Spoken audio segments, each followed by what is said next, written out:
a little bit.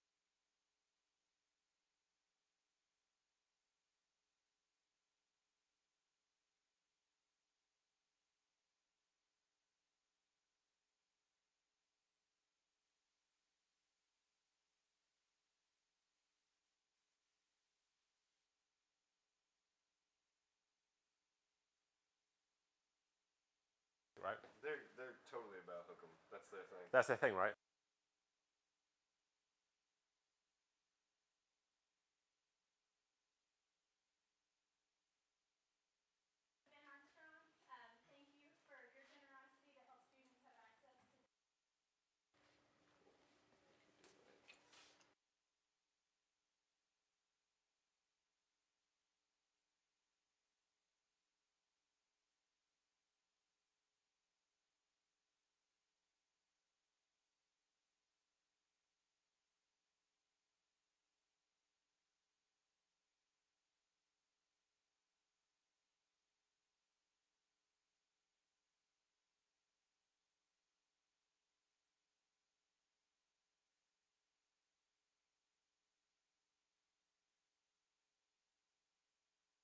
Kind of a love-hate relationship with technology. On one hand, it's incredibly promising and offers so much for the potential for prosperity and progress. On the other, it can be overwhelming, it can be expensive, and at times it can diminish the sort of quality that enriches our lives through human experience and being part of nature or being kind of left alone sometimes. So my hope for today is that as we have these interesting conversations, we consider the opportunities and the possibilities of technology as well as some of its limitations and challenges that it presents for society. But the hope is that each of us will leave today a little more equipped to make an impact and in the places we live and on the issues we care about, and that we can be careful and thoughtful as we create and build our future together. So with that, I'd like to introduce Taylor, who's going to introduce our first speaker.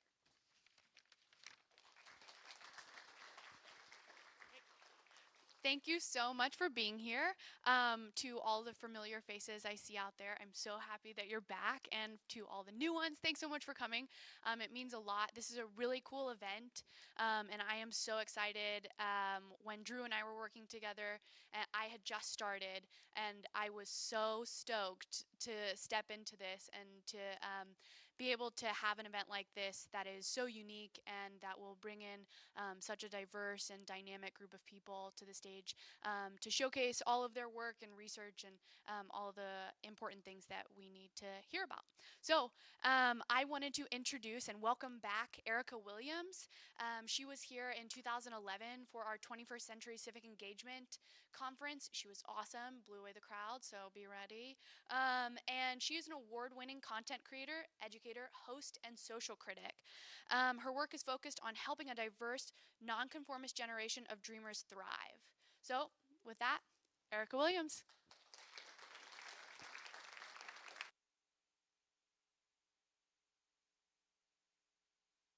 Good, you can hear me? All right, I'm so excited to be here and to be back. It was great in 2011. I have fantastic memories of this event. And I'm going to start the way that my daddy used to start anytime he spoke. My father was a preacher, and he would say, if you woke up this morning clothed and in your right mind, you should be grateful. He'd look out at the congregation and he'd say, I know it's early and there are 1,000 other places that you could be. Maybe you were out late last night. Maybe your friends don't know why this is where you would choose to spend your Sunday morning, but here you are, and you should be grateful because you are around a group, you're in the presence of believers. And it's here where you will find hope, where you'll find joy, and where you can find strength for tomorrow. Now, my daddy is no longer with us. He passed away actually doing what he loved, using his voice to uplift and empower others. But in his honor and memory today, I say to you, I am grateful. I know it's early, and there are 1,000 other places that you could be. And your friends may not understand why this is where you would be on a Saturday morning, and yet you are here. You're in the presence of believers. People who, like me, believe that Miracles are possible when people engage. The world can transform when people speak up and use the tools that they have at their disposal, their voice, their talent, their time, their passion, and yes, their technology to make their lives and their communities better. We are believers, and it's here together that we can find hope and joy and strength for tomorrow. Now see, when he used to say it, people would get really excited. People would shout and jump up and down and get really excited because they were honest about the fact that they needed something. They needed some hope. They needed a little bit of joy. They needed a little bit of strength. They were vulnerable enough to say that, yeah, I could use a little help doing this thing called life. I may have a good job. I may have a great family. I may have my own home, whatever the case may be, but I could use some support. There's some things that I might not know, or some things I need to be reminded of, or some things that I could stand to learn. Now, in our professional world, we're not always that open, honest, and vulnerable, right? We say that we come to the conferences to network. We're here to meet other people. We're here to maybe, I don't know if you're getting any credit for this for your class. We're here to show up and make sure that someone else sees that I came. We've got all these wonderful, honest reasons. But I would also venture to say that maybe, just maybe, there's some stuff you might not know. And that you could use a little bit of joy, a little bit of hope, a little bit of strength for tomorrow, and a little bit of instruction and insight on how to do this thing called changing the world that we all say we're so committed to doing. That you might be able to use a little bit more support and help and guidance in this space that we call civic engagement and civic life. So that's what I'm here to share with you a little bit today, and I'm not the only one. You're going to have a tremendous group of speakers who are here to share with you what they know. You're going to hear a lot of important information. You're going to learn how to leverage technology for good, to engage people in civic life. You're going to hear about what's cutting edge, what the current trends are. You're going to learn about digital media, what the themes are around civic engagement and innovation, all of that stuff. You're going to get a lay of the land today. You'll probably hear some stats. You'll hear stats about millennial voter participation and volunteerism and issue activism and philanthropy. And if you're smart, you'll take some notes. You'll listen intently to all the speakers and the folks who are working in today's landscape with the hope of maybe getting some insight on how to do something. How to do civic engagement, how to do politics, how to do social entrepreneurship, how to do digital media. I remember the last time I was here in 2011, and thank you again for having me back. I was at a point in my life where I was obsessed with the doing. Everywhere I went, I was trying to find actionable tips, and then I would go share them. I wanted to do and do and do to change the world, and I wanted to help others do and do, so that's all I did. I gave those tips. By then, I'd run a national organization focused on youth civic engagement. I had been a part of the leadership team that was responsible for the youth vote in 2008. I'd had meetings with White House strategists, and I was a senior advisor at that time working with a tech incubator whose mission was to support online social change initiatives. And through that work, it was a one-of-its-kind incubator.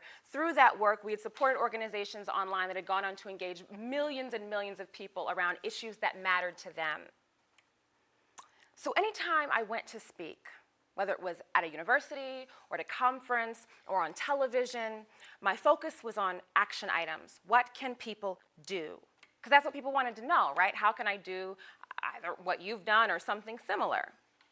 I would constantly scour my life and the life of my colleagues to find those tips and those action items so that people could execute and get things done. But the truth is that while I was doing all that work, all the doing, I was very unsettled. I felt really unfulfilled. I remember being on a plane, coming home from my honeymoon in 2012. It was a great trip. I was very, very happy to be married. And I'd come back, and I had this sinking feeling that I didn't want to go back to work. Now you say, well, I feel that way every morning, Erica. I get it. But there was something different this time. I couldn't figure out what it was, but I just had this feeling of dread, and I'd never felt that before. I love the work that I do, or at least I thought I did. So I said, let me stop thinking about this. I pulled out a magazine, and it was Fast Company. I'm obsessed with Fast Company magazine. I love it, right? So I was reading, and I was flipping through the pages and seeing all these stories of millennials who were changing the world. I swear to you, I saw that phrase in that magazine about 90 times, just in one issue, change the world. Everyone was changing the world. And suddenly I felt like, well, maybe I'm not. Maybe I'm not changing the world as much as I could be, or maybe I'm not doing it in the way that is most natural to me. It doesn't feel right. Something about the way in which I'm doing this work doesn't feel authentic. It's not fun for me. It stopped being fun. It wasn't culturally relevant and engaging. I didn't feel spiritually connected to it. I didn't feel creatively connected to it. It just felt right. It felt like I was just doing the right thing. And I didn't know what to do with that feeling, so I hemmed and hawed, and I thought about it for several days. And then I quit my job. And let me pause here. I am not that person, okay? I am not the person who says, I woke up one morning feeling unfulfilled, so I quit my job and I took a trip around the world. And I went to Italy and I ate pasta and I fell in love. And then I went to India and I did yoga. That's not me. That's not my life. I had bills to pay. I didn't know what I was going to do, but I really felt compelled to walk away because something didn't feel right. I knew that I wanted to engage media more. I knew that I wanted to understand media. Up until that point, all I had done was be an on-camera person. I had been talent, as they say in the industry. I'd come on and given commentary about politics and social change and millennials and race and gender. And it was great. I loved the platform, but it didn't feel right. But I knew I still cared about media. I knew I absolutely still cared about empowering people and giving people the support and tools they needed to make their lives and the lives of their community better. And I didn't know how to mesh those two things together in a way that felt more creative and more fun and more natural to me. So I did what most people do when they don't know what to do. And that is, look at all the other people that society says are doing the thing you want to do better than you. Now, we know who those people are because we see them every day. There's all the lists. Top 25 under 25. Top 30 under 30. The top 40 under 40. Top 50, just top 50. They don't do 50 under 50. They just say 50. Right? The 100 most creative people in business. The 100 most creative people in nonprofits. We see all of the lists. And so I started to study them. And I wanted to know, okay, how had they gone from point A to point B in their career? And certain narratives emerged. There was kind of this recurring story that I observed that was happening over and over again, at least as I saw it and as I read it and as it was publicized. And that story went something like this.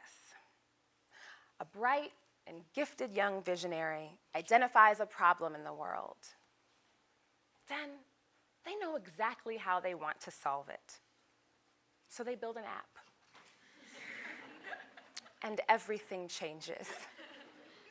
Within 2 years, they sell the company for millions of dollars, and now they travel the world telling other young people how to build apps that will change the world. Or maybe the narrative went something like this. A bright and gifted young visionary goes to an unnamed country in Africa, because countries in Africa have no names in these stories. They see some children and they figure out a way to help them using hats or soccer balls. I'm not mocking these things because these are pretty brilliant ideas. And within 2 years, the company is running successfully and they are supremely happy and they will do this work forever. And I saw variations of those stories over and over and over again, and they were inspiring and they were impressive and they weren't me. I didn't see myself in those stories. And I think it's because the narrative was so simple. It seemed so easy. It didn't take into account the realities of what it means to change the world. It didn't talk about the fact that when you're drowning in student debt, it's hard to decide you're going to quit your job and go make hats, right? It didn't talk about the fact that everyone doesn't have access to the same resources for their startup. Everybody can't live in their parents' basement and work on their startup for 5 years. I certainly couldn't. It didn't talk about the fact that sometimes all of the doing all the right things and all the smart things and meeting all the right people, going to the right conferences and networking and shaking all the right hands and building using the right strategies still doesn't yield the results that you want in the world. It sometimes doesn't. And those stories didn't take any of that into account. So I realized that the strategy of looking at what other people did for action items and for tips and to create some sort of clear step-by-step path was just not going to work for me. And neither was all the stuff that I'd spent years learning. It was valuable. It had some value in the world, but it wasn't going to help me in that moment of transition when I needed to figure out what to do with my life in a way that still made an impact but also was right for me. I knew that I was embarking on a journey, a challenging journey. I mean, figuring out your life is challenging anyway, let alone if your life is committed to helping others and committed to civic engagement. That's really hard. I recognized that I didn't need to know how to do it. I needed to know how to be the kind of person who could do it.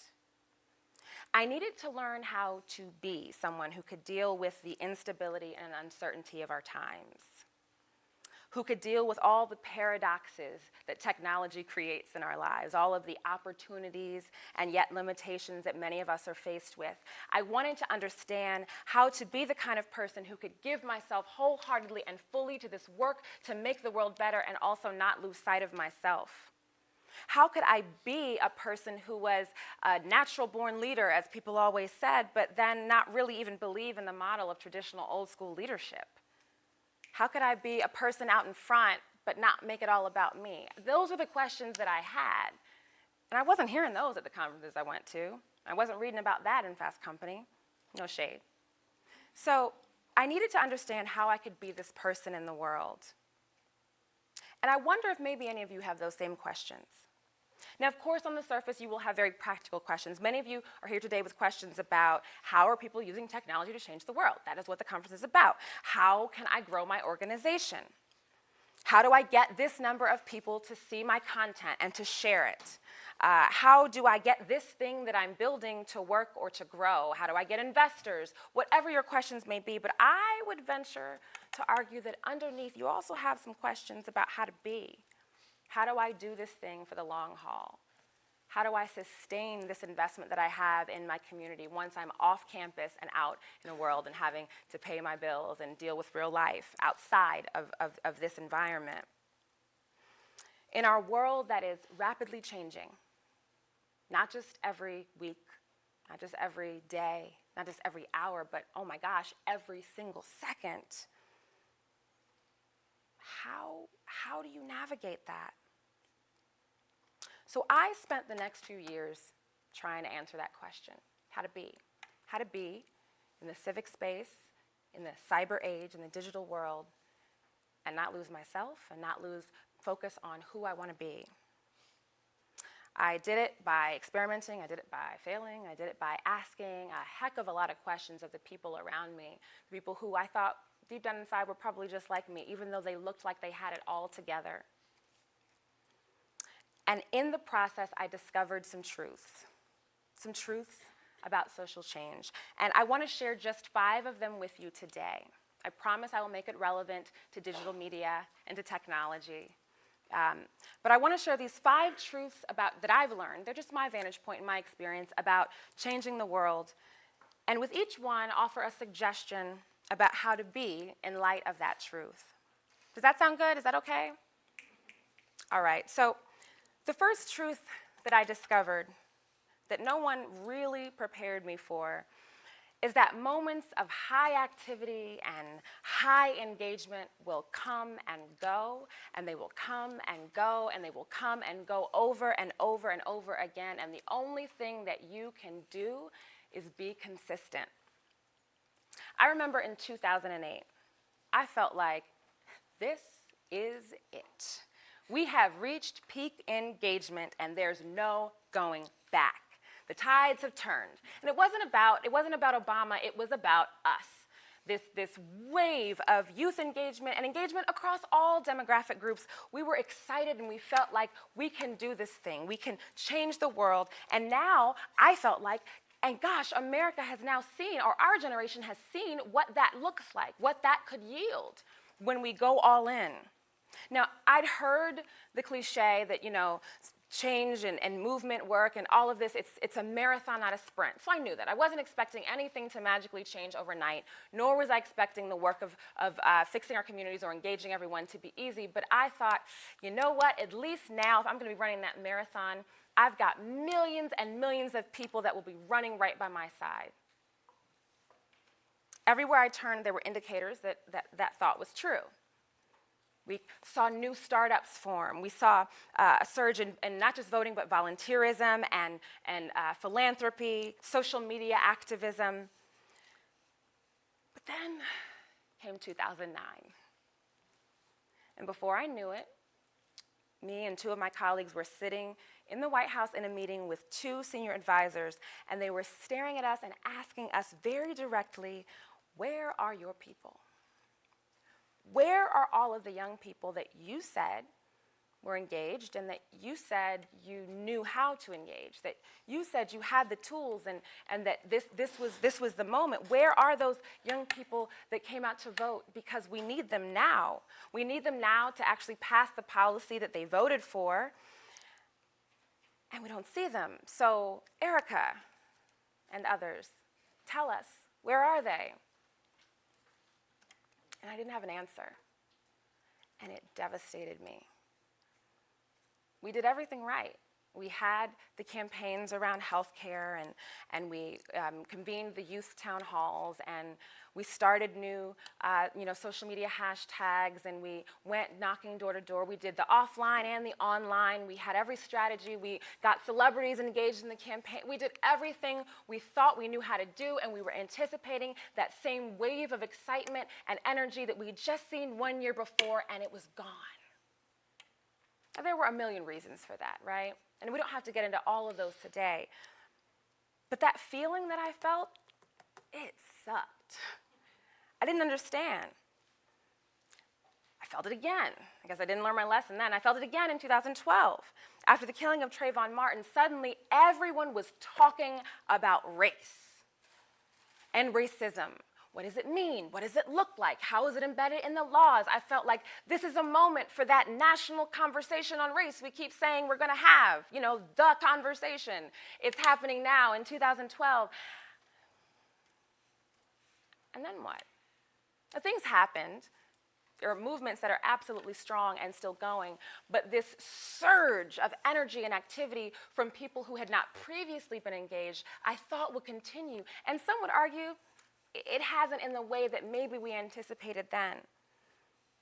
See, the reason I was so unprepared for each of these waves, each of these surges, is that everyone had told me social change and civic engagement is like a mountain. You just got to climb. They lied. See, because here's the difference. Climbing a mountain, it may be hard, it may be slow, but you're always going up. It's not really how this world works. It's more like a roller coaster, right? With high highs and sharp turns and deep drops and dips, and you don't know what's happening next. And it's exhausting. Yeah, exhilarating. I'm not a roller coaster person, so for me that is scary and terrifying and frustrating. And I didn't know that. I didn't know that sometimes it could feel like you're doing everything right, and you've got all the right work and all the right people, but nothing's working. Everyone votes one day, and the next day, voter turnout is low, and voting laws have become more restrictive, and you feel like you're not just back at square one, but you're now back at -4.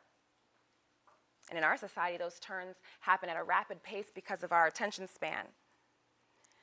So the size of your team, those folks who are with you, those folks who get it, who get the work, sometimes it doesn't get bigger, it gets smaller, and that's frustrating. And when I felt that and learned that lesson, I turned to a quote from Dr. King. Pause here. I do not normally quote Dr. King. It is very cliche, I know.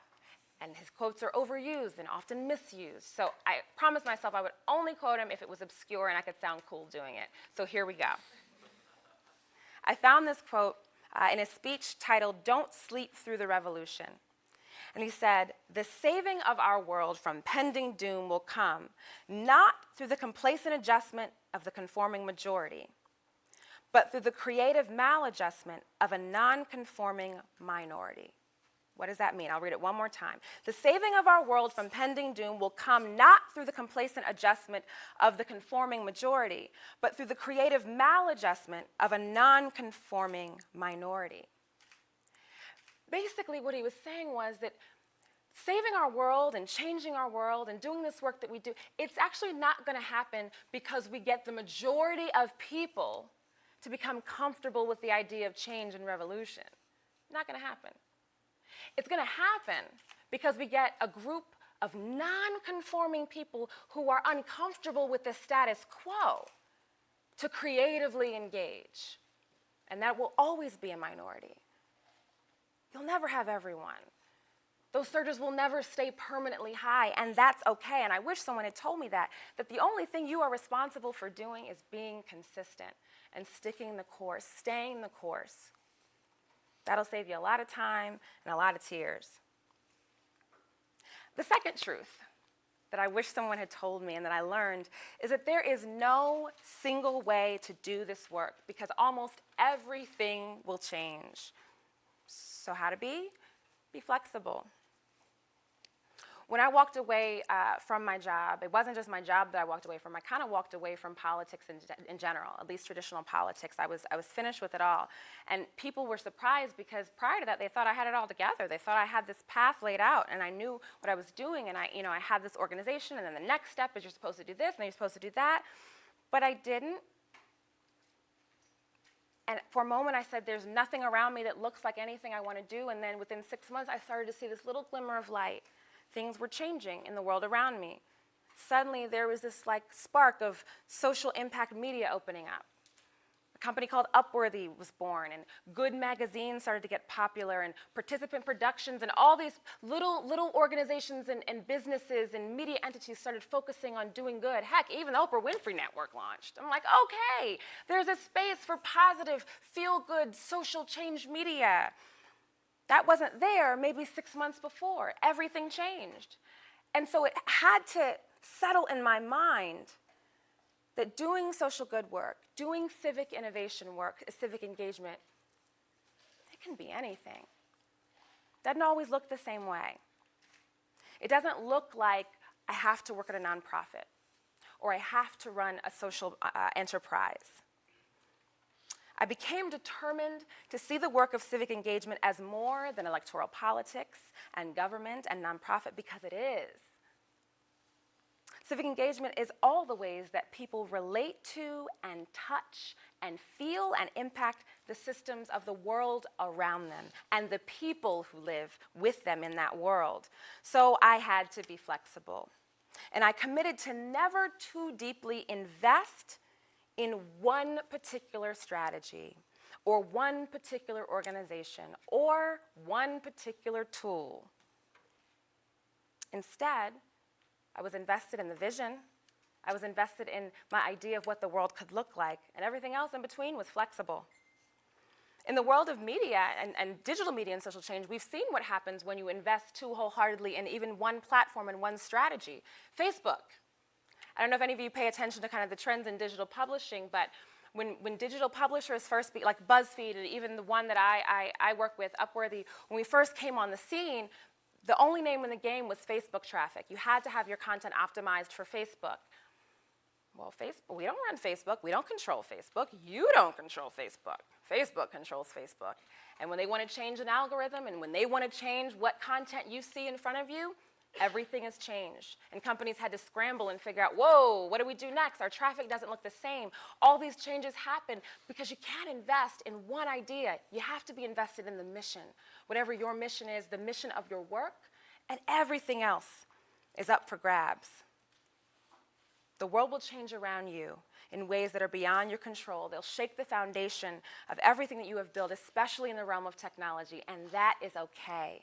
The more you embrace it and the more flexible you are, the more you will be able to adapt and innovate and grow. Number 3, the third truth. No amount of strategy or technology will change the fact that people are people are people. offline and on. So be human. I often get asked to come speak on digital media strategy because of my work primarily at Upworthy. And while there certainly is some special sauce to growing a social good digital media company, and there absolutely is, it's also not rocket science when you get down to why do people share the content they share, or why do they do the things they do? Why do they use the tools they use and use them in the ways that they use them?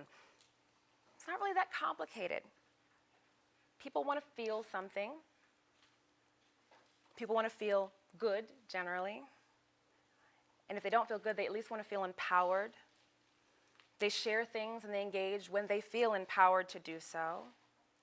And as we look at other behaviors, not just digital engagement, but offline, the way people engage with one another, the way that we engage with organizations and institutions and campaigns, almost all of it can be boiled down to people's basic core needs, their wants, their desires, and their habits. This is as true for all forms of civic engagement as it is for all relationships. You don't have to hack the internet. You got to hack people. You got to understand what makes people tick. Why do they do what they do? Why do they care about what they care about? Why do they respond to certain things in certain ways? The tools that you use will change and they'll evolve based on what's new and what's being built. But ultimately, at the core of all of it is human behavior. And in the process, you're recognizing that if they're human, and by they I mean the people that you're serving, the people that you're engaging, if you call them your users, if you call them your constituents, if you call them your community and your friends, when you recognize and remember that they're human, you'll also remember, hey, I'm human too, right? And as I do this work, I have basic needs. And I have to think about my desires and my talents and my passions and proclivities. And when those two things align, that's where the magic of civic engagement happens. The fourth truth that I want to share, brace yourselves because this one's a shocker. This one knocked me off my feet when I figured this out a couple years ago. And I'm talking specifically, everything I've said so far is transferable no matter what age you are, but this one, I'm talking to my millennials, my Gen Y. We're here. That's me. Although a lot of you are younger than me, I'm an older millennial. Here's the truth that I wish I'd really grasped. You, us, we, this fabulous, beautiful, brilliant, big, diverse generation, we are unique, but we are not special. So you got to be humble. Now, see, people tend to use those terms interchangeably. Special, unique, it's all the same. But when you look up their actual definitions, they're very vastly different contexts for them. When I look up the word unique, I see being the only one of its kind, unlike anything else.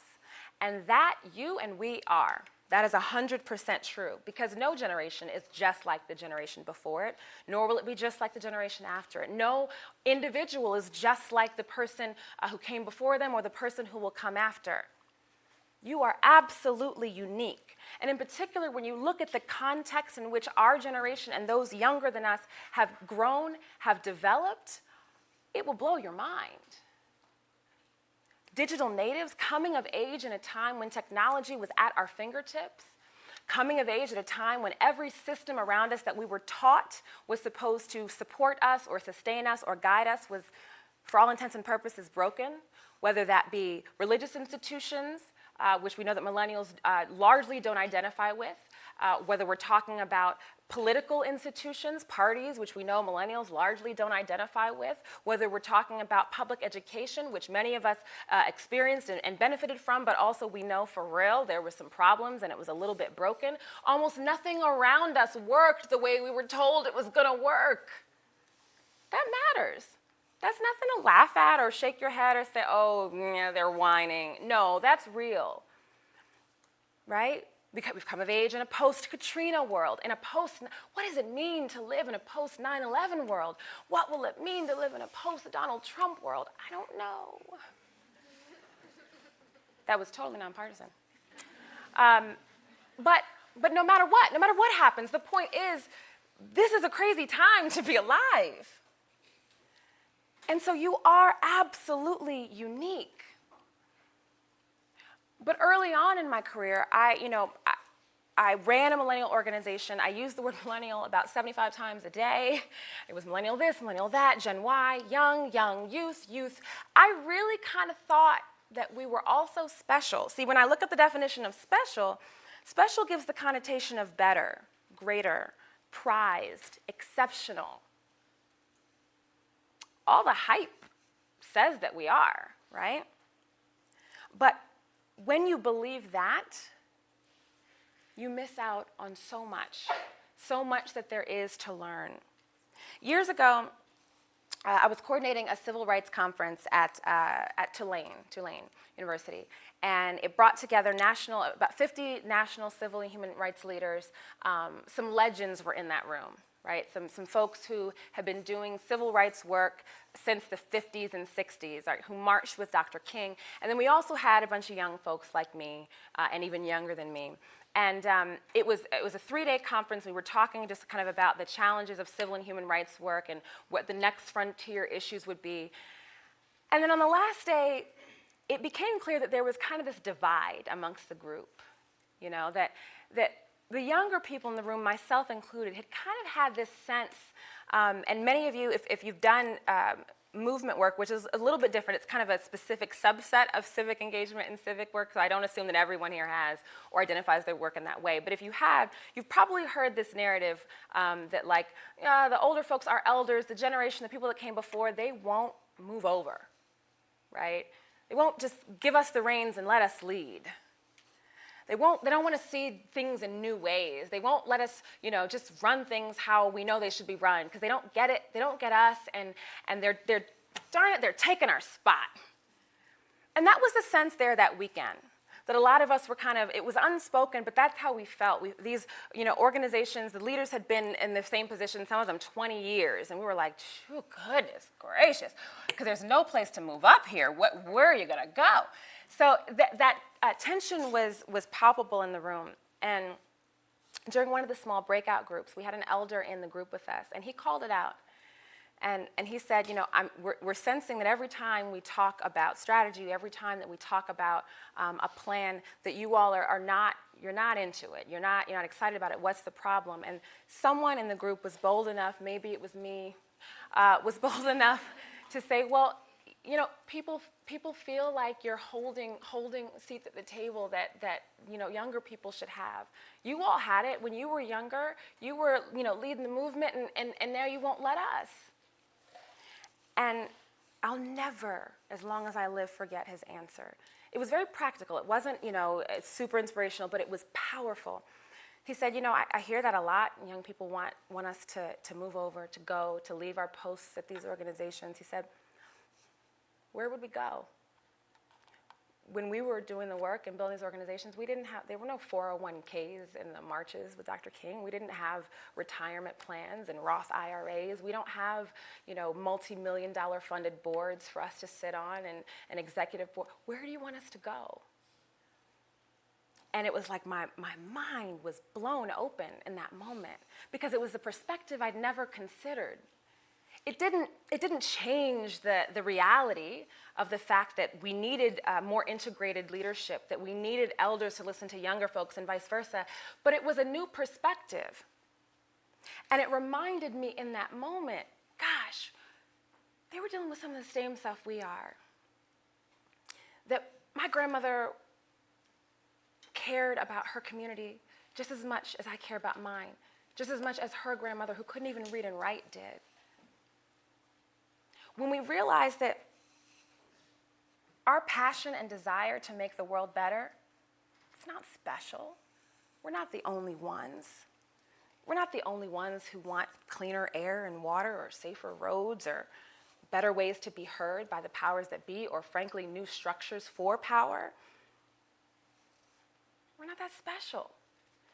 And I say that to say that we then have to listen. Not just to elders, right? But also to anyone who has come before us doing something that we might even have considered a failure, right? When we launch into these industries with our new ideas, we're so quick to say, clearly what's been going on is not working. So I've got the right idea. I've got the new idea, right? Use Snapchat. Gosh, that's the answer, right? And we don't listen. We don't learn. We don't observe. We don't ask. We don't ask the questions. We assume that our new ways are right and that everyone else's are wrong. But remember that in this work that you do, even in all of our and your youthful brilliance, don't ever think that you don't have things in common with the people that you serve, the people that you are trying to engage, and the people that came before. I would venture to guess that many of the people in this room this morning, by virtue of the fact that you are here at 9 a.m. on a Saturday, probably think you're a little special, right? Because you are unique. Most people aren't doing this work, and you may think, but I'm the one who cares. I'm the only one. None of my friends care about this stuff as much as I do. Maybe they don't know the tools to express it. Maybe there are other things happening in their lives that make them unable to participate in the same way that you are. Your job as the person who has the tools and who has the knowledge is to help give them the space to act out the values that they do share with you. So always remember that and then be humble. That humility will draw others to you. That's the name of the game, right? In civic engagement, you're trying to draw others into this world where their voices matter, into this world where they recognize their power. We recognize our power. The only way you can do that is if you are humble and recognize that while you are unique, many of us are all the same. The last lesson, the last truth that I've learned on this journey is the one that I found to be the most encouraging. That you don't have to be the most brilliant or the most radical or the most funded. What you must be is convinced. You must be convinced beyond the shadow of a doubt that your vision of the world is possible. One of my heroes, Brian Stevenson, he's a human rights activist. He's the author of the amazing book, Just Mercy. He says that you don't change the world with the ideas in your mind. Ultimately, you change the world with the conviction in your heart. You don't have to have the biggest idea, even in the age of technology and in the cyber age where everyone is looking for the next big thing. You don't have to have it. What you have to have is a dogged, undeniable belief in a vision of the world that you believe is possible. Because, see, there's a lot to be doubtful about. There's a lot to be unconvinced about, and it's okay to have doubt and to wonder. In fact, you should. There'll be days when the doubt is going to crash against you like a tidal wave. And you're going to question everything. You're going to question your strategy. You'll question your fitness for this work. You'll question your peers. You'll question your leaders. You'll question, should they be leaders?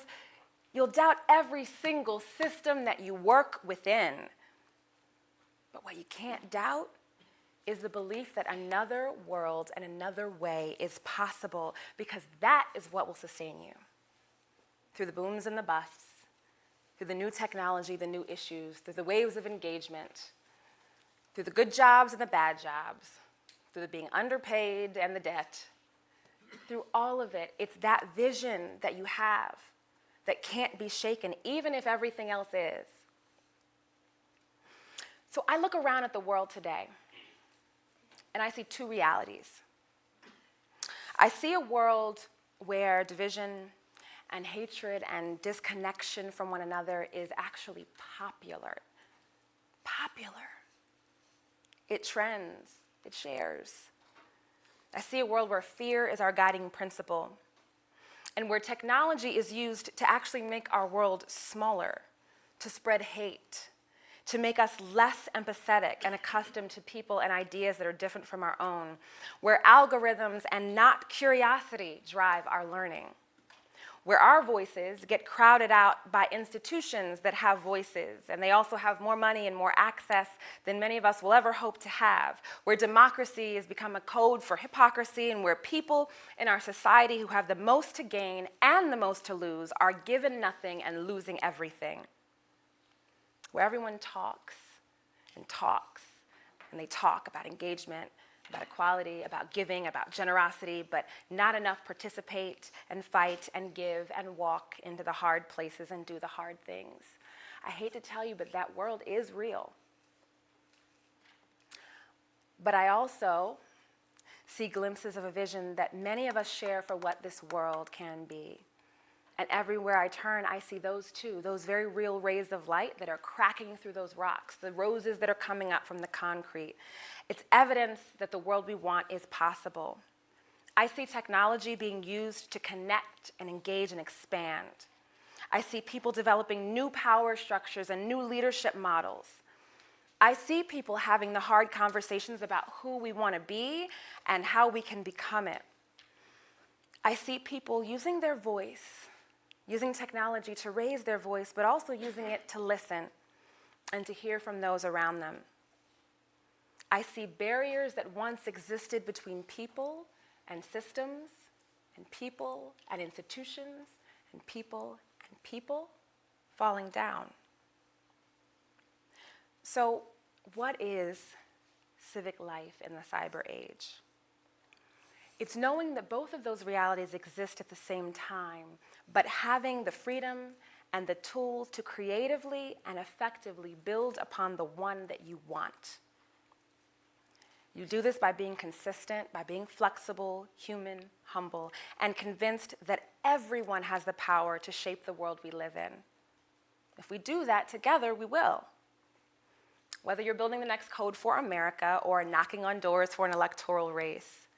And as you go through the rest of your day, I want you to evaluate everything you hear through this lens of how can I be? How can I be the person that can do the thing? How can I be the person that can sustain the work? How can I be the person that can help realize the vision? How can I be the person that doesn't lose myself in service of it? If you do that, you'll not only have a great day today, but I really genuinely hope you will have a great and fulfilling life. Thank you so much.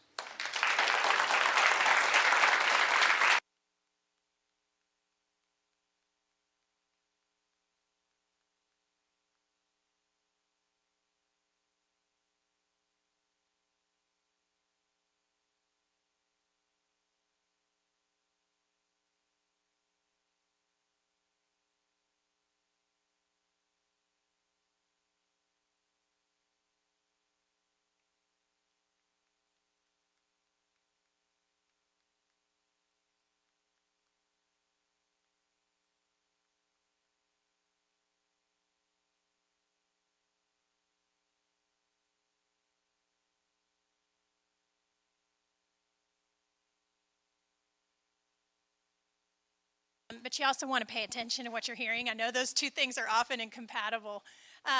We do have a hashtag for today. It's in your program, CLCA16.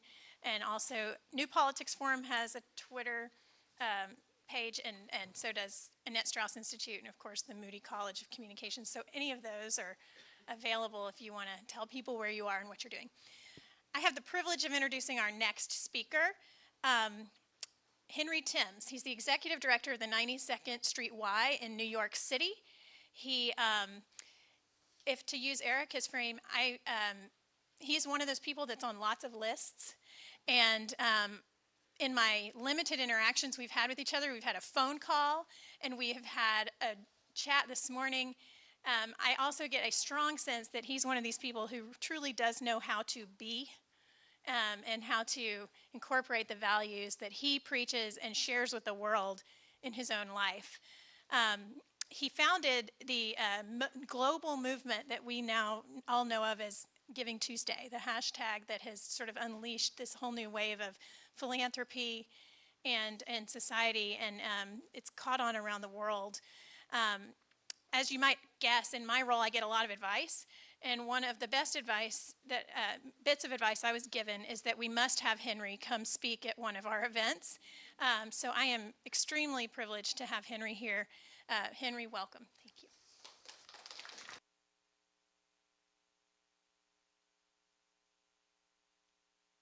Thank you for the invitation. It's terrific to be here.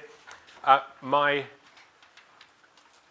grandparents grew up in Austin, So we came to Austin every year my entire life. I got married in Austin. My mother is an Austinite. For much of my life, I spent my time in England and then around the US desperately trying to find a bottle of Shiner Bock somewhere.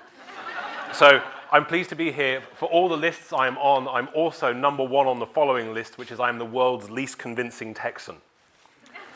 So I'm pleased to be here as the world's least convincing Texan. I'm going to talk to you today about some work I'm doing. So some things I'm working on, some things I'm thinking about, and we'll talk a little bit about how the world is changing, and I think what we can try and start to learn from that. And let me start with a couple of stories. This is Anna Hazare. So Anna Hazare is an unlikely activist in some ways. He's an unlikely digital activist in any case. He, throughout his life, has fought corruption, and he, a number of years ago, was trying to defeat some legislation in India. He was put together some anti-corruption work he was doing. And so what he started to do is he did what people in the Gandhian tradition have typically done, which is he went on hunger strike. So he went on hunger strike, and that made some progress, but it hadn't got the attention he needed, so he tried a digital tool. He said to people, will you send me a text? If you support the cause I'm supporting, will you send a text my direction?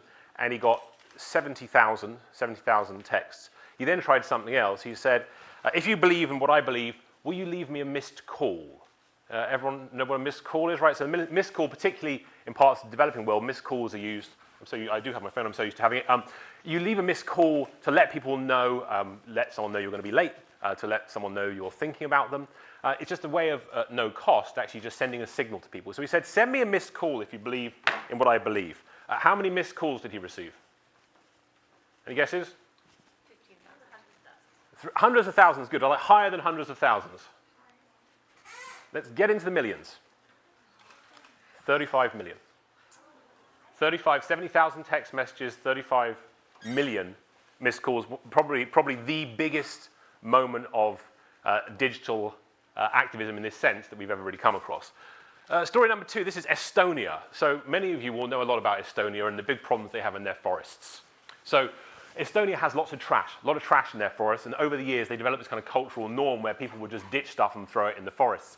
And so they wanted to start clearing it up. So they had this idea about how to clear up the trash in Estonia, which was to get people to go out and geotag it. So this is actually the east coast of New York, not Estonia, but this has now gone around the world. So you would go out and you would go for a ramble, and you would get your phone. My phone is back again. You would get your phone. You would take a picture of where there was particular amounts of trash, and then you would share it, so people then would have it. And then on one day, they got the whole country in Estonia to turn out on a single day and clean up the forests. They turned out 15% of their entire population turned out to clean up the trash in Estonia on that one day. They put away 10,000 tons of garbage. That would have taken the government, if the government had done it, it would have taken them 3 years and cost them 22 million euros. All done in one day. Third story. This is Patients Like Me. Does anyone know Patients Like Me? Right, it's fascinating. So it's like a closed Facebook group for people with diseases. So there are 400,000 people on Patients Like Me now who have all number of different diseases. And what you do is you actually post, as this lady has here, you post your health information to the group. Right? So let's assume if you had a kidney operation in Austin in 2001, right? You'd actually be able to go into this group and find other people who had had a similar procedure at the similar time and get to know them and understand what's worked for them, what hasn't worked for them, and start to actually get quite rich data from other people who are suffering from the same diseases that you are. Right? So interesting things start to happen with Patients Like Me. The first thing is, for obvious reasons, it becomes an amazing community group. Right? They start supporting each other. They start becoming peer groups online. But then they start to do research together. So the great story which comes out of this community is there's a study which comes out of Italy, which is a scientific study, which I think was based on 12 people, which suggests that if you take lithium, it will slow down the progress of ALS. Now, if this had been true, it would have been a big breakthrough for the ALS community. So there was quite a lot of excitement in the community, but also a lot of skepticism. And so what they did is they got 400 patients together, all who were ALS sufferers. They all went to their doctors and got prescribed off-brand lithium. They all then took it over the same period of time, centralized their results, and proved that lithium wasn't going to slow the progress of ALS. They crowdsourced their own drug trial. Right, now these are three interesting stories, and here's my question to start the day. What are these stories telling us? Right, there are through lines in these stories. What are these stories telling us about the cyber age, about civic life? What are we learning from this? Please. That people will crowd if you ask them the right question. Right, asking the key, right? These are all examples of asking the right question. They've given people easy entry points. Think about the consistent story here is always an easy entry point to an action. What else do we see in these stories?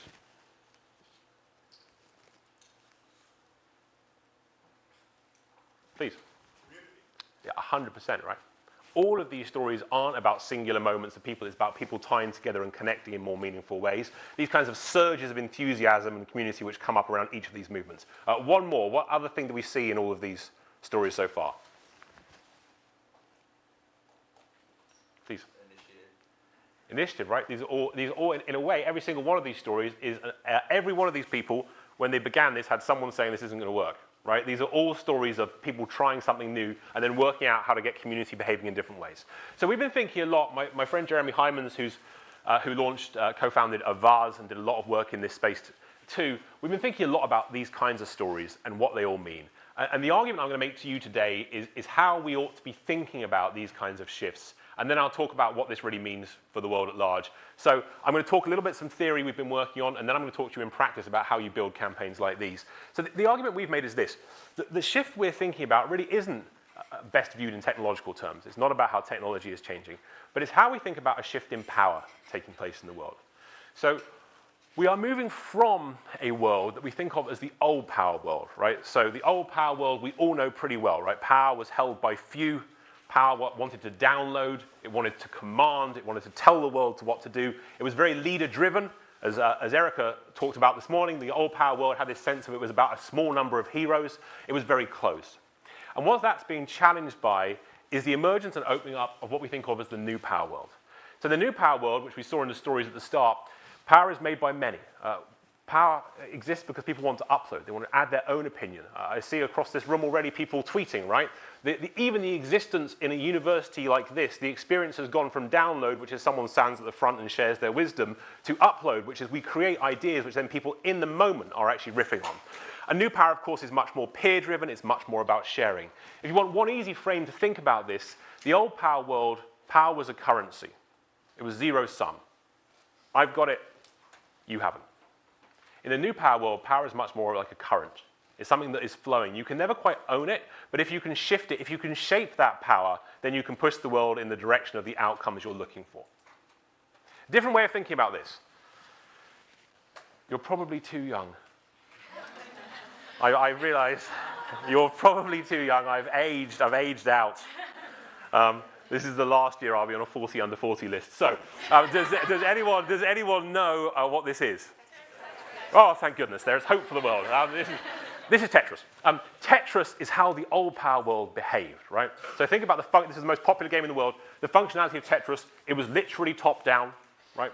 It was dropping blocks on people's heads, and your job was simply to make everything fit into neat lines, right? And as long as you kept putting things in neat lines, you could keep succeeding, and all that would happen is eventually it would go too quickly and you'd collapse. The new power world behaves very differently. Does anyone know what this is? We're going to do much better with this, I hope. This is Minecraft, right? So the new power world behaves like Minecraft. So if old power is Tetris, right, we drop things on people's heads and they have to fit them into neat lines. The new power world is behaving like Minecraft. That what we're actually doing is we're saying we need to use these blocks to build collaboratively and build together. Minecraft is literally bottom up, right? You build it from the bottom up. It is designed to be co-created by people around the world. Rather brilliantly on Minecraft, they created the entire state of Norway. Co-created by its citizens, they actually laid out the entire state of Norway, and even more brilliantly, some naughty Americans then came in and put the US flag, which I thought was a profound moment of civic life and engagement. So we are shifting from a world and a model of thinking, and you know, Erica's story earlier about thinking about different generations of activists, right?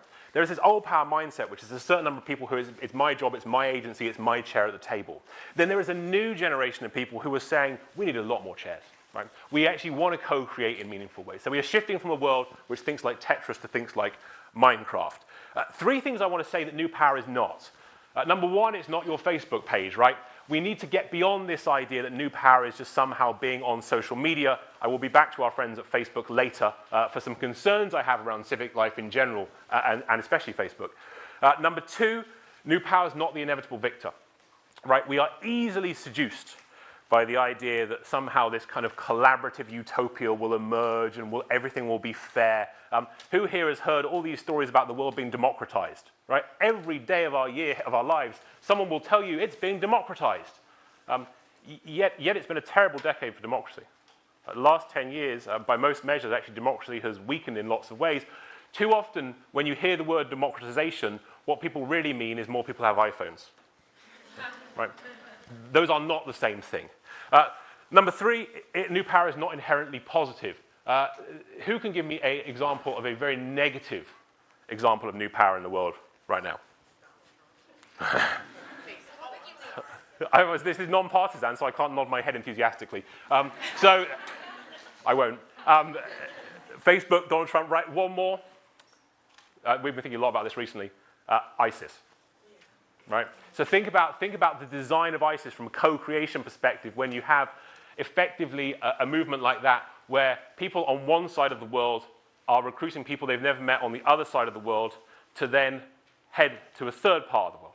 Right? Think about how that works in a sideways way. Think about the way that they've mastered social media, and you'll realize that the way that civic life is being shifted by new power isn't just stories of happy Estonians clearing the forests, right? It's also a story about how people can shift the world to some very negative places. So as we thought about this, what we were trying to do is say, okay, we all kind of recognize these themes, right? You'll hear this throughout the day. You'll hear, there'll be a through line today through a lot of what people are talking about. And what we really tried to do as practitioners, right? We are not, neither of us are academics. We do this work for a living. How do you actually put a frame around it that people can understand what's really changing? So we started trying to lay out this shift from what we think of as kind of old power values to what we think of as new power values. And let me run through a couple just to give you a sense of kind of where our thinking at is here. In the old power world, it's very managerial, it was very exclusive, it was very much about professionalism and confidentiality. It was very much about kind of long-term affiliation. Think United Way, think synagogue, think church membership, right? In the new power world, there's kind of this really interesting counter-narrative emerging, where it's much more about opt-in decision-making, it's much more about open-source collaboration, about radical transparency, this idea of maker culture, that people want to create things on their own terms, and this kind of short-term conditional affiliation. We were having a conversation this morning about this. You think about one of the really interesting shifts over the last 20 years has been how many people now don't associate with established religions in the way that they used to, right? They just don't have the same connections to these old power frames. So as you think about the worlds that you're working in, you think about civic life, one frame for this is to try and say, okay, are we seeing organizations and people who are displaying old power values? Or are we seeing people who have new power values? What does that clash and what does that tension mean for us, especially when a lot of people on the side of the angels are defaulting to old power values? Right? A lot of the institutions who have been the most important to civic life in this country, a lot of them have been built on and by and for old power thinking. Right? They are not going to be the best people in the world at shifting towards new power. And I'll give you one practical example of how this shift is coming around in a new generation, which is to tell a brief story about my son, who is 4 years old, and this happened last year when he was 3. So we live in New York City, and I work on one side of the park, and we live on the other side of the park. And so when I'm taking him to school, we take a bus most of the time. But there are moments, I will admit to you as my new friends, things get a bit quick in the morning, I have to take an Uber. So I take him to school in an Uber. So he goes to school in my Uber, and my father, his grandfather, was in town from England one day. I was out of town, and he was taking Josiah to school and used my Uber account. And so he lives in England. He was trying to be a good grandfather. And halfway across the park, Josiah, my son, turns to the driver and says, "Excuse me, Mr. Uber," because he's British and he has those kinds of manners. He says, "Excuse me, Mr. Uber, do you have wrecking?" And the Uber driver looks confused. And Josiah says, "Excuse me, do you have wrecking?" And my father's saying, what do you want, Josiah? Do you have wrecking? And anyone here who knows 3-year-olds knows that if they aren't being understood, they get quite upset quite quickly. So by the end of this car ride, young Josiah is in tears. My father is feeling like he's a dreadful grandfather. The Uber driver is thinking, no stars, no stars, no stars. And in the evening, my dad says to me, look, what went wrong? What happened today? Why did this go so horribly off the rails? And I said, I know exactly what went wrong. He said, what did Josiah want? And I said, I tell you what he wanted. And what he wanted was this. He knows that on my phone, there is a Spotify app which connects to the Uber app. And he knows if I'm feeling particularly indulgent, I'll let him choose the music in the car. So he was queuing up his favorite song, which is Wrecking Ball by Miley Cyrus. Now, the reason that's an important story, he is 3 years old, and he has an expectation of participation. At 3 years old, the feedback loops in his life have already convinced him that he ought to be able to shape the world in the direction he wants it to go. That's a classic new power value, right? He is part of that maker culture, as many of you will be, which is your answer to these problems isn't going to be wait until someone tells you to stand in a line and help. The answer to this problem is how can I create it in a meaningful way? So we wrote about this for Harvard Business Review, and I don't think you're actually legally allowed to write for Harvard Business Review unless you do a 2x2 matrix. So this was ours, which was to try and say, okay, if we're going to think about this work, how do we map it in an interesting way, right? So how do we map this work so we can start to think more deeply about how institutions and leaders think about old power, new power, both from a models perspective and a values perspective. So let me give you let me just walk you through kind of what we've been thinking about here. So from a model perspective, okay, this is, the old power model, new power model. Do you have the capacity to kind of get to mass mobilization, to get to peer collaboration? Can you engage people at that kind of scale? And along the bottom, we're tracking old power values and new power values. So the slide we just came from, which is, are you an institution which is kind of defaulting to these command and control behaviors, or are you genuinely engaging with the crowd in interesting and meaningful ways? So let's just talk through a couple of examples. One which Eric talked about was the Obama campaign, right? So the Obama campaign, we all remember we are the change we are waiting for, right? We all remember yes, we can. We all remember this kind of very decentralized campaign. One of the interesting critiques of the Obama presidency would be that all the energy they had when they were campaigning actually dissipated in office, right? So they asked so much of people as they were campaigning. In office, I got a lot of emails which said dinner ? Which really meant, will you fundraise for us?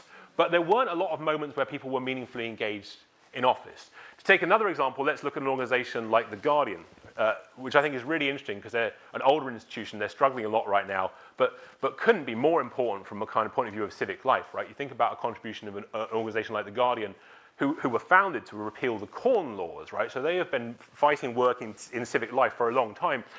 They are now trying to build a much more participatory model around their journalism, right? They're not simply saying we're going to be about download. We have some smart people. They will write smart articles. People will absorb them. They're thinking about how do you build communities around the issues we care about most. They've done a lot of work in this country, actually, around incarceration and actually getting their audience to engage with them in making sure that they're fighting those kinds of battles. So you see in this corner those organizations who still have kind of old power models, but they're beginning to demonstrate new power values. And then in the top left, I think what I would think of as the most dangerous quadrant, you see people like Uber and Facebook, where you have this really interesting tension between the fact you have these amazing new power models. Think about Facebook, 1.6 billion people now regularly using Facebook. The most amazing engagement engine in the world. But are the values old power or new power? Are these old power values or new power values? The language of Facebook is always about open and connected. We'll hear that a lot. Every speech will start with open and connected. But there are real questions about, actually, when it comes down to it, how they think about governance, how they think about structure, how they think about data, how they think about privacy. So as we think about all these issues around civic life, I think one of the really interesting challenges for this room as practitioners is we're now beginning to engage with quite a lot of these big ethical questions around what it means for these big platforms to be entering the civic space as meaningfully as they have. Maybe I'll finish with one just here because I think it's interesting, which is Apple. So Apple is an old power organization, old power values, old power model, doing terrifically well. Right? One of the fallacies is that only people who are doing brilliantly well at the top right will succeed forever.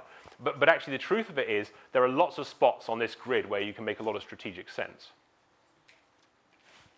Okay, that was a bit of theory. I want to now talk about practice, right? So how do you do this work? So that was the theory section. I'm going to talk to you now about a campaign that we built called Giving Tuesday, which put a lot of these ideas into action, and I think helps us think about some of the things that we can do to think a bit more structurally about civic life in the digital age. So we all knew about Black Friday. We all knew about Cyber Monday. Neither of those days were telling a story, I think, certainly about citizenry at its best, right? We saw the stories of people fighting outside supermarkets and the big scrabbles for flat screen TVs. So the idea behind Giving Tuesday was simple, which was Black Friday, Cyber Monday, Giving Tuesday. After 2 days that are about consumption, could you create a day that was about community? Could you create a day where people, rather than turning inward for things we wanted to buy for ourselves, could you get people to turn outward to think more broadly about the world at large? So last year was the 4th year. It raised $116 million. That's actually 125 now online. We think many multiples of that offline, much harder to measure. 1 million gifts in total. It was small gifts. It was $100 a time. It did very well on social media, trended #1 all day. These are vanity metrics, but they're important. And then went around the world. So Giving Tuesday is now scaled around the world in meaningful ways. I just came back from Brazil, where they've turned Giving Tuesday into Dia da Doar. It's a horrible pronunciation. They made me stop saying that when I was there because I've mangled it so badly. But it means Day of Giving. So it's 71 countries around the world now. Giving Tuesday is taking place in a meaningful way.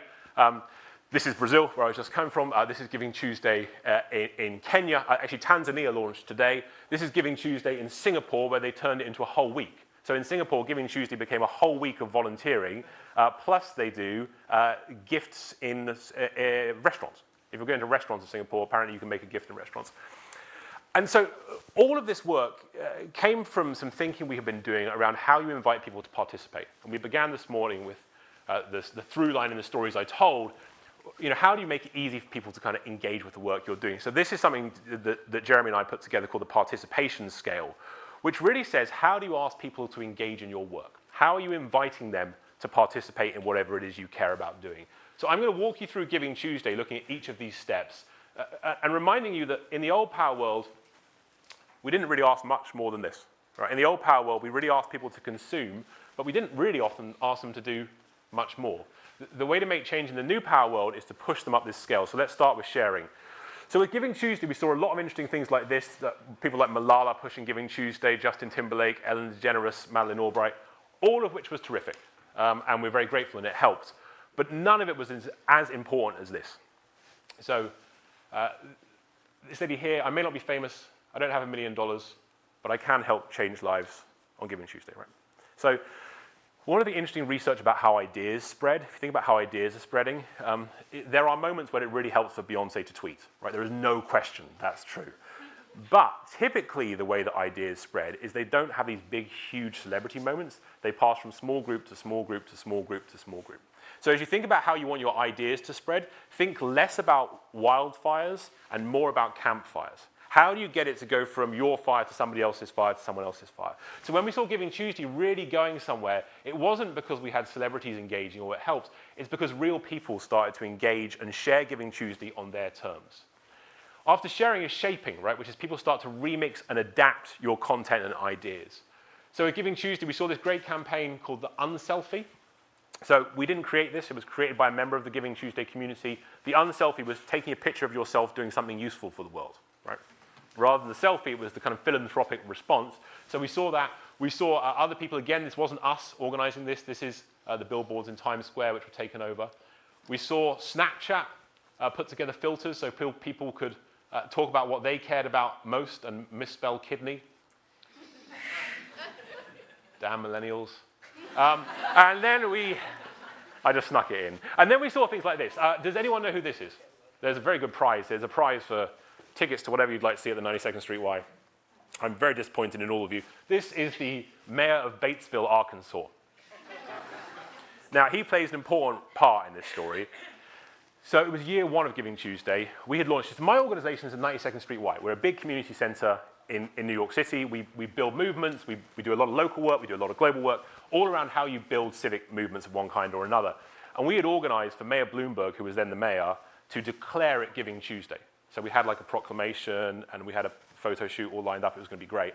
And the day before that happened, this came in via Twitter. And this is the mayor of Batesville, Arkansas, becoming the first mayor in the nation to declare it Giving Tuesday. Now, question. Has something just gone horribly wrong in this campaign, or has something just gone horribly right? Probably right. What would the old power response be to this? Probably wrong. right? You've lost control of the narrative, right? You've lost control of the narrative. It's a disaster. What can happen? The new power is this is exactly the kind of organic behavior you're looking to see. You will hear a lot of people at the moment talking about movements, right? You literally can't move people talking about movements and building movements. In our minds, there is one key definition. It is only a movement if it moves without you.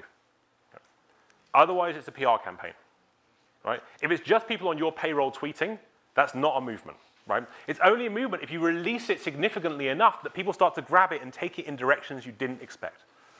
We go a bit further up, of course, funding was key. Giving Tuesday, at its heart, of course, wanted to raise a lot of money. It did all sorts of other interesting things too. For example, last year was the biggest online organ donation in history on Giving Tuesday. They had all a number of blood banks did very well, but money was at the heart of it too. We saw some really interesting techniques. So this was the University of Michigan. They turned Giving Tuesday into Giving Blue Day. They raised $4.3 million last year. Their original goal had been $1 million. The reason they did that was because they got their whole community to mobilize around Giving Tuesday. Another question. In the old power world, if someone had taken your brand Giving Tuesday and turned it into Giving Blue Day, what would you do? Sue them. Cease and desist, right? You would get your lawyers writing letters.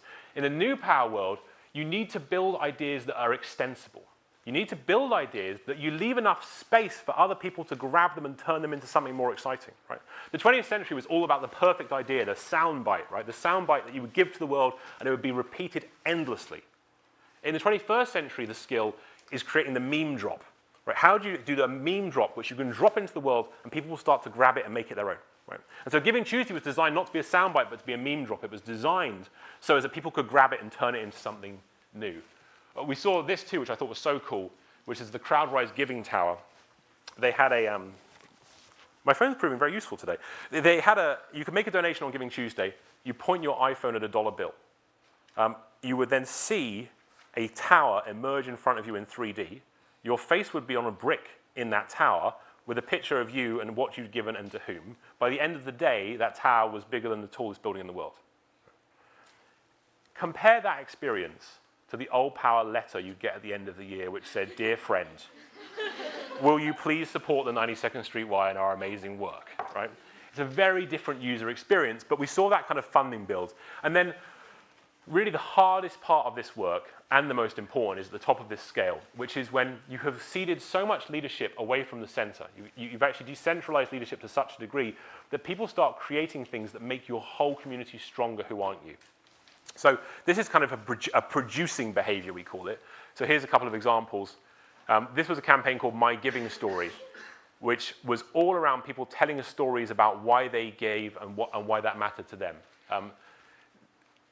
This was one of my favorites. These were 2 buses in Canada. So the bus company in Canada decided that they would help spread the word about Giving Tuesday by putting Giving Tuesday on the front of all their buses.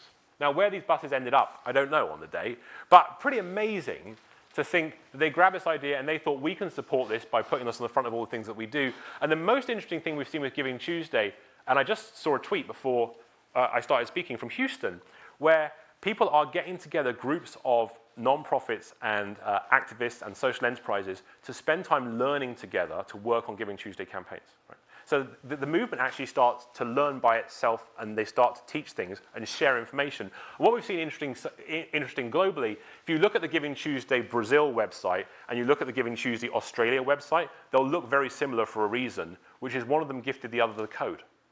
Right? Group of people we've never met gave another group of people we've never met the code so they could then take the website and then bring it up in their own way. So you see these people starting to actually produce assets that make the whole thing stronger. And then at the very top of this is co-ownership, right? So how do you co-own things together? So we saw Giving Tuesday become Giving Shoes Day, where it's one of the best, Dress for Success, which is a terrific organization, one of the best days that they have for women going back into the workplace, providing outfits and shoes. It's one of their biggest days for shoes donations now each year. We saw Giving Zoo Day, celebrating zoos across the nation in meaningful ways. And we saw cities. We've seen so much of this now, and from a civic life perspective, we're very excited about this. We've seen cities come together to tell stories about why their community matters. So Baltimore decided to be the most generous city in the country, and they raised $5 million. And that was everyone from the local pizza parlor making a Giving Tuesday pizza to give money to local homeless shelters, to the philanthropy world coming around. So you've seen Giving Tuesday actually do this really interesting thing, which is as it's got bigger, it's got smaller. Right, so as it's got bigger as a movement, it actually has got much more localized, and people have let Giving Tuesday tell stories about who they are and what they stand for. So there's three big lessons from all this work I wanted to share, and then I'm going to talk about three things I'm worried about. So here are my three big lessons. Lesson number one, as we think about civic life, and certainly true of Giving Tuesday, is we need to think about tools, not rules. Right? Our instinct is often to tell people what they can't do, to give them a long list of things they must do. Right? The words must and should appear in our lexicon too often. But the real trick is, how do you create people tools to engage in meaningful ways? Interesting that Mark Zuckerberg, the Chan Zuckerberg Foundation is really motoring up now. They just appointed their first CTO, and the first thing he said was, we're giving somebody to create the tools to change the world. Right? So the question of the tools versus rules, I think, is going to be key. Number two is we have to be prepared to put mission over brand. And actually, this really chimes with Erica's talk earlier. So my organization is the 92nd Street Y. We're an $80 million budget. Right? I raise money in New York City. So I understand how important it is to get things flowing back to our organization. But if Giving Tuesday had been the 92nd Street Y's Giving Tuesday, or if it had been Giving Tuesday and you must put the Y's logo on the page, or it had been Giving Tuesday and you must give us $200, all of those ideas were suggested, for what it's worth, early on in this process. It would have failed. It would have scaled 2 blocks north and 2 blocks south of us. Right? It would have not have got any further than that. Because too often as institutions, we put our brand over our mission. But I promise you this, there is no one in this room who works for anything, non-profit, social enterprise, business, whose mission is, I want to be more famous and I want to get more credit. Right? Yet we behave all the time like our mission statement says, I want to be more famous and I want to get more credit. The truth of it is, we're never going to solve any of these problems unless we give up the brand a little bit. Not entirely. I'm not being naive about this. Right? I run a big institution. We raise a bunch of money. It's hard. But we have to strike a better balance between mission and brand, and we have to default to mission, not default to brand. And then third big lesson is a leadership lesson. This is, and also a British lesson. Always good to have something British in somewhere. Yeah, quite right. I have one fellow Brit here. So this is Sherlock Holmes and Dr. Watson. There's a brilliant bit in the book of The Hound of the Baskervilles, where Holmes turns to Watson and says, and he means this as an insult. He says, Watson, you are not luminous, but from time to time you are a conductor of light.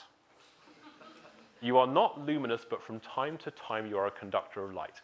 The essential leadership skill for civic life in a digital age is less luminous, more conductor of light. Right? Erica just spoke so well to this morning, which is this idea of the kind of the fancy, dynamic TED Talk giving wizard, whose ideas and personal agency will change everything. We all need to be less luminous and more conductors of light. How do you conduct the light of others? So that's three things I've learned from this. I want to finish with three challenges, things I'm worried about, things I think we should be worried about as people who are invested in civic life. So the first one, I think, is an interesting balance here in Austin, right? So this is me trying to get an Uber from here to go to the airport, not very successfully, right? So interesting that there's this interesting challenge between these new power and old power forces, which really is determining civic life, right? And at its worst, it becomes anti-innovation and anti-technology and anti-progress. And at its best, you hear a story about something like Ride Austin, which I was learning about last night, where you have this incredible new power model allied with some new power values that is doing amazing things here locally, as I understand it. And if anyone knows a lot about that and could teach me something about it today, it would be very helpful, because I'd really like to learn more about Ride Austin. So big challenge number one is the old power versus new power clash is getting big quick, and we're going to have to really get our heads around that. Big challenge number two.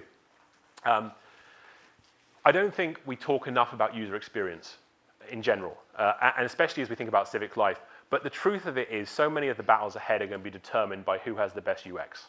Right? Think about the decisions we make every day with, well, let's do a bit of live research. Who here would be comfortable telling me who you're dating?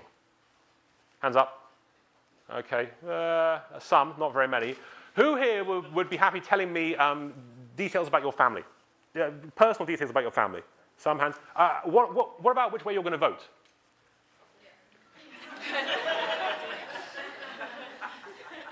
I'm not sure what that tells us. All right, interesting.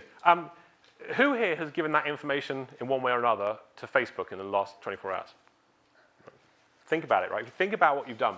Think about the data, the way in which we hand over data to organizations like Facebook. It may not necessarily be a bad thing. There are lots of arguments here. But just to think it through, we make all these concessions because the user experience is so good that we don't really think about it, right? So a lot of people here weren't prepared to give me information about your personal lives, and I'm a tremendous human being, as you can tell. But equally, we're prepared to give this over to these platforms that live a very long way away from ourselves very quickly, and the reason for that is the user experience is so good.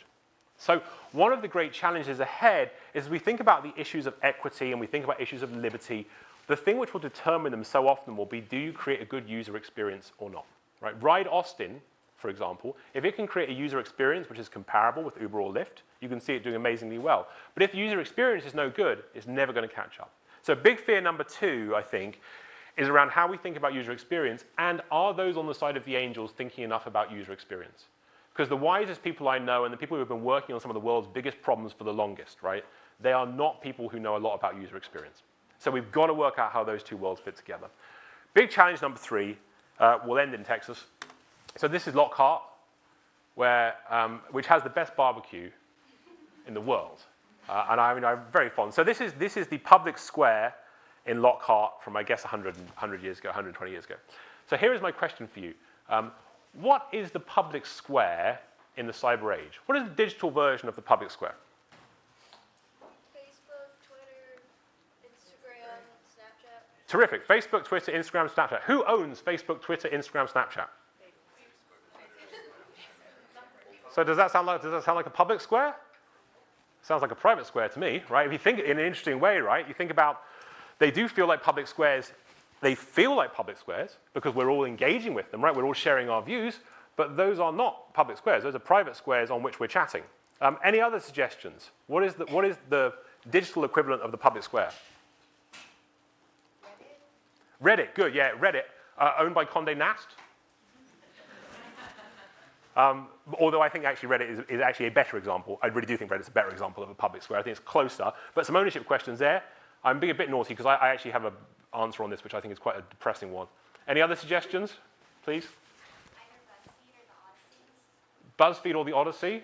or the Odyssey? BuzzFeed owned by a small number of people, right? BuzzFeed is owned by a very small ownership stake of people in New York. I don't know what Odyssey is. So there are some people here who don't know what Odyssey is because they aren't cool enough. So the Odyssey is very similar to BuzzFeed, but in the sense that individuals, mostly college students work on the Odyssey articles, can submit their articles and like they get the highest number of views or ratings or likes, and they get like a $50 cash credit at the end of the month. So it's not like based on salary; it's just based on either wanting experience to write or just thinking that would be fun to share that. Terrific. I'm going to look at that afterwards.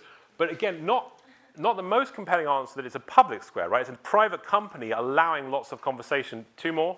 But isn't a public square owned by the government? Good, great question. There we are. Some libertarians in the room. So always good, always welcome.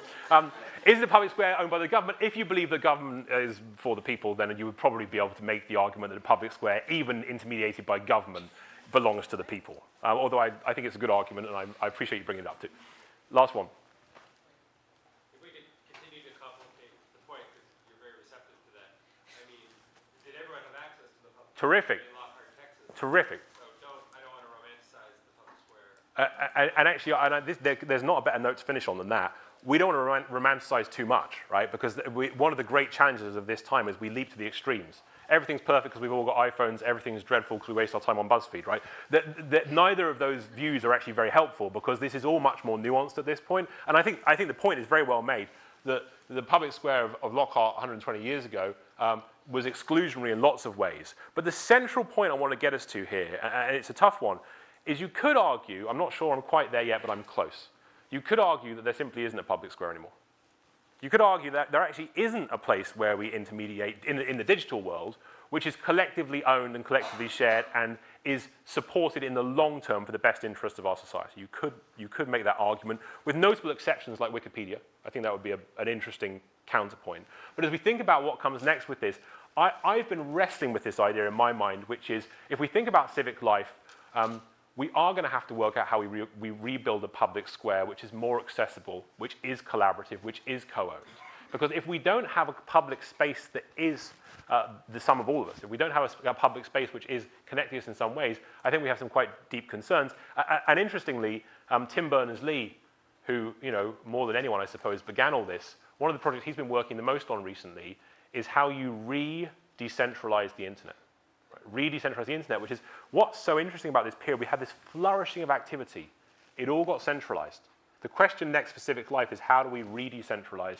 I think that's a good note to finish on, and I think we have 5 minutes for questions. Thank you so much.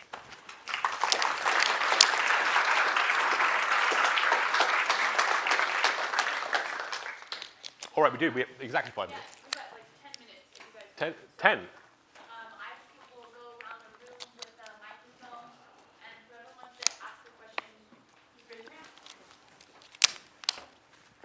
No questions.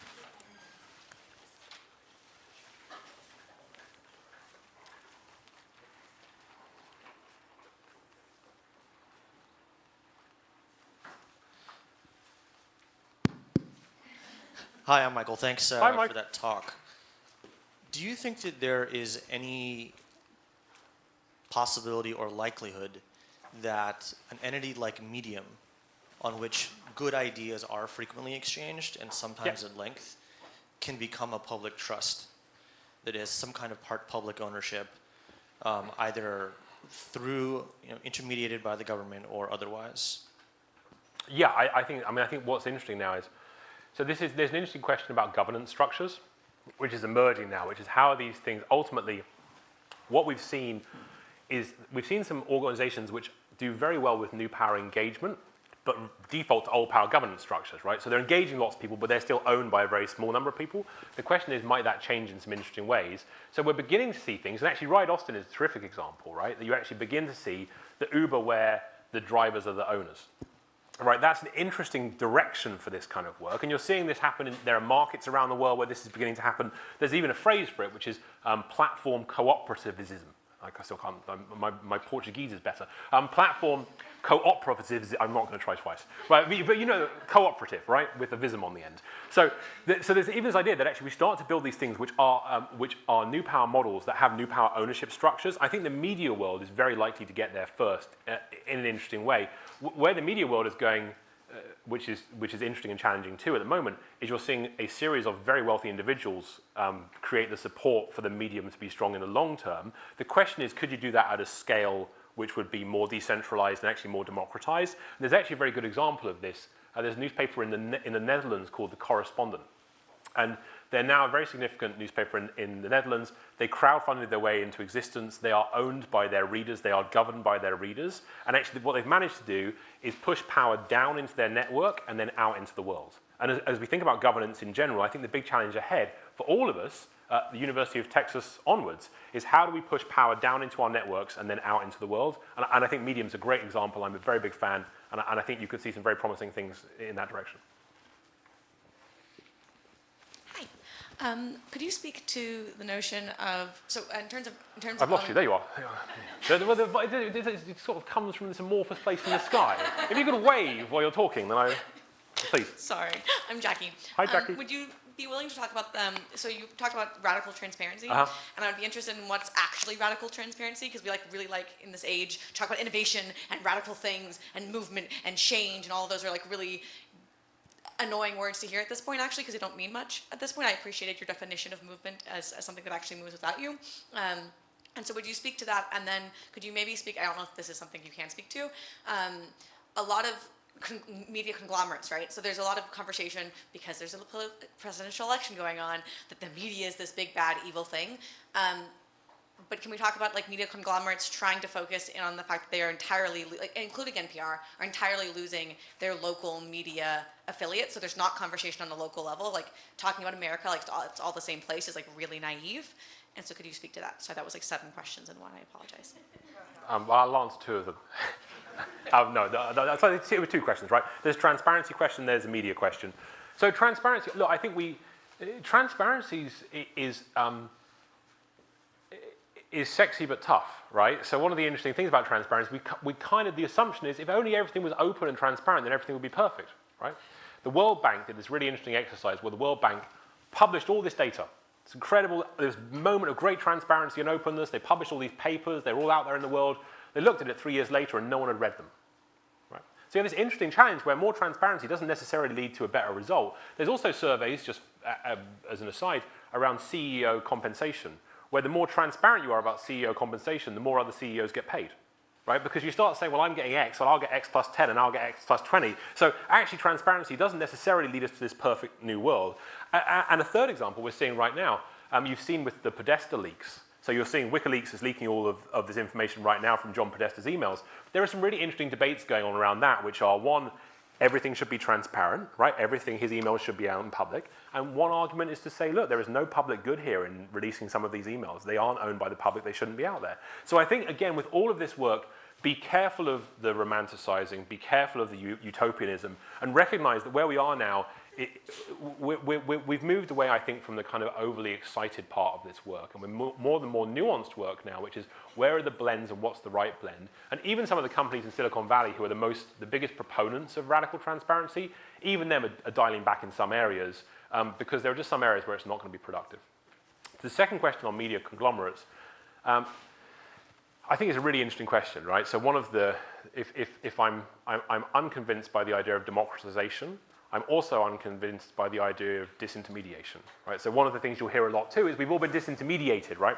But we have more intermediaries in our lives than ever in some ways. They're just different intermediaries, right? So some of the big media companies aren't doing as well as they used to, but the platforms are doing just fine, right? So we actually have replaced one set of intermediaries with another set of intermediaries. So it's very easy for people to be, woe is me, my local newspaper is shut.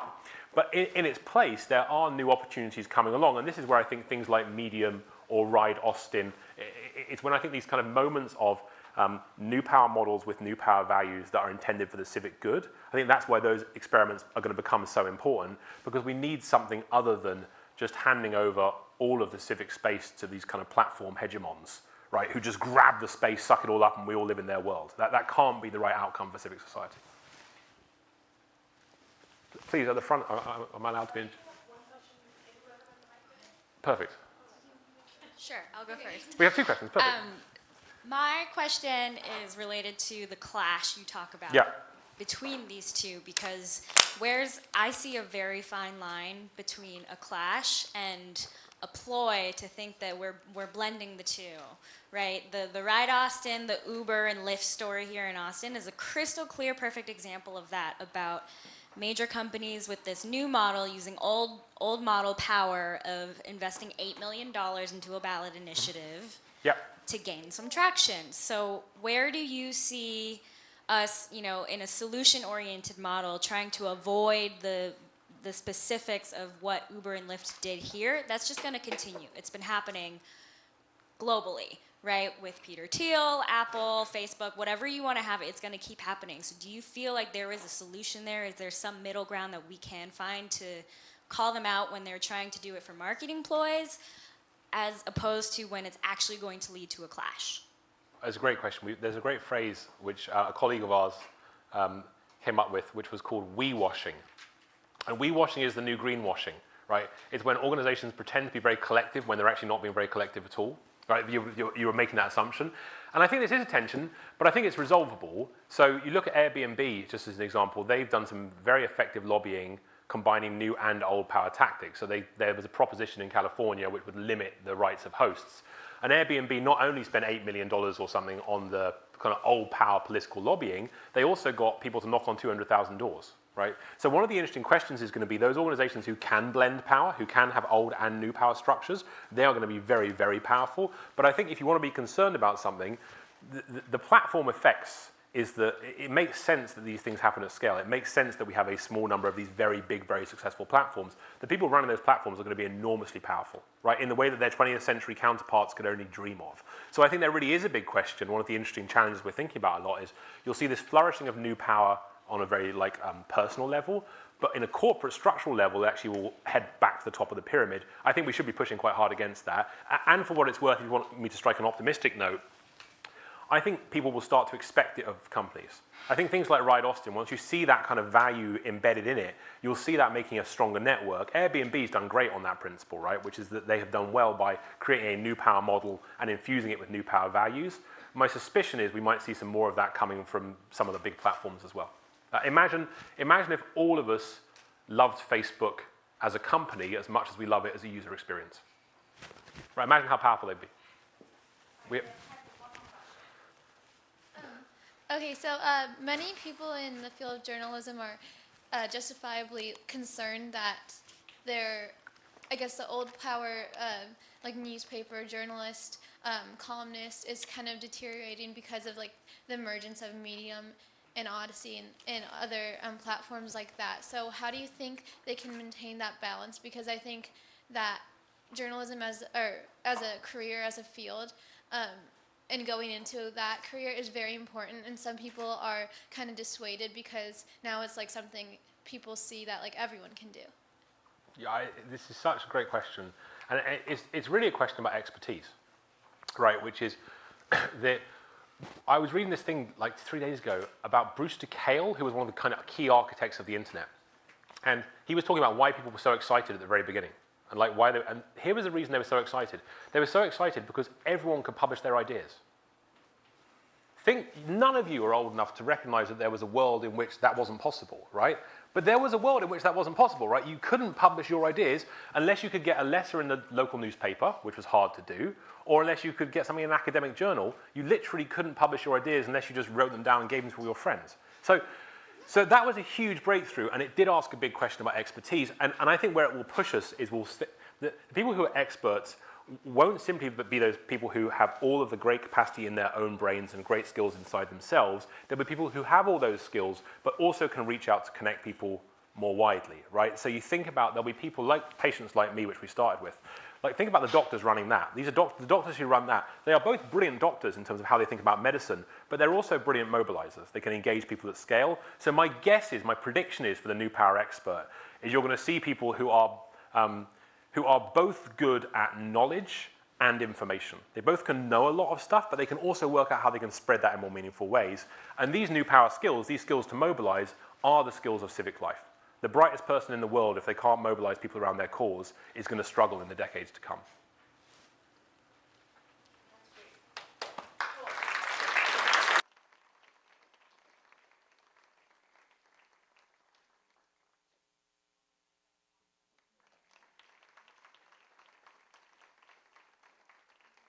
All right, guys. Well, we are going to take about a 10-minute break, and we'll meet back here. If you guys can just gather your trash and whatever other things you've got laying around that don't need to be here, and make sure to throw them away, and we'll meet back in here at 11 a.m.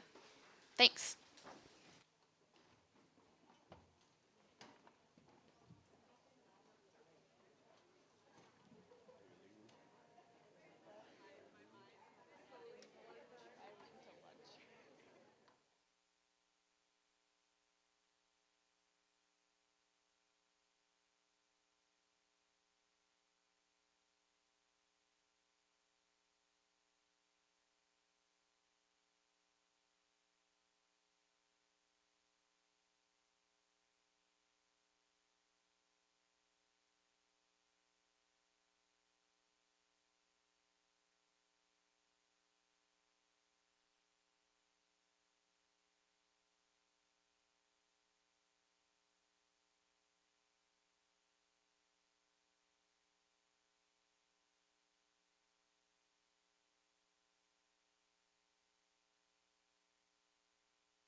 Emily, oh, we're about to start.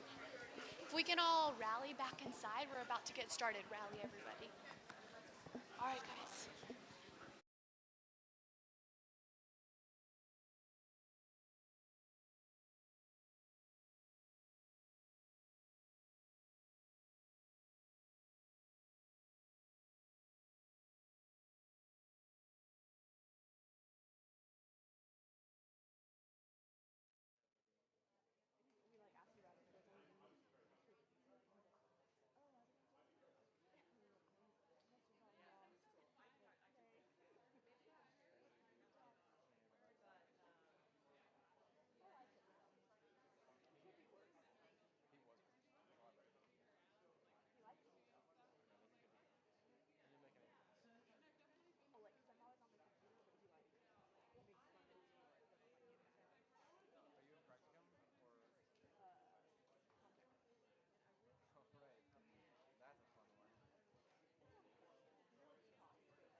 With our next session.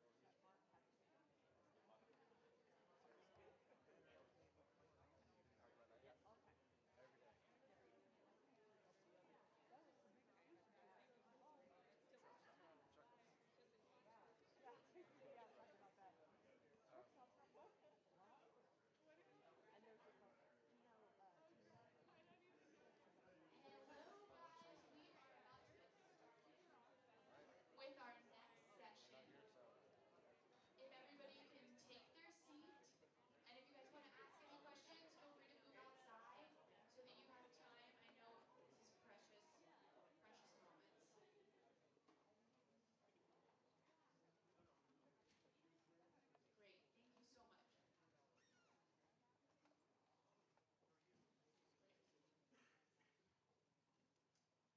All right, I will hand the mic off to Dr. Watkins.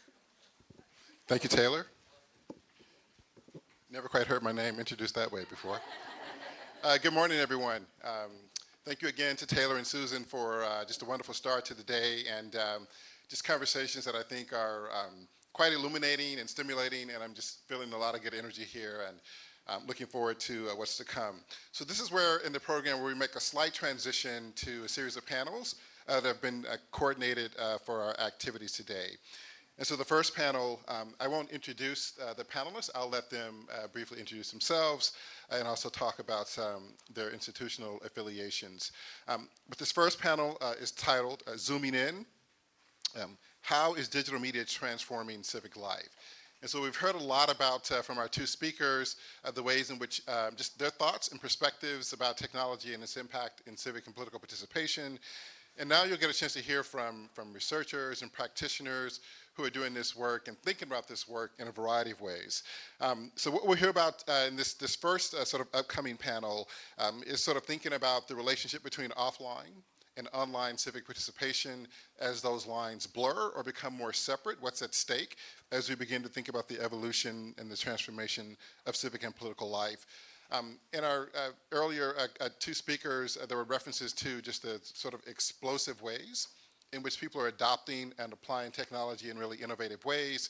One example might be this notion of citizen journalism. And so what does it mean when more and more people are now not only consuming content and information, but producing and sharing that information? And what's at stake as we begin to see more and more of a transition towards that kind of environment? And then finally, you'll also hear about the work that people have been doing in terms of kind of old-fashioned or old-school kind of community organizing in relationship to the kind of wonderful things that are happening in the online and sort of digital networked world. Why is it still important for us to think about local institutions, community organizing, and sort of creating different kinds of pathways for young people and for all of us, quite frankly, to become involved in civic life. I think the way this is designed is that there will be a number of, I think, 4 presentations, 10 to 12 minutes each, and then we'll sort of assemble together for more of a kind of panel discussion. but we'll also create some time for you to ask questions and respond to the speakers if you would like to during that time. So I'm going to turn it over to our first presenter.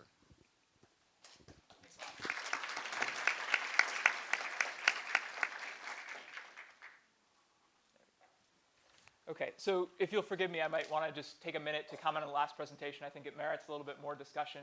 The new power, old power distinction was really interesting to me since some of my other work focuses on Uber and makerspaces, which are obviously in this dynamic. So one thing I just want to urge everyone, not necessarily think about them as new and old, because I think one prototype of what he called what Henry, wherever he is, called the new power movement is actually in Micronesia, the Coolering of the Melanesians, which Karl Polanyi wrote about in the 1940s. And it's this fascinating economy which relies on open source techniques and principles, and it was a pre-market society. So I think we can think about new and old power, but we can also think about market and non-market ways of communicating.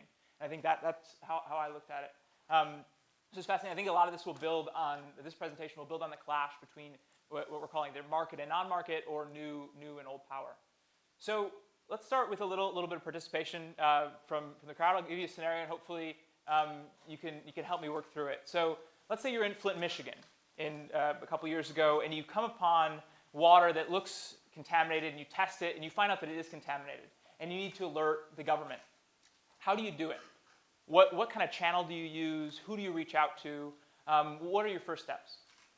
Does anyone have an idea of what to do? It's urgent? Oh, yeah. So you should contact the EPA, but they're about 3 years behind in actually dealing with water issues because they're so underfunded. So I would contact the local newspaper before I would contact the EPA. Okay, so you contact a journalist before you would contact government. How would you contact them? How would I contact the journalist? I'd call them. You'd call them on the phone. Okay. How about back there? I would contact the local water utility. How would you contact them, local water utility? I would find out where their department is at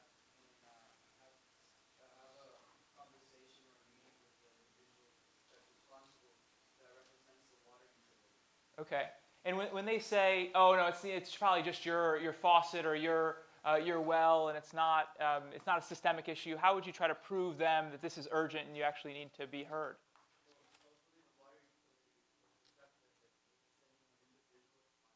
Mm-hmm. Okay.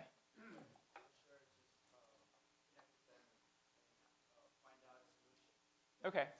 Yeah, I think that's a good. And how about something more basic, like there's a pothole or there's a street light? Sorry, I'm moving past. So there's a pothole or there's a street light that you notice that's out. How would you try to get that fixed? Yeah. Probably take a picture of it. You tweet it, okay. 311. Okay. And would you do the same thing for the contaminated water or the biohazard? You would probably tweet it. Would anyone else? How many people would do the same for the pothole and for the kind of the biohazard of the water?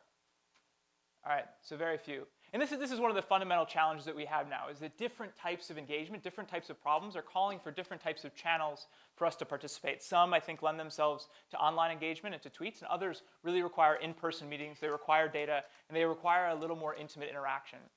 So let's take a few steps back to the beginning. So one of the problems, at least, I'm a social scientist. I'm from MIT's governance lab. And we make partnerships with companies and with governments to try to work on research problems that matter to them, that try to make these companies perform better, or governments respond better to citizens. So our starting point is typically that old citizen participation, the traditional town hall meeting, is very high cost. It costs people time when they might not be able to get time off work. It sometimes costs them money to travel or to go and engage, to take time off work. And it requires social networks. You typically need to know people who participate in these types of events if you're going to participate in them. So the traditional problem with this high-cost participation, here's kind of the traditional event, the problem is that you get a very skewed sample. You don't get participation across citizens. You get people who have extreme positions. They're invested in an issue one way or the other. And the extreme position, this is Morris Fiorina's argument, this is the beginning of the internet age. He said that this is the dark side of engagement, that when it's such a high cost to participating, you only get the extremes. He calls this the problem of extreme voices. Now, what Fiorina argues is that we need the internet, we need something that can lower the cost of participation. And once you lower the cost of showing up, more people participate, more views are expressed, it becomes this great market of participation, and the best ideas will rise to the top. Now, our question as researchers was, Now we have the internet. We have lowered the cost of participation. Did this actually happen? Do we have a higher quality of feedback now when there are biohazards, when there are other problems in your community? Are governments now getting the better feedback? Are they getting more of it from more diverse places? So here's the typical example of a lower cost of participation. During the crisis, during natural disasters, you get people posting to Facebook or tweeting photos of the problem they have, and then you have governments looking through Facebook feeds, looking through hashtags to understand where the real problems are. Now, we wanted to test this hypothesis that online feedback is performing better than in-person feedback, and we wanted to test it in Pittsburgh, which is a city government that we came into a relationship with through a partnership we have with Mind Mixer, which is a company. It's now called My Sidewalk, and they collect a bunch of data from citizens online in partnership with government. So let's say a government has a question about where to build the next park in a particular neighborhood. They'll post that on My Sidewalk, and then a bunch of citizens will respond with where they think the park should be, what they think the park should have, and that's how governments crowdsource their information. So our partnership came at a very controversial time for Pittsburgh. So Pittsburgh had a police chief who just was ousted in scandal. They had very little trust between the citizens and the police, as I know is happening in many cities right now. And for Pittsburgh, they wanted to have really a grassroots discussion about how to select the new police chief. And what they asked their citizens was, what public safety priorities should we have in selecting our next police chief? And they asked it two ways. They had a series of town hall meetings, one in each prominent neighborhood or police zone. And at the town hall meetings, they asked people to write down on sheets of paper, what public safety priorities do you have in your neighborhood? They also asked it online through My Sidewalk. They asked anyone who was willing to go to this website, what public safety priorities do you have? And what we did as researchers is we took all of those forms from in-person, all of those forms online, and we put them into a survey. And the survey, we presented it then to the government. And we asked the government anonymously. They didn't know which came from online. They didn't know which came from in person. And we had them rank the series of pieces of feedback. Which pieces of feedback do you find most novel? Which were surprising and new to you? Which were most relevant to the question at hand, relevant public safety priorities? And which pieces of feedback were the most useful overall in selecting the next police chief? So those are the three criteria: novelty, relevance, and usefulness. Do you think online feedback performed better or worse than the in-person feedback from all these government officials whom we polled? So they ranked it 1 to 10. So the average ranking of an online piece of feedback versus an in-person piece of feedback. You think in-person is better? On which scores? That it was more receptive to actually being heard. Okay. Anyone else have guesses? Or should I just show the results?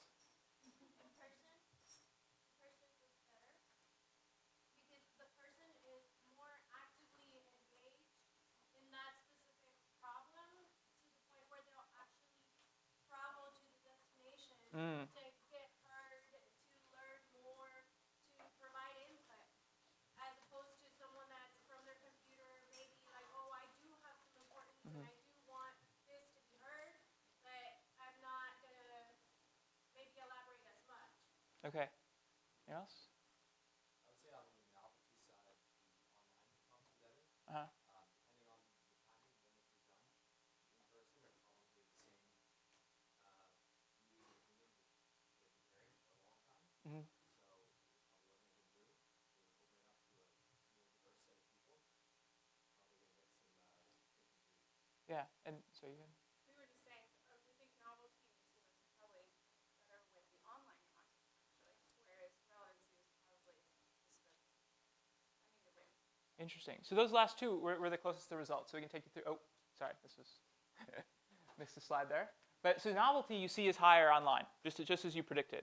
And I'm going to go into why that happened a little bit more later. And then you don't really see a sharp distinction with relevance or usefulness. You see relevance slightly higher for the in-person, for the town hall meetings. And let's check out why. So here's just, we just dumped a bunch of the feedback into the Wordle application. And you can see the types of feedback are very, very different in person and online. Now, the words don't tell you everything, so let me just go through a couple themes, in person versus online. So at town hall meetings, the discussion centered on drugs, violence, murder, and how to perform community policing better.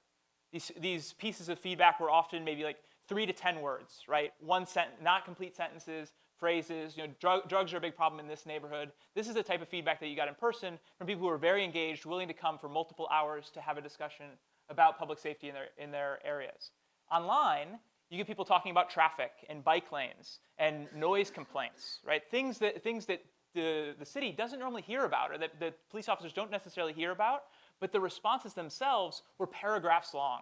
These were people who, just like the folks in the town hall meeting, were very invested and presenting oftentimes pretty extreme views of the issue. They were citing specific statutes around bike lanes, offering links to articles with examples from other cities. So the people online were very, very engaged and offered very in-depth views that oftentimes seemed not to be addressing the issue at hand of corruption in the police department and real public safety issues.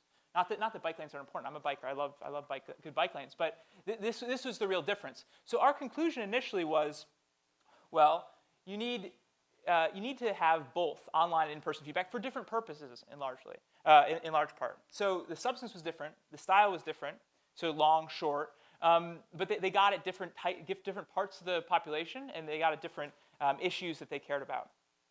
Now, in the end, we were talking with the city of Pittsburgh, and the most frustrating thing, and this isn't to single out Pittsburgh. I love Pittsburgh. I think it's probably a problem that most cities face, was that they got all this feedback, and they didn't really know what to do with it. How were they going to prove that this feedback actually mattered for them selecting the next police chief? I mean, they could listen to the feedback. They can read through the surveys and read through what everyone was doing, but would they actually learn from it? Would it inform what they did next? Partly because if you saw on the bar graphs, if it was 1 to 10, these pieces of feedback were ranked like 4 and 3. Some government officials ranked all the feedback 0.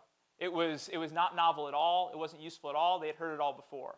So the next question for us in our research is, how do we make feedback that is higher quality? How do we get government actually to listen to what people are saying? And how do we ensure, one way or another, that government learns from what they're hearing from citizens? So I want to leave you with a few ideas, and hopefully they'll stimulate a discussion. So this is the My Sidewalk platform now, and it's just a map of crime in Pittsburgh, and then a comparison of crime in Pittsburgh between crime in Pittsburgh and crime in Cleveland. So the idea that we have is to prompt citizens, instead of asking them this general question, what are public safety priorities, to prompt them with comparisons to show them, here are specific problems in your area that we know from the data. Can you help us understand why you think these problems are taking place? Why is murder much higher in your city, but sexual assault, for example, much lower? And what do you think community policing can do specifically about it? And then instead of just leaving the survey, reading it, not having anyone's name to follow up, keep asking that question. Go back and ask the same person if their response has changed once the police change their tactics. So we call it a process of iterated experimentation. You start with a small pilot, and then you go back and you iterate and you say, okay, what's changed, what hasn't changed, and then you adjust once again. And that's the type of research that we're trying to promote now.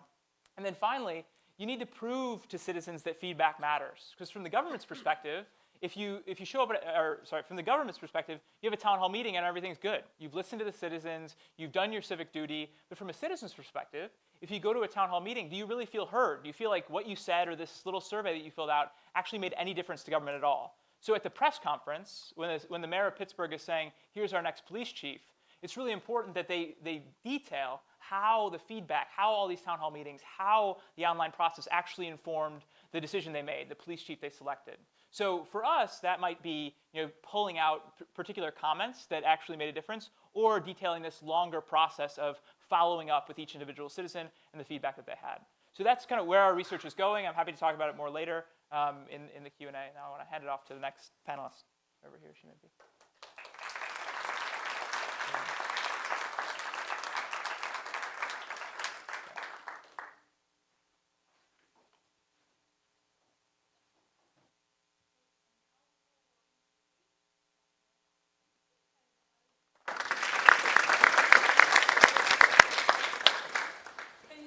Without the mic?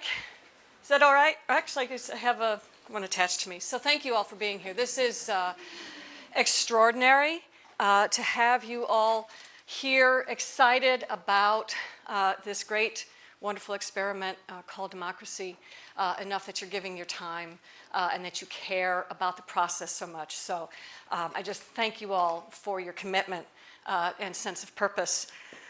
I want to talk to you about how we have kind of walked into the matrix together and how we are, whether or not we intend to be, we have become gatekeepers. And now I know what that little child is listening to. That little child is listening to Wrecking Ball. I had no idea that that was so popular in the toddler crowd.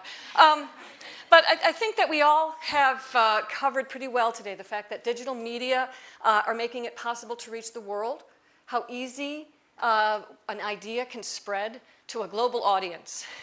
It is cheaper and easier to get started. We know this. One thing we haven't talked about too much this morning is how visual tools are accessible to us and how important visual communication is to persuading people, good or bad. My research is on citizen journalism. I've been specializing recently on the police accountability movement and the use of small cameras for police accountability work. It's also known as cop watching. And it's arisen not only because everybody has a smartphone in their pocket and it's very easy to videotape public activity in your neighborhood, but it's also very easy to share it. And the police accountability activists that I talk about call that the 1-2 punch, that it's not enough to have tape. We've had videotape and video cameras for decades. What is different now is the ease with which they are able to share and spread the word about police activity in their communities. In talking to citizen journalists, whether they're police accountability activists or citizen journalists covering city government or local government in their communities, or just keeping a blog, some of the things that I've learned is they start often with single issues, like cop watching, or like concern for the water utility, or concern for sidewalks in their neighborhood. But writing regularly becomes difficult rather quickly. People often don't even have the confidence to continue to write with the kind of frequency that is necessary to keep a blog going beyond about 6 months. Lacking a support network, people feel isolated with the writing process and with the reporting process. And then eventually they have to get back to work because they have to make a living. And so it's a very difficult journey to take to be a full-time citizen journalist. But we also have an accidental versus a purposeful kind of citizen engagement as journalists or as contributors. And what's interesting is that the folks who are doing police accountability work weekend after weekend after weekend are not the people who are finding and collecting some of these shocking videos of police overreach in their communities. That is usually the accidental witness who commits the, as Dana Boyd called it, the random act of journalism. The police accountability activists find their power to be more in the form of prevention, because they're out there weekend after weekend after weekend. So there is a GLBTQ organization in the Southwest that does police accountability activism in the club district of their city because in the past they witnessed harassment of gay and lesbian people outside the clubs. Now that they're out there, they say they see less of a problem in that particular neighborhood. One woman started with a cardboard box made to appear like a camera because what mattered was that citizens were watching. It didn't matter that she wasn't able to get videotape. And this is the lesson of citizen journalism, that we are watching, that we are holding government accountable. Citizen oversight is what keeps government honest. But a challenge for us all is that we are in it whether we want to be or not. If we're participating in social media, we are committing random acts of journalism every day. We have access to that worldwide audience. We have easily used multimedia tools. We are living in a very fragmented media landscape. And heavens to Betsy, I'm so glad that the Washington Post is backing me up this weekend. There's a wonderful op-ed in there about how media are and how fragmented they are. Once upon a time, the media were a funnel, and that is not the case anymore. We are networked. We have a troubled business model for news now. Financially, traditional news organizations are in trouble.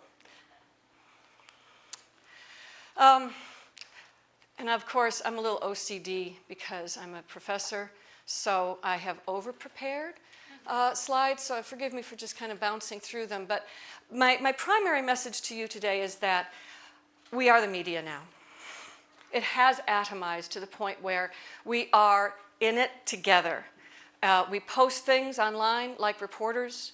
We share and pass things, and we decide what to share, so we're curating information just as editors have traditionally, and we comment just like pundits.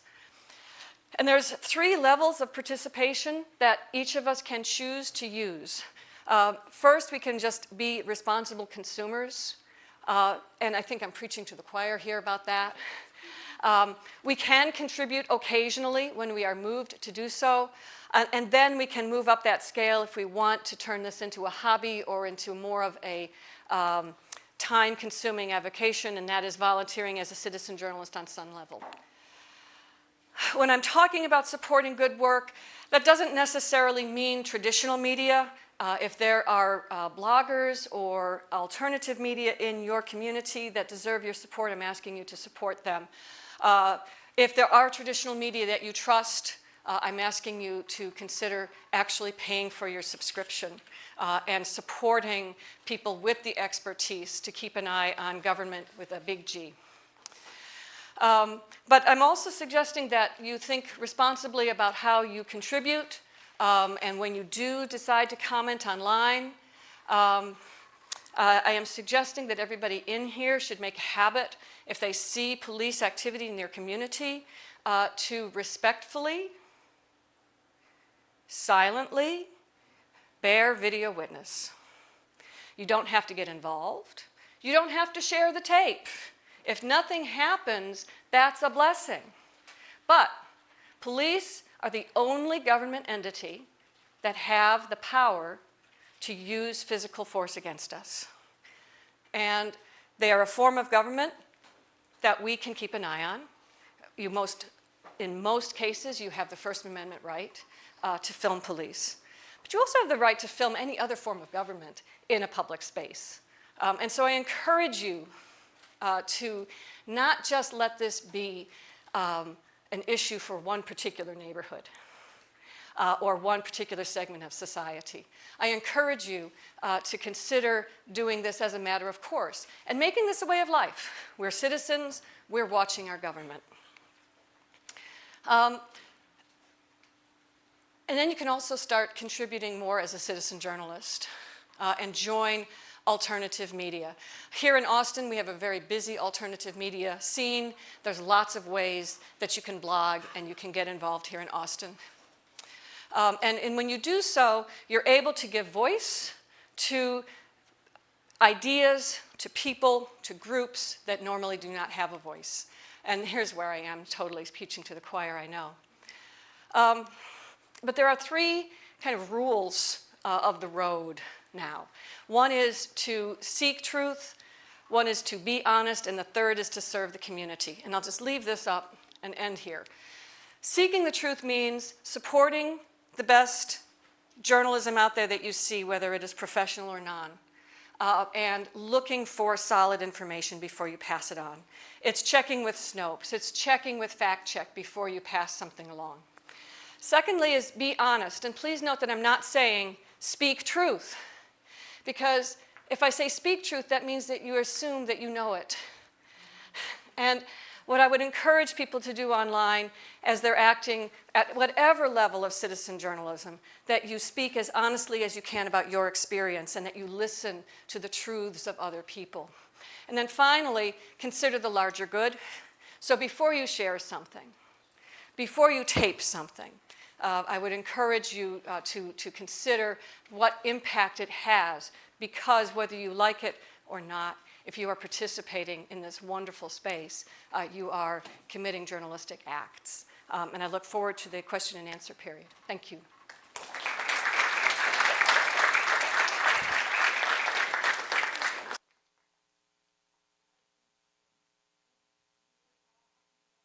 Dr. Chris Wells.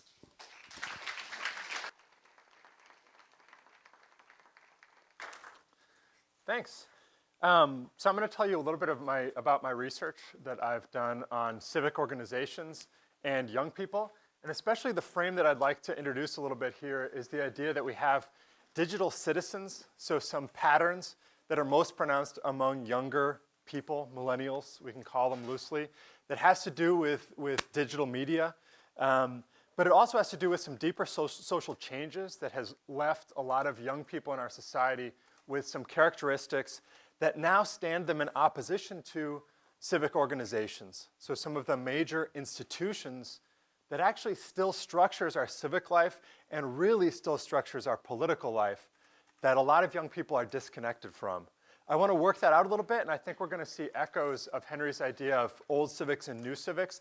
And the message that I want to bring is that old power is still very much alive, and it still continues to control a good part of our political system, and we need to find ways for young people and young activists to interact with it. So let me try to develop those ideas a little bit. This is the part of the lecture that I usually emphasize for academic audiences. I don't think this group needs it. In short, young people in our society, millennials, are heavily embedded in digital networks. They're heavy, habitual users of social media, digital media, and so forth. So I'm not going to emphasize this today. Instead, I want to give you the part that I can usually take for granted at a political science conference, for example, and talk a little bit about the way things have changed in the last 40 years to try to improve our understanding and context for the civic political moment we're in now. So let me get down to this. There are changes in citizenship that have gone on that are much deeper than the tools that we use.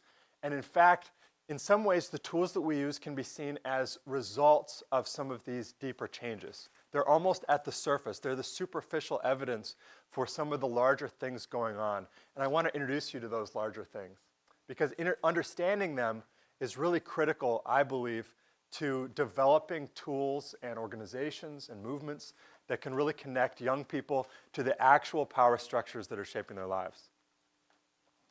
Number one, folks probably know this, but I just want to emphasize a couple points. We've seen a large decline in traditional, conventional forms of civic participation among young folks and older folks. Here we're looking at, there we go. Here we're actually looking at voter turnout in midterm elections. So not the presidential elections. Earlier on, the first speaker talked a little bit about Barack Obama in 2008 and the massive spike in young person engagement during that election. But the midterm elections actually, I think, tell us a little more because they really tell us about the baseline. The folks who are coming out to every election, who are habitually involved in political participation in the midterm elections. And there's two key points here. One is the big gap between younger people and older people, which is clear and consistent. And then the other is the long, steady decline from the 1970s, so well before any digital media, up until recent years. So there's been a decline in this sort of conventional form of participation. But to structure that a little bit more, there's been a massive deinstitutionalization of engagement.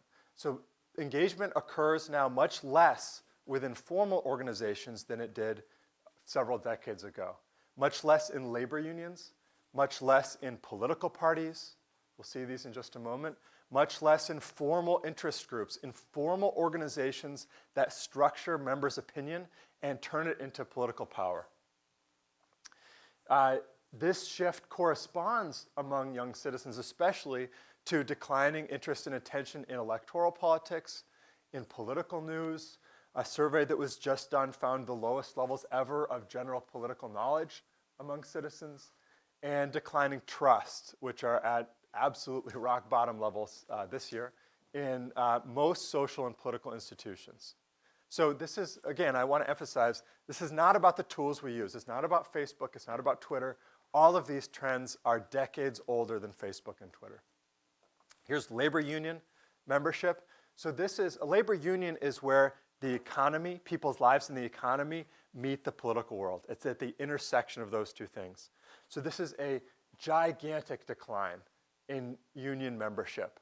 The structure that people live in, that structure their interface with politics is just drastically different when they're not a member of a union, when instead they're employed on their own as an individual. And then this is party identification. This is by age. So you can see among younger citizens, identification with either party is at an absolute low, and those who call themselves independents really high. So massive dissociation from these institutional forms of political participation.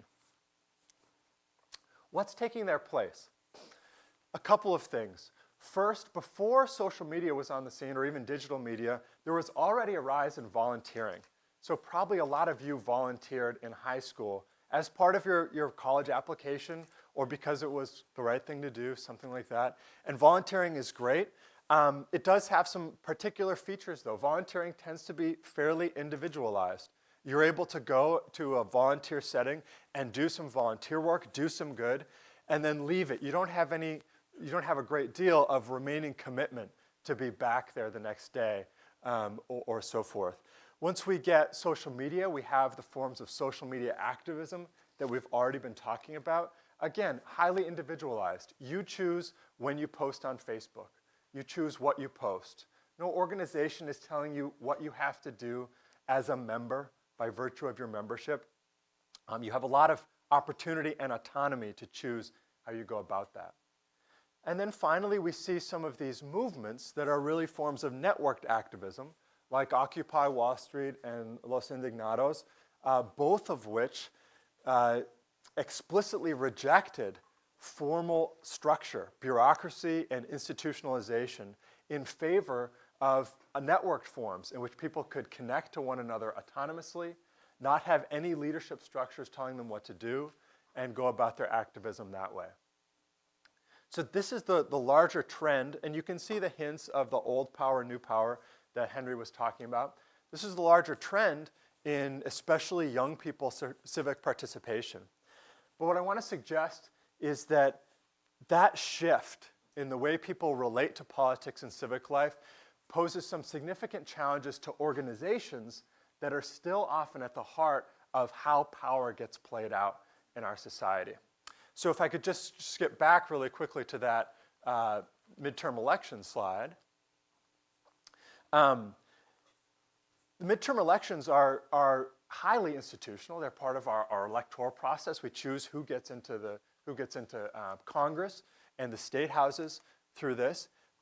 But crucially, it structures the future of our political system. Does anybody know who won the popular vote for Congress in 2012? Which party? Yeah. The Democrats did. And who got more seats? The Republicans got 33 more seats in the House of Representatives, while the Democrats, and how is that possible? Say it again. Absolutely. So in 2010, the Republicans won a landslide in the House of Representatives.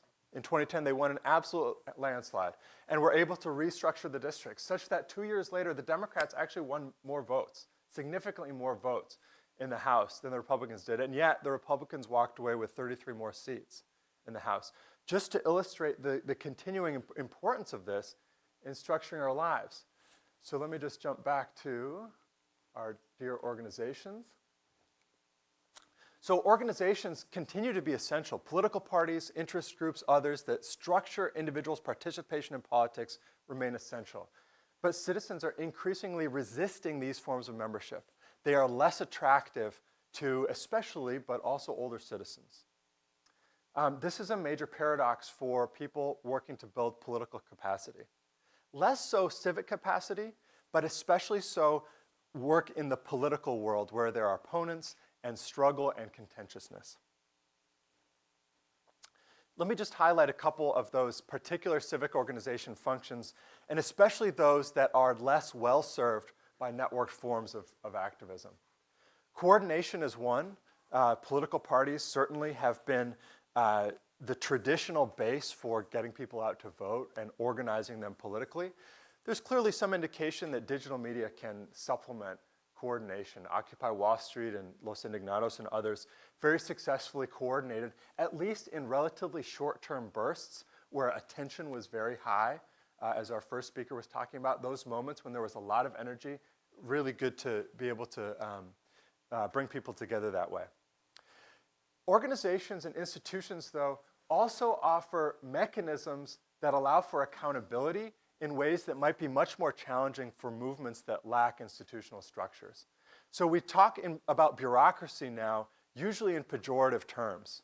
But in fact, when Max Weber was first kind of describing what bureaucracy was, he was specifying that bureaucracy was something that allowed equal treatment of elements. So when we talk about red tape today and we talk about going to the DMV, usually underfunded, as somebody mentioned earlier, the DMV and standing in line, that's because we're going through the red tape mechanisms that are largely designed to give people an equal experience and to assure equality among participants. Now, certainly there are biases built into many of these institutions, but it's institutions and bureaucracy that actually allow for accountability of leaders and members in organizations. Social and human capital is built and structured by institutions.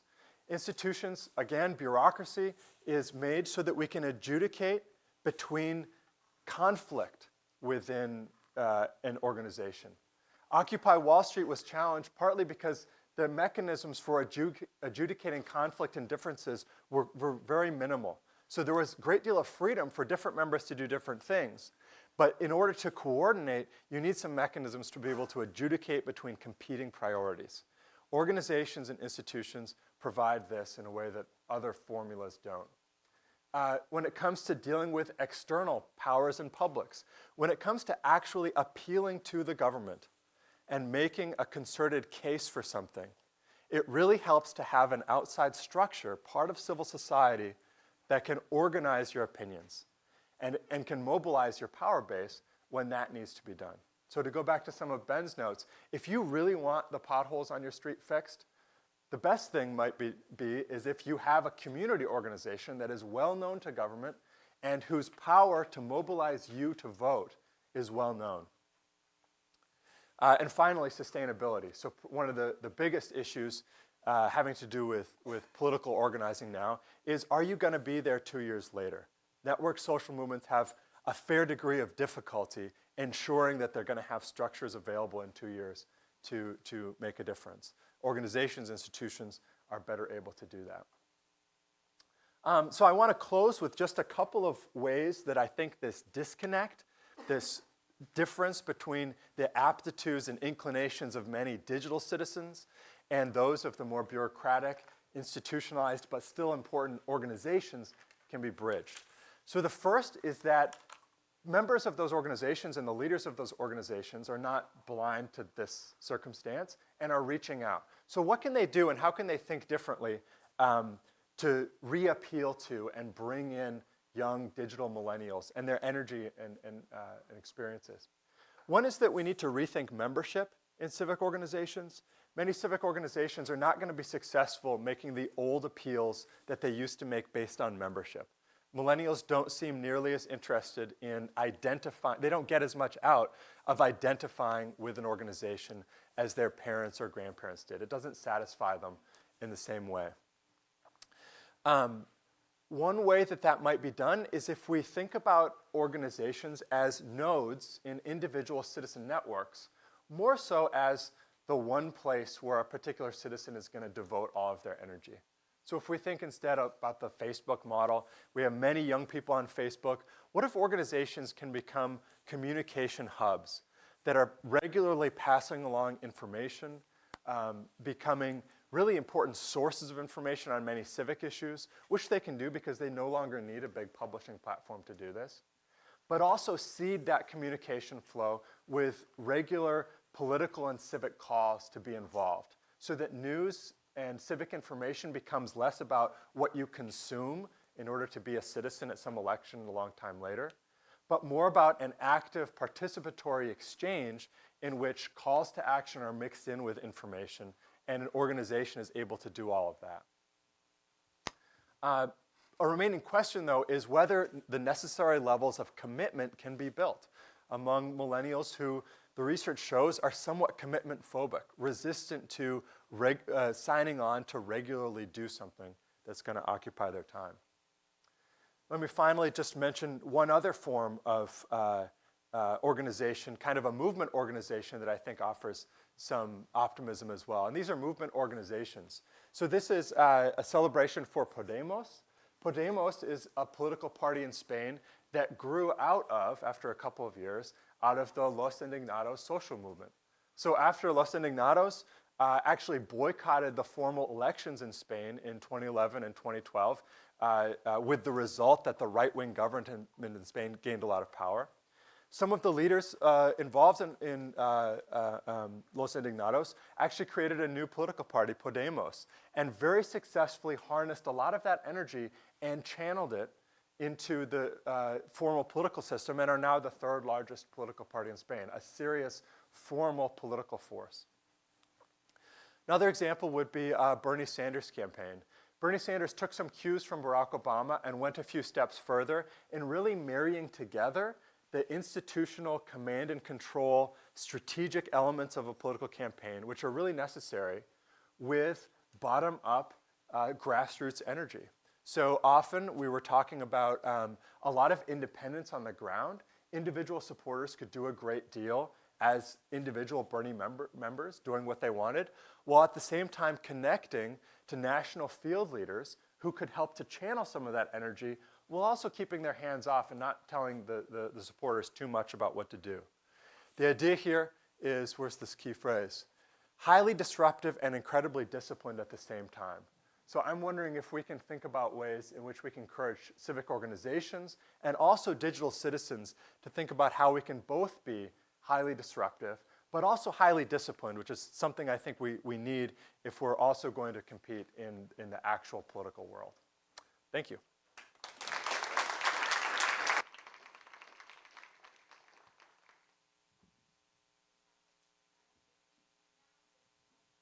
Dr. Benjamin Kirshner, as I successfully make a casual lean like Hillary Clinton. Hi, everybody. How you doing? Good. Can you hear me okay? It's really an honor to be here. I'm here from the University of Colorado in Boulder, Colorado. I'm an associate professor there in the School of Education. And I also direct a center at CU Boulder called CU Engage Center for Community-Based Learning and Research. So I encourage all of you to check us out. And for those of you who are interested in graduate school, take a look. This is a terrific day, and I'm really enjoying the conversation that we're having.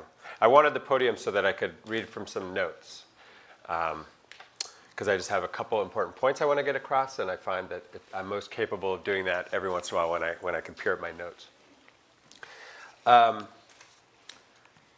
That was a really nice segue in many ways from the prior talk, Chris, is that right?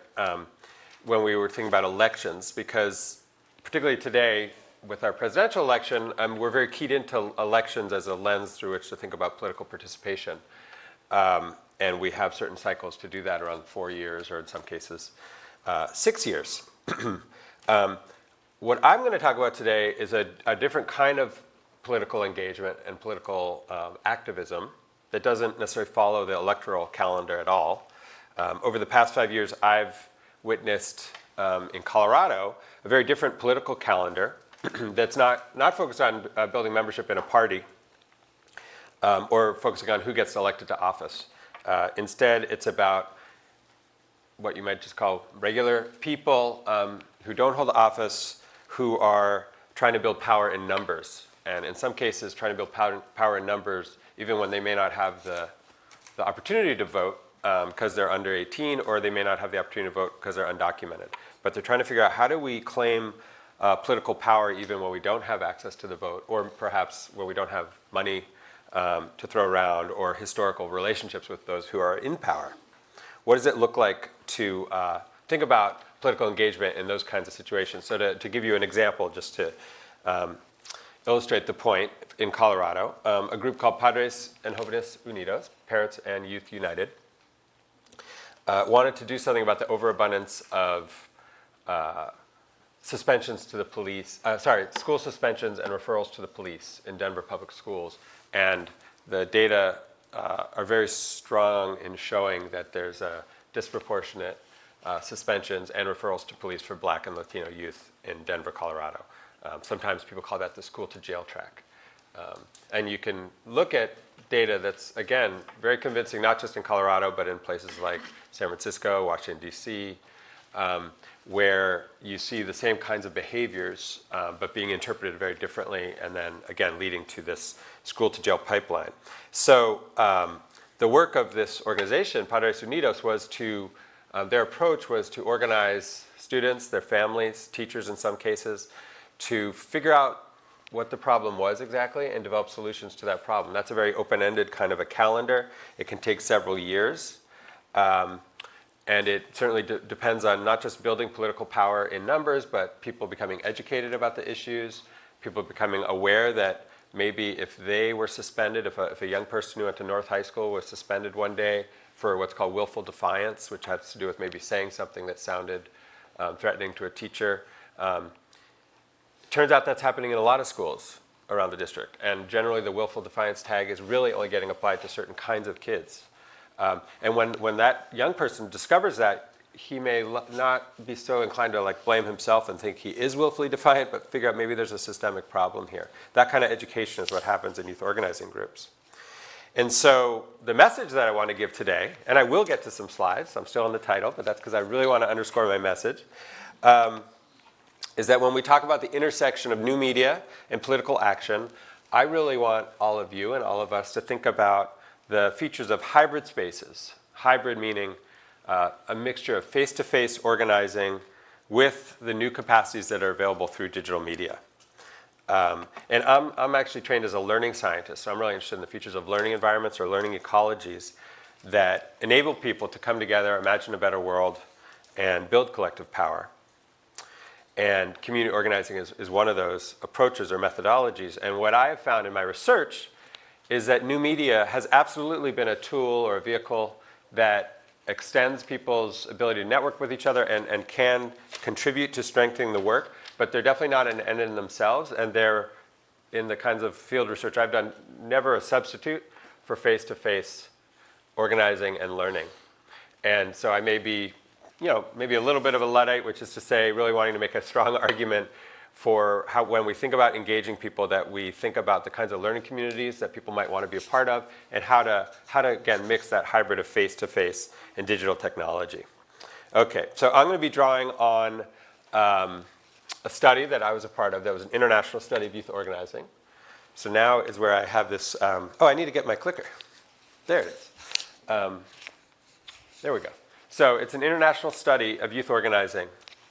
And you can see that we had these three regions of the world, United States, Northern Ireland, and the Republic of Ireland, and then South Africa. They all share certain qualities. They're really different in a lot of ways too, but certainly there's a history of either racial injustice and oppression in two of these places and sectarian conflict in the third, which is to say Northern Ireland and Ireland.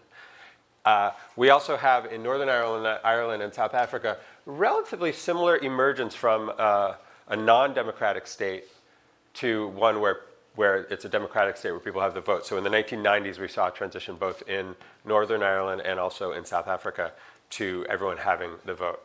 In the United States, we would go back maybe a little earlier to the 1960s with the civil rights movement. But I would want to remind all of us that the right to vote is also a relatively new franchise in the United States as well, whether you want to talk about women in the early part of the 20th century or just creating more access for African Americans and other minorities in the US. So those are some of the similarities. We were looking at community-based youth organizing groups. I've already given you a little bit of a foreshadow of what I mean by that through my example of the work to dismantle the school-to-jail track. I in particular wanted to emphasize this notion that it's a relational kind of work, so there's a strong focus on building sense of community and face-to-face trust. We have a strong emphasis on leadership by those directly affected. Those would be the 2 points I really want to flag. And for today, I'm going to give you some examples. Excuse me, I'm still coordinating my two sets of slides here. I want to give you 2 sets of examples. One is going to be from South Africa, and the other is going to be from Belfast. So let me start with South Africa. And I'm talking about an organization called Equal Education. Equal Education started in Cape Town. It's a movement of students, parents, and community members trying to make sure that people in South Africa have equal access to education. The main focus of the past 4 years in Equal Education has been to get the national government to agree to what they call minimum norms and standards. Minimum norms and standards for South African schools would mean things like every school and every child can expect a functioning bathroom in the school or a library. It might just mean that there's a physical boundary to the school, which is to say there's walls and they can be kept warm in the winter and cooled down if possible in the summer, that sort of thing. So minimum norms and standards for what we expect, really brick and mortar kinds of stuff from our schools. And just to give you a very quick history kind of reminder, South Africa emerged from an apartheid government in 1994 when Nelson Mandela was elected. The inequities that existed prior to 1994 have very much persisted in South Africa. So without going into a lot of details, black South Africans who aren't middle class, particularly those in rural areas and in townships, experience a very substandard opportunity for education in South Africa relative to affluent black people, or certainly to many of the whites who've kind of maintained control over their schools. So what the challenge has been for Equal Education, this organization which started in Cape Town, is that, and here's an example of new media being useful, is as they have their website out, you can go to their website if you like. They actually have, I think, a very smart and sophisticated new media strategy. They were starting to get contacted from young people in rural areas of the country. And in particular, they were getting outreach from the Eastern Cape, all right, which is that little circled area. I'm getting a little echo when I talk, but I'm going to try to not talk too loud. Are you hearing me okay? Okay. I'm just not used to the mic. So you see Port Elizabeth out there. That's the Eastern Cape. That's actually where Nelson Mandela is from, rural parts of the Eastern Cape. It's about a 10 to 12-hour drive to kind of get from Cape Town out to the Eastern Cape. And they were getting these inquiries from students, high school students, saying, hey, we've got this issue going on in our school. Our teacher isn't showing up, or we're told to study for these exams to graduate, but we don't have access to the books that the exams are based on. Help us out. And that would be inquiries like over email, that came through the website. And Equal Education initially tried to share some resources and kind of figure out some ways to use the internet to get some resources. But ultimately, they realized they weren't having a lot of success and they needed to do more. So they felt they had to actually travel to the Eastern Cape and do some face-to-face work. Okay, so new media was a resource here, but it wasn't adequate. And so just in the past year,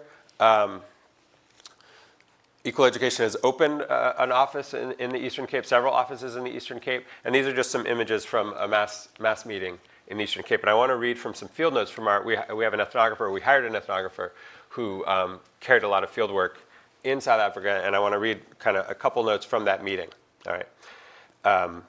Because we're trying to understand kind of what happens in these face-to-face interactions. So I want you to pay attention to a rich conversation that occurred in one meeting, and kind of see what you notice. And these notes come from a small group breakout discussion. Now, I've been talking a lot about youth and students, but this happened to be a meeting where there were students and parents.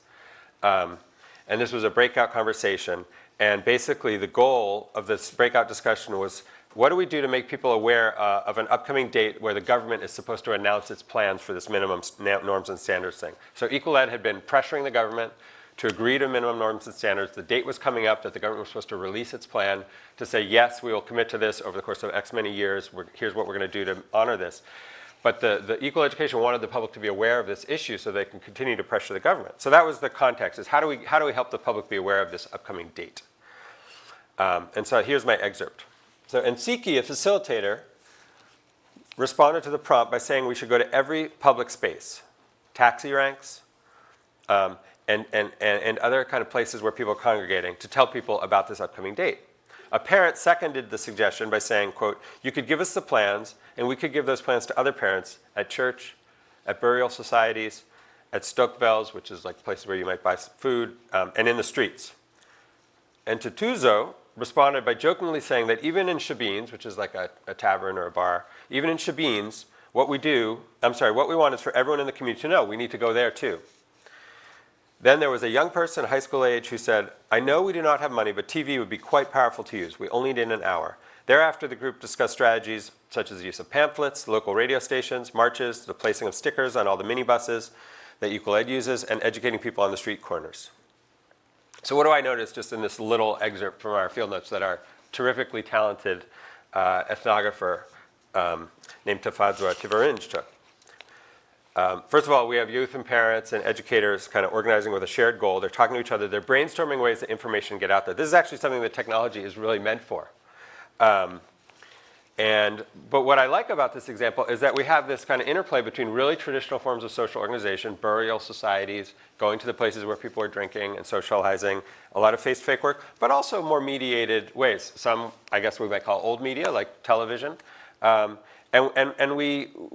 guess I would want to say digital media can be quite useful in that context, but it's not adequate to the task. It's not the only method that these groups are doing and that we're seeing groups using. This is just another image from the work in the Eastern Cape where the leader, Brad Brockman, was sitting in with the group and kind of building those relationships that are needed for trust.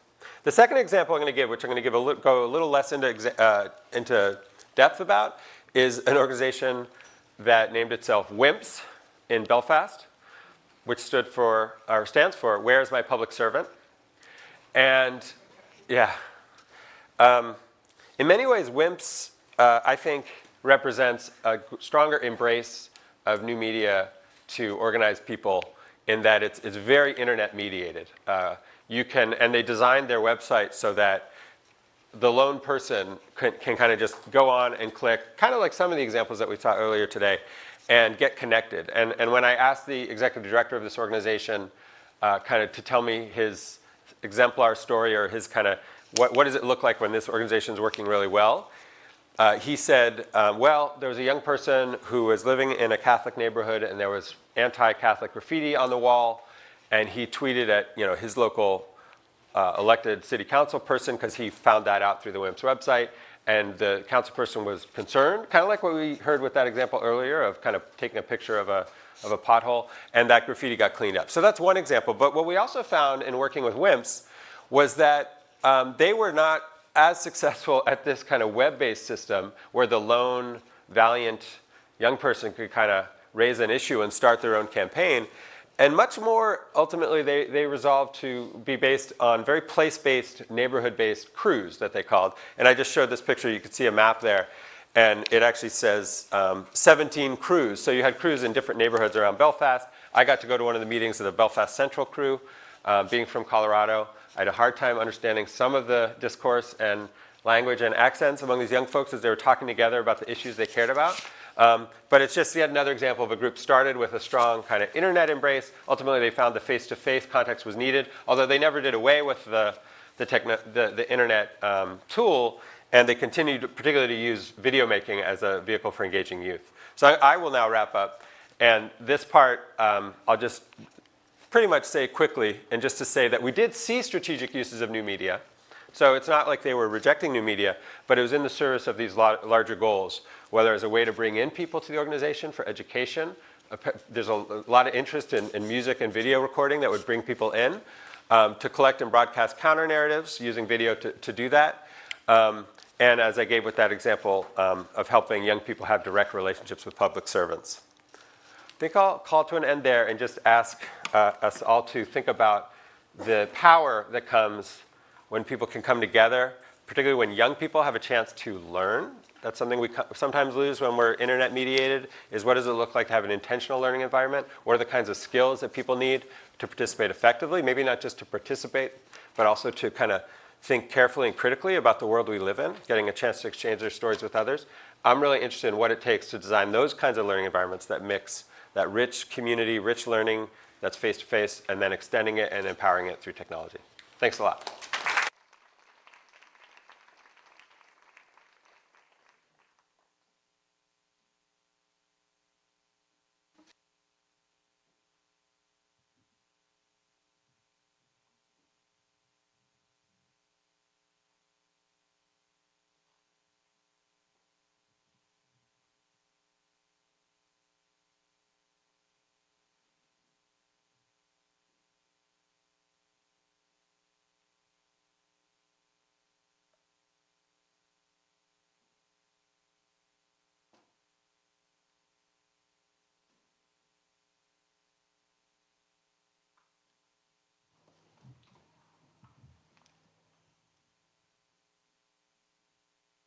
Okay, thank you all for those presentations. So the plan, I think, here is just to kind of open this up for conversation. So I'll maybe start it with a question or two just to kind of spark some cross dialogue between our panelists. But then we'd also would like to open it up and bring you into the conversation as well. So we're looking forward to that conversation. So so as I listen to each of you in terms of the ideas that you shared with us here today, very different presentations, but in terms of the populations, in terms of the technologies, the questions and some of the issues that you were addressing, but there's some really interesting sort of intersections as well. And one intersection that struck me as interesting, and I'd like to hear each of you maybe respond to it as it relates to your own specific examples or cases that you shared here with us, is this relationship between having voice and having power. And so in many respects, I think you each make a reference to it in your own sort of unique way. And what I mean by that, right, is that certainly the digital tools that we're hearing about today, the digital tools that you've talked about, if it's citizens journalism, if it's people being able to share their concerns and reflections about what's happening in their community with local government officials, that it's one thing, right, to have the tools to be able to speak out, right, to have voice. But it's another thing, right, to have to be heard and to have influence. And so I'm wondering, as we think about the transition from not only amplifying more and more greater diversity of voices, how do we also begin to think about how do we amplify power and influence as well? Oh, right, I've got my mic. Okay. I have voice. This is great. Okay. So this is a wonderful question. Danielle Allen at Harvard has just edited a book actually called From Voice to Influence that addresses some of these exact questions.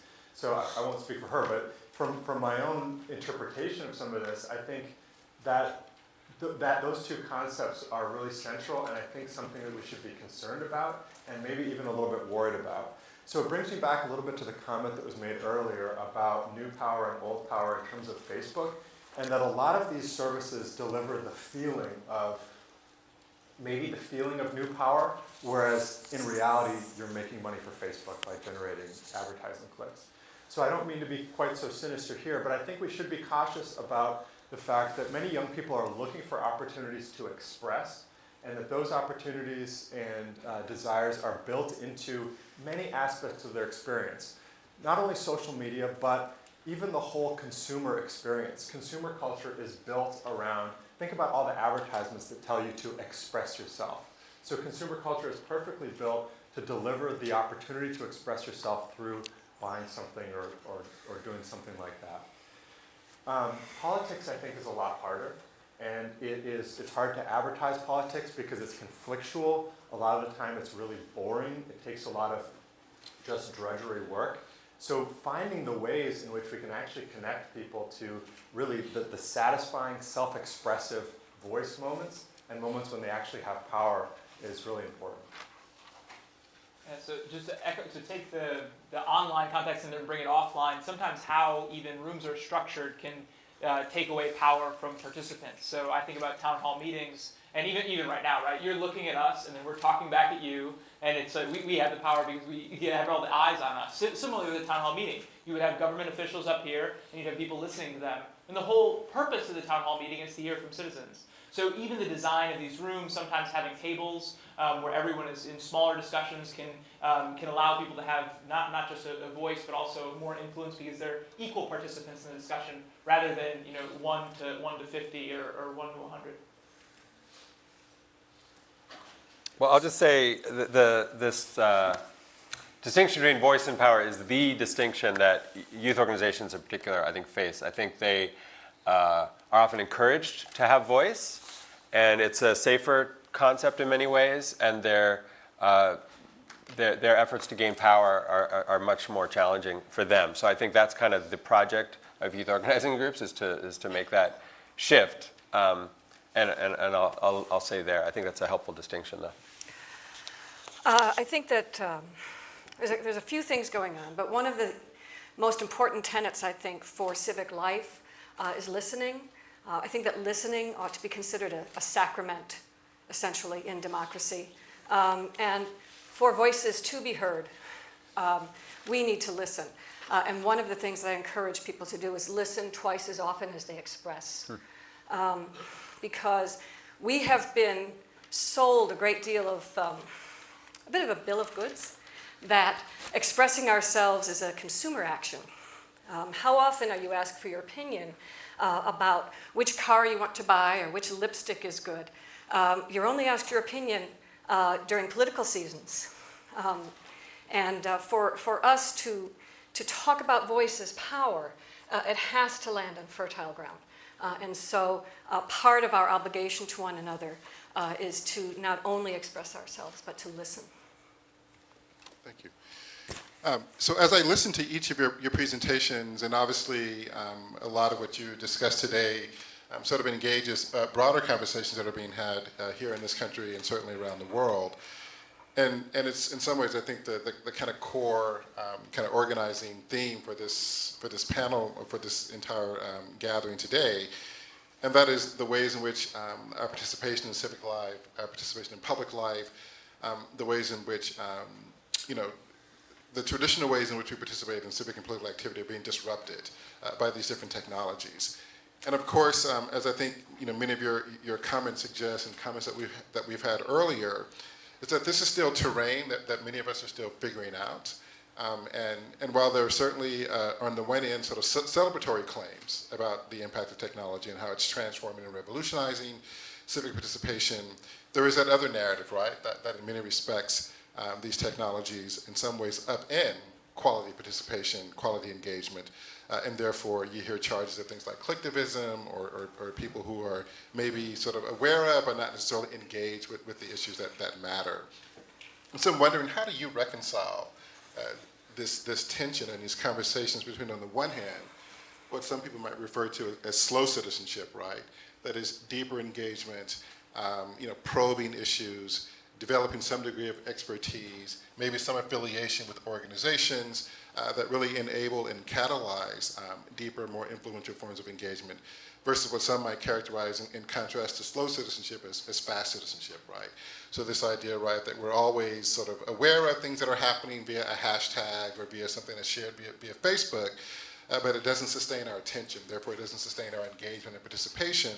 And as a result, our broader sort of civic and public life loses, and we're diminished as a result of that. It seems to me, right, that those are the sort of competing kind of perspectives and competing narratives, but there's probably something more complex happening, and I'm wondering kind of how do you sort of grapple with those tensions in your work? Yeah, I can start with this one. So I think about it in terms of polls versus experts. So we love polls. I at least love polls right now. I check 538 all the time, and it's a little kind of an addiction. But there are a lot of bad polls, like we know, but fast citizenship is polling. And what do you think? How do you answer this question? Let's aggregate it all. Let's give you a quick number to look at how things are doing.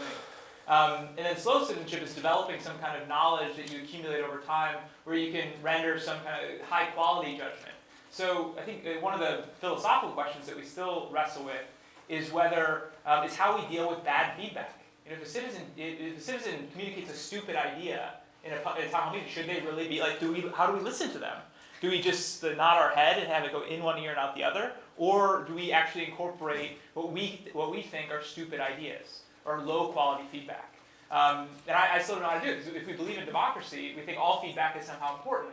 But there is some feedback that is either highly prejudiced and we want to reject it, or just irrelevant to what we're talking about. And we want to respect that at the same time as also trying to focus more on that high quality, I think, expert feedback. So it's an answer I don't have, but this is one thing that I think should be, we need to deal with stupid feedback a lot of times. Very true. My work is a little bit different because I study the impact of the camera, but the commonality that it has with citizenship is that traditionally, until the cyber age, citizenship was a very embodied activity. We went to town halls. We actually took our bodies and went to meetings. We went to speeches. And now our bodies are not involved in the work as much as it used to be.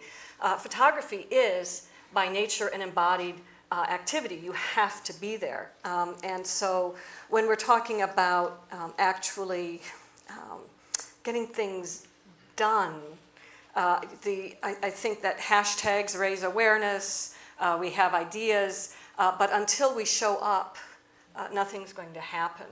And we haven't found the way to get people to show up yet.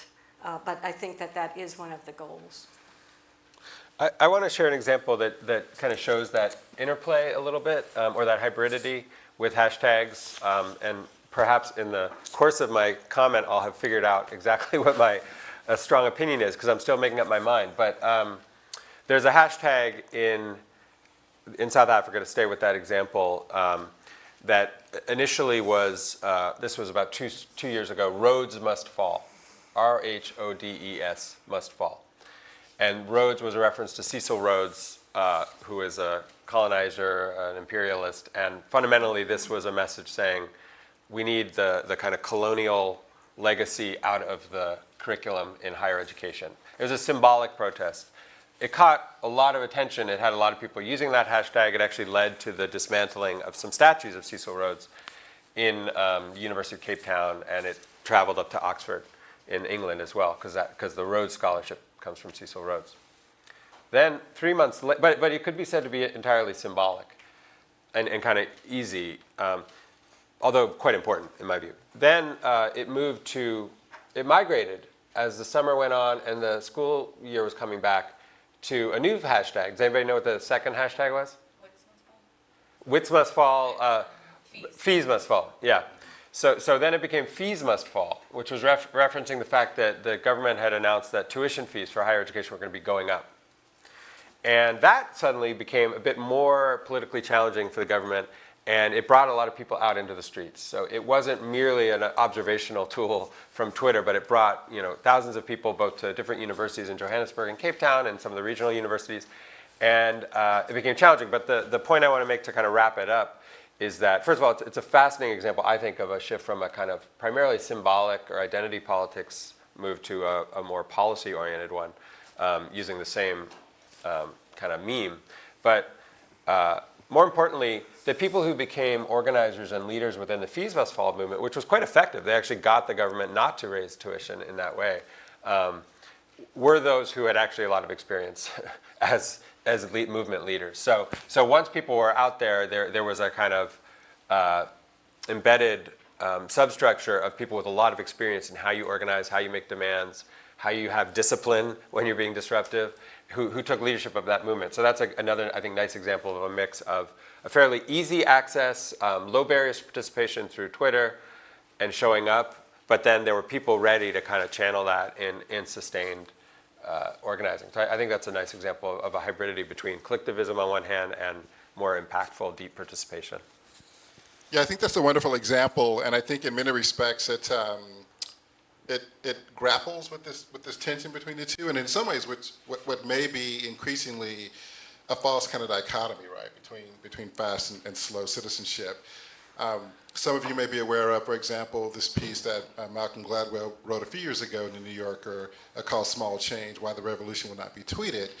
And for all of the recognition that Gladwell has received, right, there was a lot of sort of pushback against his claim about the ways in which social media is sort of distracting from and in some ways diminishing our capacity to participate in civic life. But I think this example, as well as certainly other examples, suggest, right, that the use of digital media, the use of social media, these fast forms of networking, communicating, sharing voice and sharing perspective, can also be channeled into mobilizing bodies, right, and getting people into spaces and places to have their power felt in a very different kind of physical and embodied kind of way. And we see that, right, with Black Lives Matter. We see that with various other kinds of movements, both here and certainly around the world. We've got a few minutes left, I think, before we break for lunch. I'd like to maybe turn to the audience, and if you have any questions or reactions or comments, engage some of those.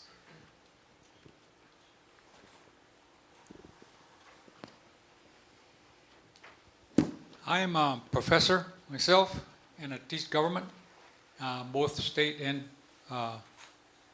federal. I also teach Mexican history before and after Columbus, and also I teach American history. And so my thing is that you seem concerned about the young people.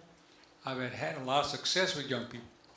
And one of the things that I find very successful is that I've always want my students to be better than myself. The bar don't stop with me. I want them to go beyond what I have accomplished. And in government, I think when you include them and let them participate in telling us what the solution should be, making them feel like they're part of the solution, that they are Americans, that they love the flag just like we do, the older generation. And I definitely think that when we include them and when we work with them, when we hear them, they have concerns. I work with, in Kingsville, where we have a lot of minorities. I've had tremendous success with them. And it blows your mind when here's an F student, and at the end of the semester, he's an A student. Our goal should be to make, again, to make our students better than ourselves. Thank you. Thank you. Hi, I was wondering if you would be willing to speak about accountability, the rate of accountability, and then the rate of change, because I think a lot of one of the reasons that we get in these cycles of interest of it goes viral, right, and we care for 5 minutes, and then we lose. It's the midterm election; no one cares anymore, right? That like everyone's really about politics right now. Like they couldn't tell me anything about their local politicians, just that they're either pro-Trump or anti-Trump. That's what people can tell me about the political spectrum right now because they feel like they're engaged, because they're angry or excited. So talking about how we address the fact that the rate of accountability, particularly in academics, the rate of change is very, very slow, right? That our systems are organized in such a way that when we talk about what WikiLeaks did and what Occupy did, the academic model at least takes 3 years to do that because of the ways that we think about collection of data, which is really, really valuable and really necessary. But then the change that should be having an impact on isn't happening anymore because we've changed our concern 15 times since then. That makes sense. Who's accountable to whom? When you talk about accountability, I'm confused as to whom. Who is being accountable to what? Like civic accountability. So citizens like being accountable to one another? Yeah, but as well as government officials and the like government accountability to citizens, right? To being a public servant as opposed to just an elected representative, because they're not the same thing anymore. Well, I would say that I would get back to my conception that one of our problems is that citizens, and because we spend 12 hours a day with media and so much of it is commercialized media, that there's a great deal of confusion about the difference between actual participation and consumption. And expressing ourselves has become very much like buying things. And until we can clear up the difference between being a consumer and being a participant, I mean, we've got a problem. I would just reiterate the point. So you brought up the midterm elections. One of the issues of sustainability is, again, with our Facebook feeds and with commercialized media, the issues just kind of rise and fall, and we see them and they go away. But then can we recall them all and the important issues at stake in those midterm elections? Some of it is structural. So 40, 50 years ago, many more people were members of organizations who were dedicated to making sure that people were informed about issues that they cared about. That was a major function of labor unions, primarily on the American left for Democrats. Labor unions turned out huge numbers of working class Americans to vote in midterm elections and other elections and gave them a voice because they kept them up to date. It was the union's job to sustain that interest in these issues over time. And that's part of the reason unions and other organizations, their decline has led to people defecting from midterms and other forms of sustained engagement because their interests are other places and more fragmented and so on. So again, my case is we need to find ways to build structures that can help citizens stay informed and engaged over the long term. So I wonder, let's say we bring back unions and we see a revitalization of unions to the point where they were in the 60s or 70s. I imagine that might crowd out a lot of other organizations that have emerged since. And I just think back to the 1880s, 1890s, you have unions like the Knights of Labor that are harshly anti-immigrant, right? And they're trying to crowd out. They have insiders who are members of the union and outsiders who can't participate at all. I'm wondering if it might be better with the decline of unions for the outsiders. I do think that we've lost something with the decline of unions, but outsiders do seem to have a better shake, at least in participation in public life. I think I disagree with that. So you're absolutely right. So the golden age of civic life in America is usually seen as 1890s to 1920s. And plenty of those organizations were sexist and racist, anti-immigrant, these kinds of things. Definitely an issue. But my point is the unions were supporting the outsiders. The unions were providing the political structure for people who were on the margins of political and economic life, the working class. So in fact, what we see with the shift in citizenship is greater, that we're having now, is actually greater power for those who already have power. Because people with education, people in this room, people with education, people with economic power, are the people who have the most lines of access to political information in the political system. When you pull out the organizational layer, the people that you're harming most are people at the margins. So my question kind of relates to that. So we obviously are seeing this generational gap in terms of how folks are engaging with organizations. So I guess my question would be, what advice would you give to folks who are sort of operating under the old model, right? The old value systems, engage with these organizations. And I'm thinking of, I know in San Antonio where I'm from, the IAF modeled type organizations, community organizing folks who are still older generation folks, very engaged, having a very hard time connecting with millennials and youngers, and very limited presence in digital media. So like, what advice would you give to those kinds of organizations if you feel like we still need those organizations, right? Or are new ones emerging?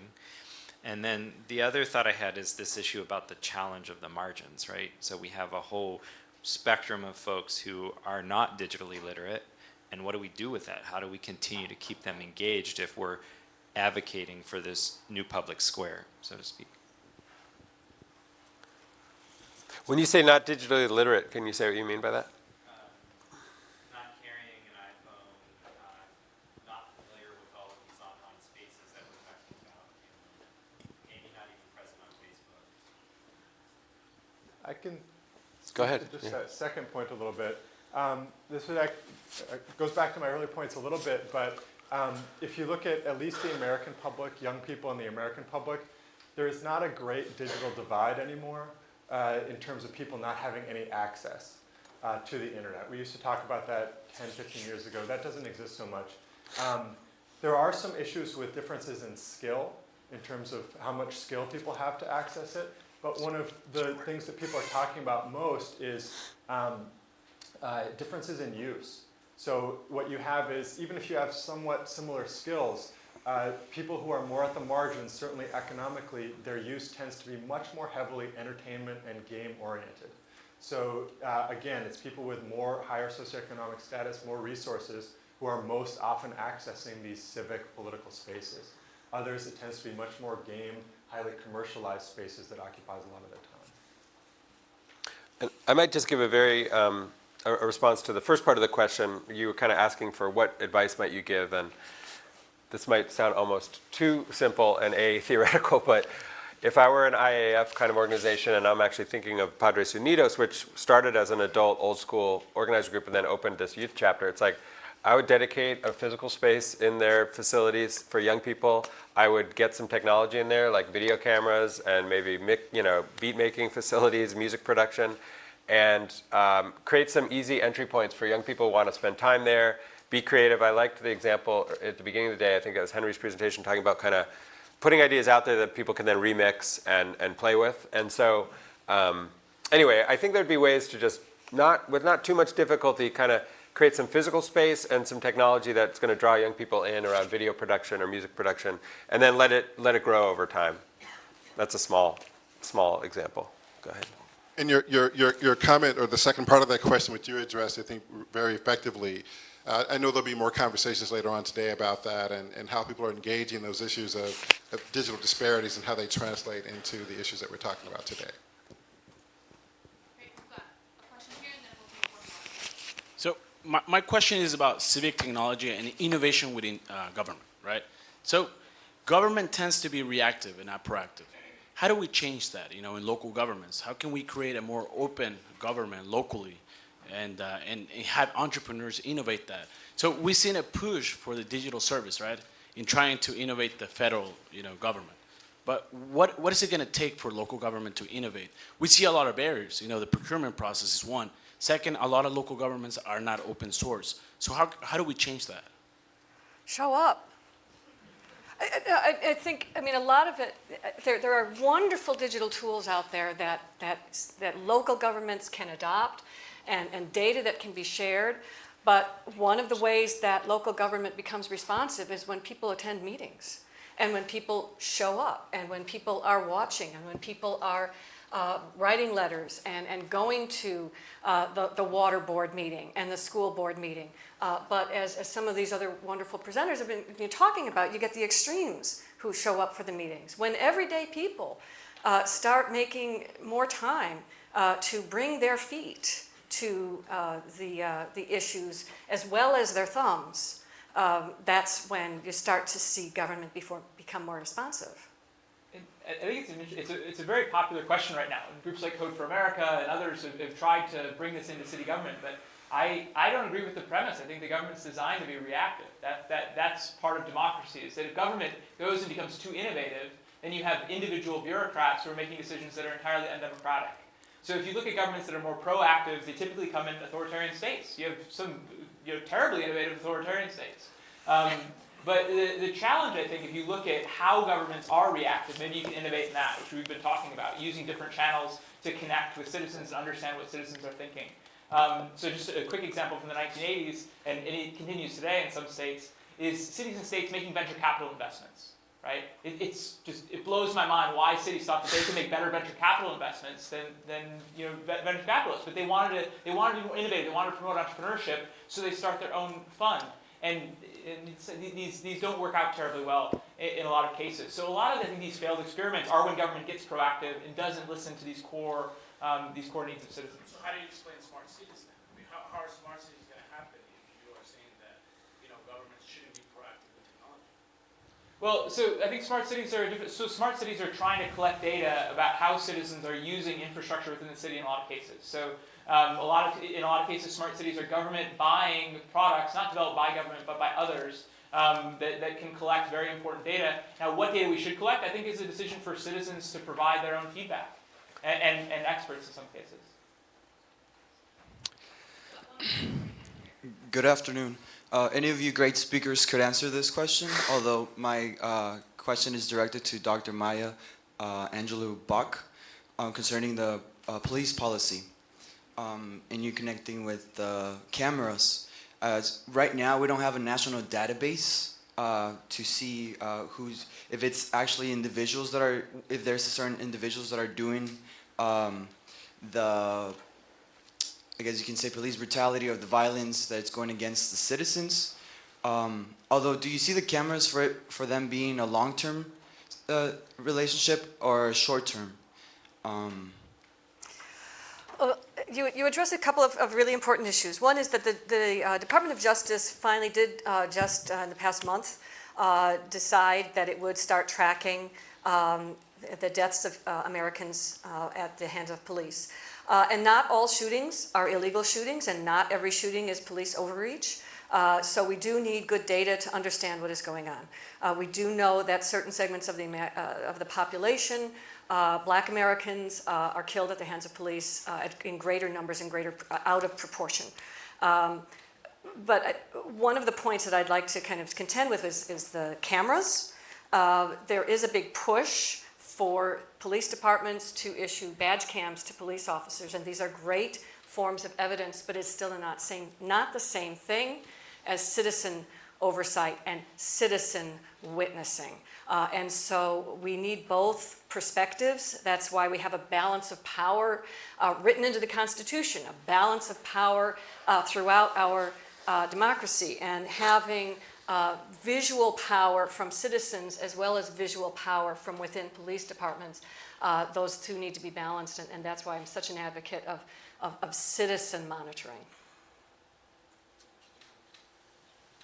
All right. Does anybody else want to respond? Oh. Well, thank you so much, guys, and thank you all for being here. That was awesome.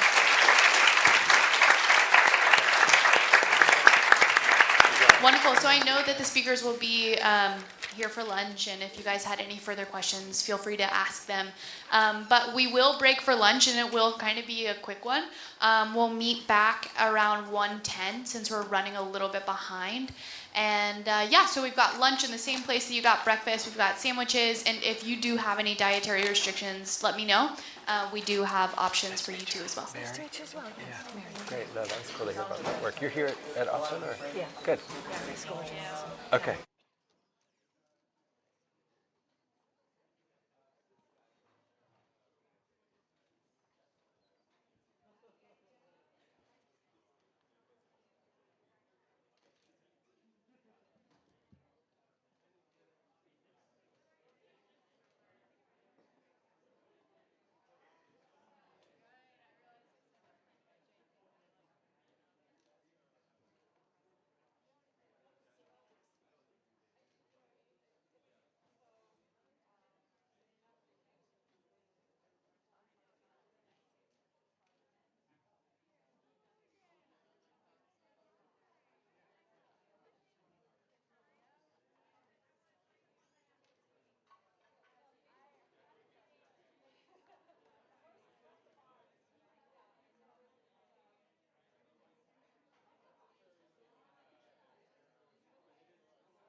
All right.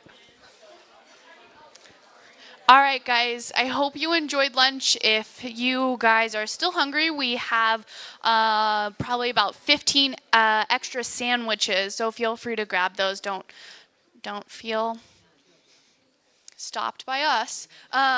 So thank you so much for being here and for sticking around. I'm very excited about this second half of the day. I also wanted to quickly say thank you so much to Tech. If everybody could give Tech a little round of applause. Yes, that is the reason that you are hearing me and that you're hearing all of the speakers. So very important job. But I wanted to just quickly introduce Casey. She works at Civic Hall Labs. She is the director of stakeholder engagement. And I think I'm missing a second part of the title. I apologize. But we're good. And we'll let her kick it off. Thank you. Follow up with government. I don't know what music to sound.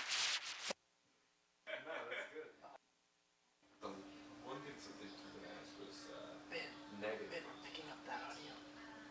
That's on the same transmitter as us. I can hear it in there. Really? Yes. Hi, everybody. Can you hear it too? I do not want to get started while you're there. Connor, can you run in there and let Paige know that it's not us, it's this? I can just use this one. Hello? Okay. Yeah. One way or the other. We will get there. Good afternoon, everyone. Thank you. My favorite people in the crowd already, determined early on. I'm exceptionally excited to be here today. My name is Casey Lynn Kocher. I'm the Director of Organizational Design and Stakeholder Engagement, a huge mouthful, at Civic Hall Labs. I first wanted to start off by saying I'm particularly excited because I've been intersecting with civic technology in a multitude of ways throughout my professional career. It really started in 2010 when I was working in Istanbul. For somehow, I don't even know how, I ended up working at the telecommunications company, which was providing internet service for over 40 million people across Turkey. And so I was dealing day to day with issues of digital literacy rollouts for a developing country. How do you become competitive as a telecommunications if you're entering the EU market? What does internet mean if it's an infrastructure, but then it's also a human right?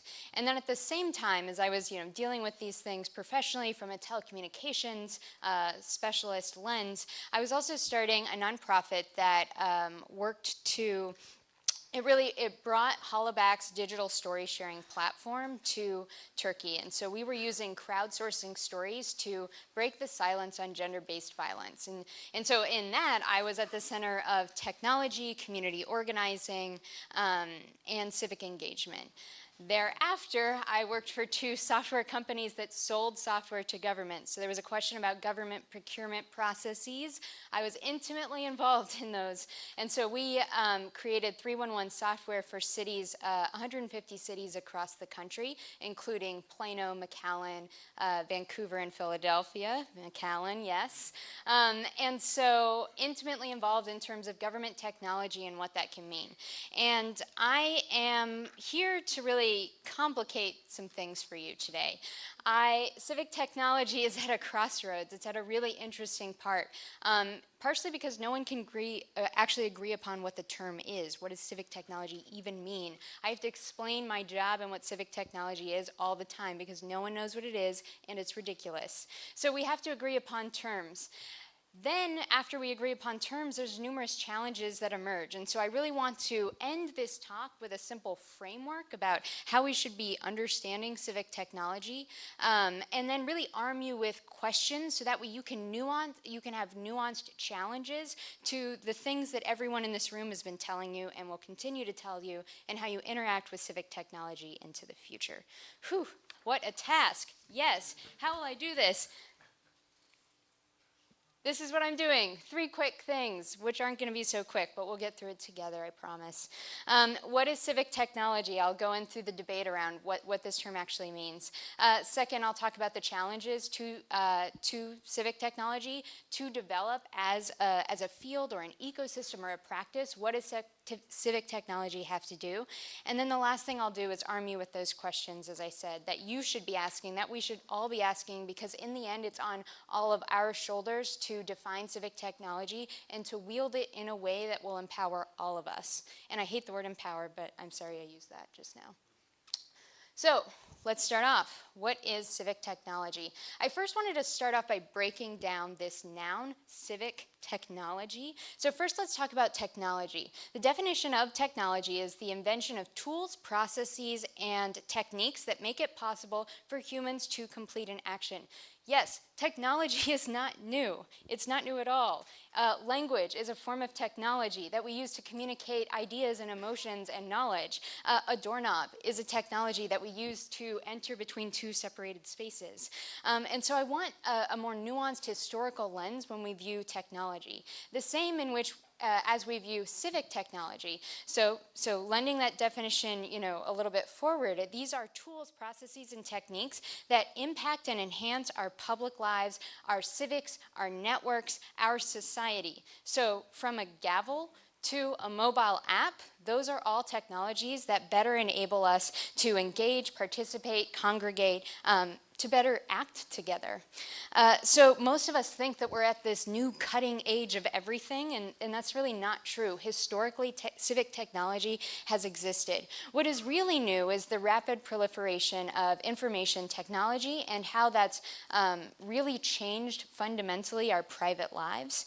And so it's really this, personal mobile computing that has transformed business and how we interact with each other as private individuals. And so today's challenges in a lot of ways remain untouched by this digital revolution. And so it makes governments, citizens, students, practitioners, researchers, do-gooders, technologists, and entrepreneurs. It makes us want to bring those technologies from our public spaces to from our private spaces to our public lives. And so that's really what's new about civic technology as something that's emerging. Next, so I'm going to go through some major definitions and really show you why this has been really complicated. Oh, I'm sorry that's not working there. But so there's a really big debate on what civic technology actually means as a term, which has profound implications for how we use civic technology and interact with it, engage with it, and speak about it. And so civic technology in general is mostly localized. It's really hyper-local institutions and groups that are using civic technology, but there are a few broader national mainstream definitions that have tried to emerge but really haven't been able to. So Omidyar on the far left is one of the lead funders in terms of tech and innovation. And so the Omidyar network defines civic technology as civic engagement and government efficiency. GovTech in the center is a government technology publication and magazine that I read daily. It was my Bible when I was in government technology. And it defines it very differently. So it defines it as only when, civic technology is only when public lends its talents, usually voluntarily, to help government do a better job. So that really excludes any type of civic engagement in civic tech. I would say when I was using gender-based violence and connecting survivors of harassment together online. That doesn't count as civic technology, according to GovTech, one of the largest publications. Code for America, another big player in the field, kind of has this bucket list term. So civic tech is civic engagement, civic communications, improving government infrastructure, making government generally more effective, government efficacy. It's kind of all over the place. Like, what are all these things coming together as under? It's not that clear. And more than that, it's, so we don't really know exactly, concretely, concisely what civic technology is under language that we've all agreed upon. The next problem is, like, what does civic technology look like then? Who's actually doing it? Huge question, still outstanding. So the Civic Commons on the far left try to tackle this and list out, this database of civic tech projects and companies, but in the end they couldn't maintain their database. So there's a problem with how do you maintain this information, who's contributing to it. Similarly, the civic power sector in the center by My Society, which is a British nonprofit that builds technology tools. Tried to categorize groups in a different way, hasn't really stuck in terms of how the field is using it. And then lastly, the Knight Foundation had a really highly criticized report that they released on civic tech trends. Data visualization was beautiful, I will say. But more than that, they included the sharing economy. So Airbnb was included as civic technology, which many people raised a red flag to. And the reason was because, you know, that technology arguably is technology that benefits private lives rather than civics or a public good. So here we are. What are we even talking about at this point? The ambiguity is there. It's so palpable in this kind of emerging field of what is civic technology. And so institutions, people, leaders need to come together on this concise term of what this actually means.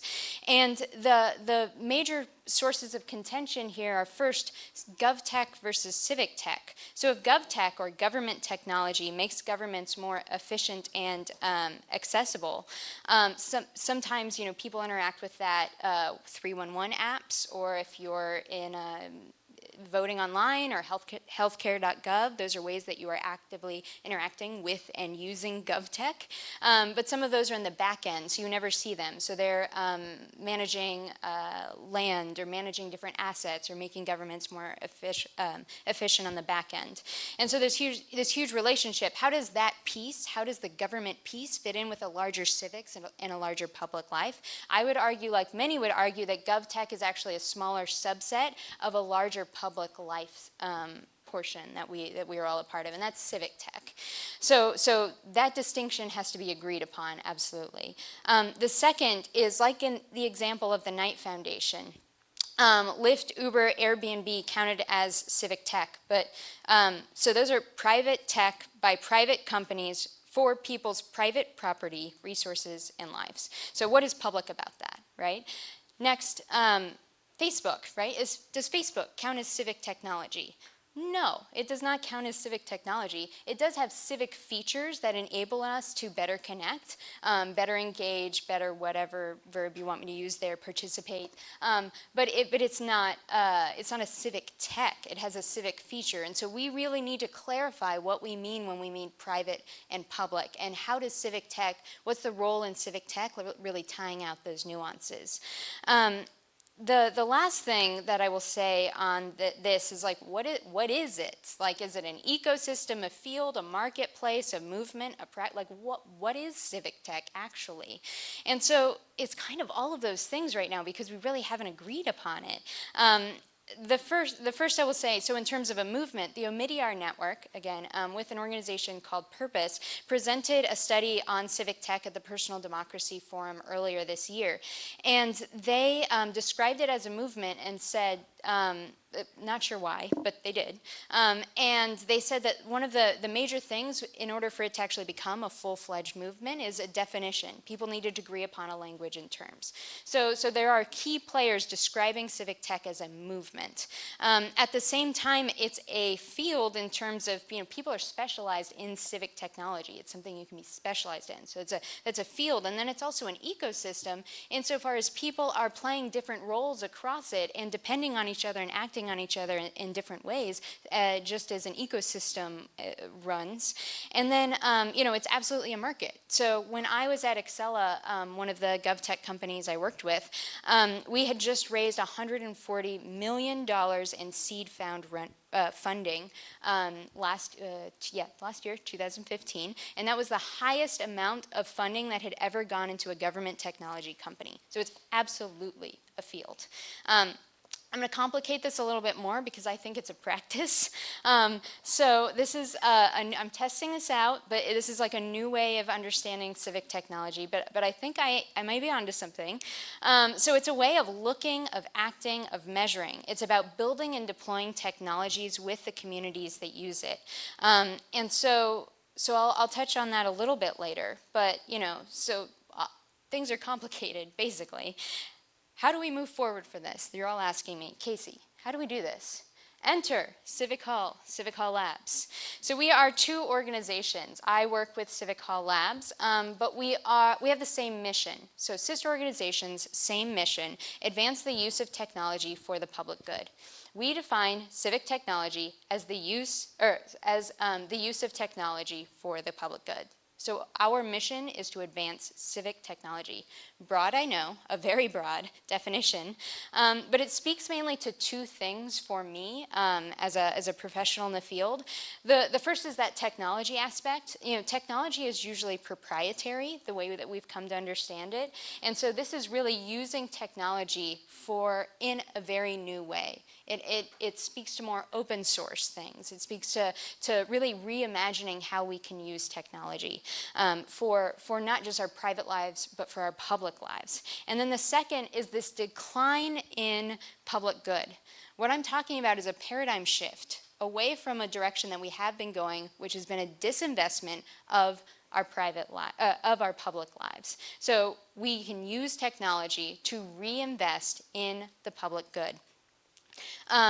I think that, you know, it's not really a wonder why people have a hard time understanding what civic tech is, because, you know, the public good, our public lives, technology for those public things, it's really undervalued and not spoken about that much. And so, you know, we as a society are disenfranchised because we don't know the vocabulary and how to use the tools that will make us better citizens and a better society.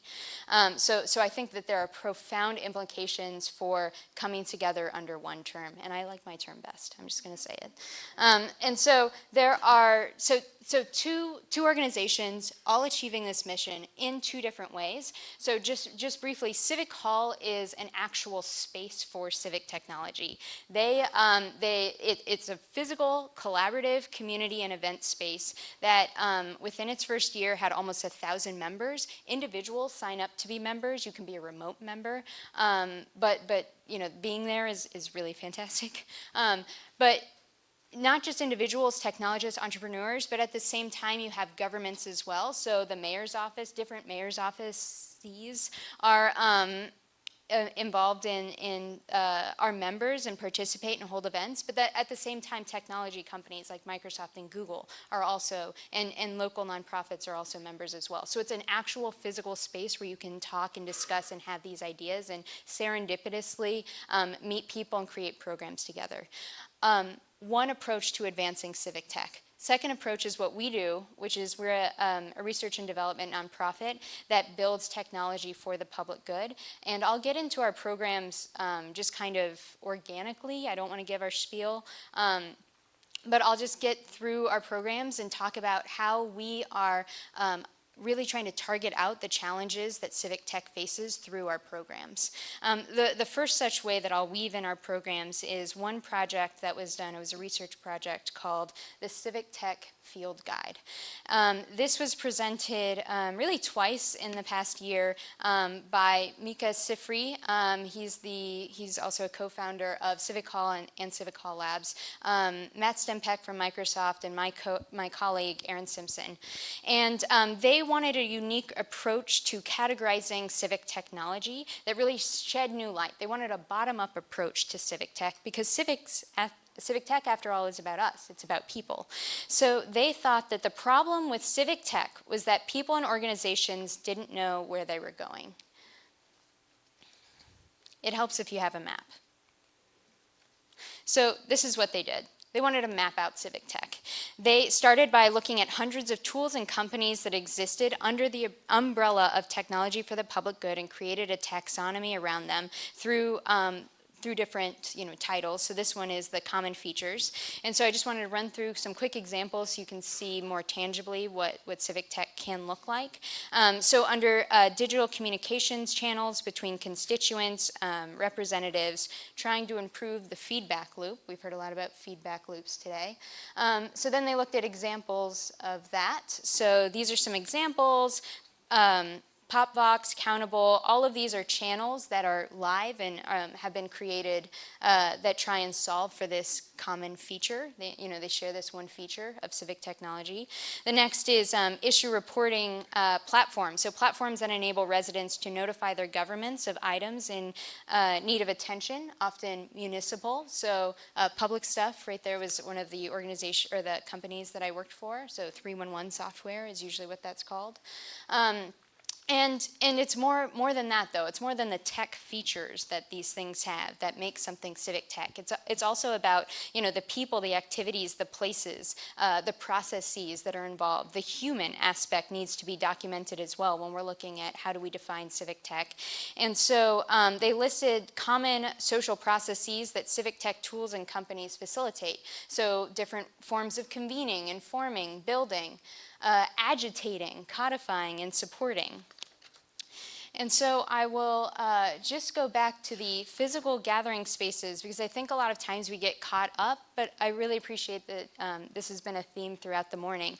We get caught up on like the digital world and like Facebook groups and things like that, but I really do think that the physical gathering space is really essential to civic technology thriving into the future. And so these spatial dimensions allow people, ideas to collide, programs to be built, collaboration in events and discussions, and I don't want that to be underplayed. The physical realm is really important in civic technology. So like any great brainstorming, or any great kind of brainstorming session, it ends in a Google Sheet. So everyone in this room can participate in this Google Sheet and contribute to the Civic Tech Field Guide. It's a live, living document. Organized Civic Tech is the bit.ly, and you can look at it now, you can interact with it, you can add Civic Tech that's not in there, you can add questions to it, and it's an ongoing list of, really defining who are players within the field of civic technology, and in a way that's not America-centric, in a way that's, inclusive of technologies abroad as well. But that still doesn't get at what civic tech actually is. It's kind of a list of things that it could be. And so I wanted to go back to this idea that civic tech is a praxis. So as we develop taxonomy of civic tech tools and organizations, the real value in civic tech is in its development as a practice. It's not about the tools, it's about the people. And so the application of civic tech methodology, norms, standards across problems it's wielded to solve. So if we view civic tech as interdisciplinary across the fields of education, justice, democracy, health, the environment, and we collect the best practices together, we create civic tech as a practice, just like journalism or urban planning is a practice.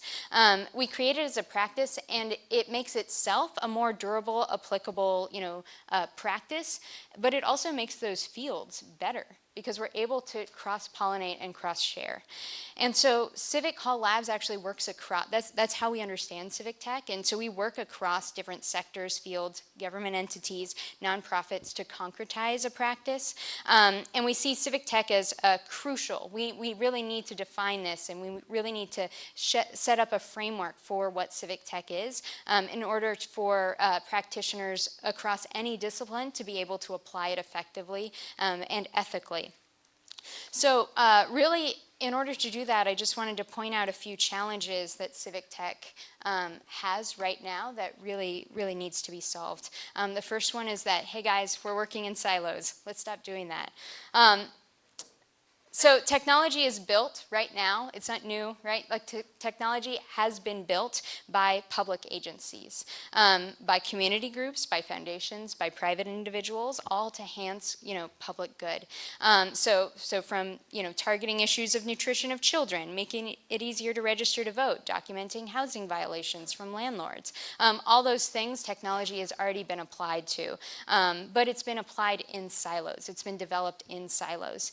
And so we need to do this with a streamlining a methodology that can work across these different disciplines.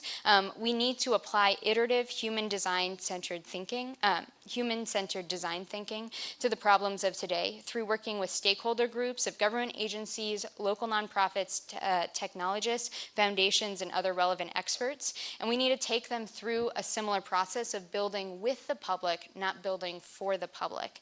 And so this is the methodology we use across our theme-based labs. We have a health lab and a justice lab. So through pulling together, best practices, lessons learned across different fields, we're going to help concretize civic tech as a practice, and it absolutely needs to happen. Second challenge is ethics. So like journalism, urban planning, and international development, civic tech needs to come together to form concrete ethics, values, norms, and norms. And so we need to create an ethical framework to manage our activities and our methodologies and our outcomes. I'll just bring up two parts of this. The first part, which is actually, there's a lot of momentum around this, which is fantastic, is the build with mentality. And so it's essentially technology and programs have often been put on people rather than been built with people and with considerations of them as the users or participants within these technologies or programs, larger government programs or public programs. And so there's a thing called civic user testing groups, where there are smaller groups that local communities that are able to actually test out the technologies that are being developed, so that way their input is fed back in to the technology itself, so it's developed with. I argue, though, that that's not just about building better technology, that's also ethics. We should ethically be doing that. The other part of this is, so build with is something absolutely I would encourage looking more into. The second part is inclusion. And so it's not just about, testing the product, it's about an inclusive process. And that needs to be a part of the ethical framework. So who's developing, funding, managing the program and product? All those things matter. Who's maintaining the product? That matters. It needs to be done within an inclusive lens and framework. And so it's, we know diversity in the tech field is a really big problem, and the white bro tech culture bleeds into the technologies that are being created, and those biases are in the technologies like Facebook and Twitter that we use. And so when we use those things, and when people from different non-white tech bro experiences are like, hey, I'm getting harassed online, these technologies weren't built with those experiences in mind, and that has profound effects. And so we need an inclusive process along the way, especially because these things are with, are for the public. They're for us. One way that we are doing that is increasing, diversity and empowering. I'd use it again. Helping solve the digital divide between the public and the private is we have this Delta NYC pilot where we're bringing together teams of digital professionals where they volunteer their talents and skills in pre-scoped tech sprints. So they're 4-week-long tech sprints where these technologists who are freelancers or they work at Etsy or ClassPass, they're coming together and they are helping nonprofits really solve local problems that they actually have. So it's one way of including nonprofits in a process to build out technology that helps benefit them and the communities that they serve. The other thing that I would mention is that in these themed-based labs, we're also building out what does an inclusive stakeholder process look like, and that's something that I'm intimately involved in and would love to discuss later on. Challenge 3 is on funding. So earlier I spoke about Accella's successful funding round, but really there's not enough funding that goes into civic technology and government technology. And you might ask why that is, and I have a few answers for you. The first is we actually don't have that many metrics or understandings in terms of what successful civic technology looks like and what has failed civic technology look like. And so without that, investors actually being not very risky people are not going to fund a lot of civic technology because they don't actually know that much about the field. And so the Civic Tech Guide that I was talking about before is one way to actually chart out and begin to understand what does success look like in civic technology, but then also what does failure look like and how can we learn from those lessons, which is incredibly important. The next one is alternative business models. And so you'll see social impact investment, and the social impact community has done a lot of work into understanding what a double bottom line is. So not just what the profit profits look like, but what does the effect on community and society look like? Civic tech practitioners need to be more involved in those discussions in order to realize, what does the public good look like, and how can we build organizations, technologies that service both when that needs to happen. The other question is on scalability. So civic tech innovators, which in the next panel, and my organization also calls them civic innovators, they're not one type of person. They're not one, innovation doesn't look one type of way, even though that's the meta-narrative that we are under. And so, we really need to think about and have a more nuanced idea in terms of what civic tech scalability actually looks like. Large innovations aren't just like multi-million or billion-dollar industries. Large innovations can be, hey, I created this healthcare, I created this healthcare tech small intervention, and then it's taken over by a large government or a nonprofit entity. And that is something that is scaling a technology for a larger public good. That's scalability. And so we need better models that are able to adopt and help civic innovators get from the idea to institutionalizing in some ways their products and ideas. And then finally, what are alternative ways of funding? And that's actually something that we've been doing. I was helping run the past few months, an innovation challenge. So we micro-granted $10,000 to 10 teams with 6 months of advising for teams that gave us ideas, prototypes, technologies that made a healthier public.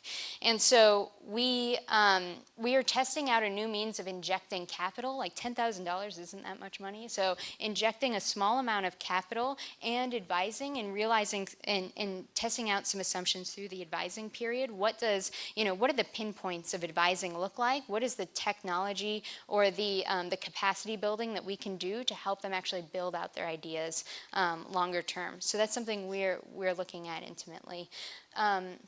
My last challenge for today. So,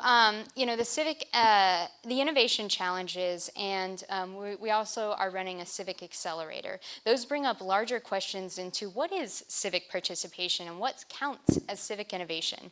And so we're looking at enhancing business models for organizations at the intersection of civic technology and their respective fields. And we're looking at, as I just said, looking at alternative funding, capacity building models, but that's really a top-down look. And so let's look about bottom up. What does that actually look like? What does civic innovation look like on that front? And so if you do that, our civic accelerator is really centered on people. So it's a mix between a continuing education program and a more conventional accelerator. But it's really harnessing the ingenuity of local residents and the power of technology to service the government and our public well-being. And so our Civic Accelerator program is community-sourced innovation platform that really works with local residents as civic inventors and civic entrepreneurs.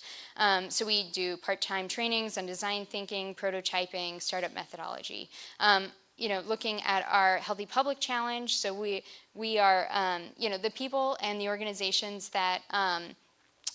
that entered into the challenge were actually nonprofits. We had city agencies, which was a little terrifying, enter in, designers, students, doctors, individuals. When you look at our Delta NYC, who's participating in those things, those are technologists from places like Etsy. So really, and freelancers. So really all of us have an ability to engage, to be a part of civic innovation, and what are the things that we need in order to actually engage effectively. So the last thing that I'll leave you with is some questions that just reiterate some of the points that I made here today. So when you're looking at civic technology, I want you to think in the back of your mind, what does scaling mean actually? What are the specific technological intervention points?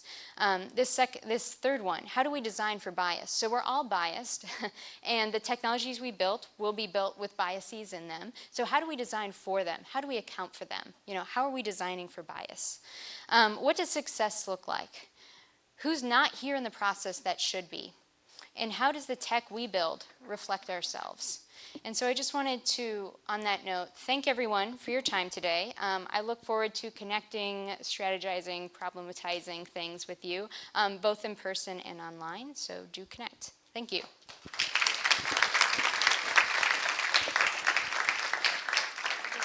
this aside. Bring this.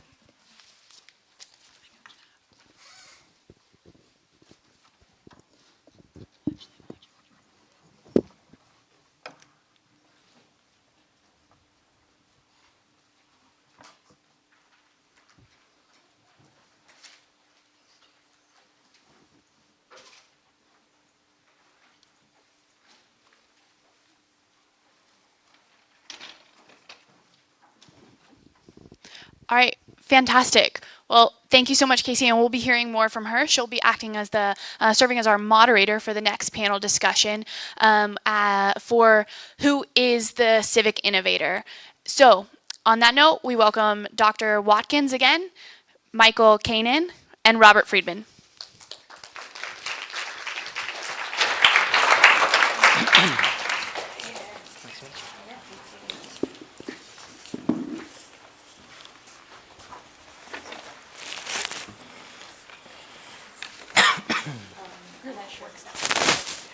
Okay.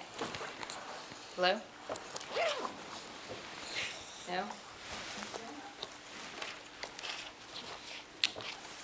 We can use this.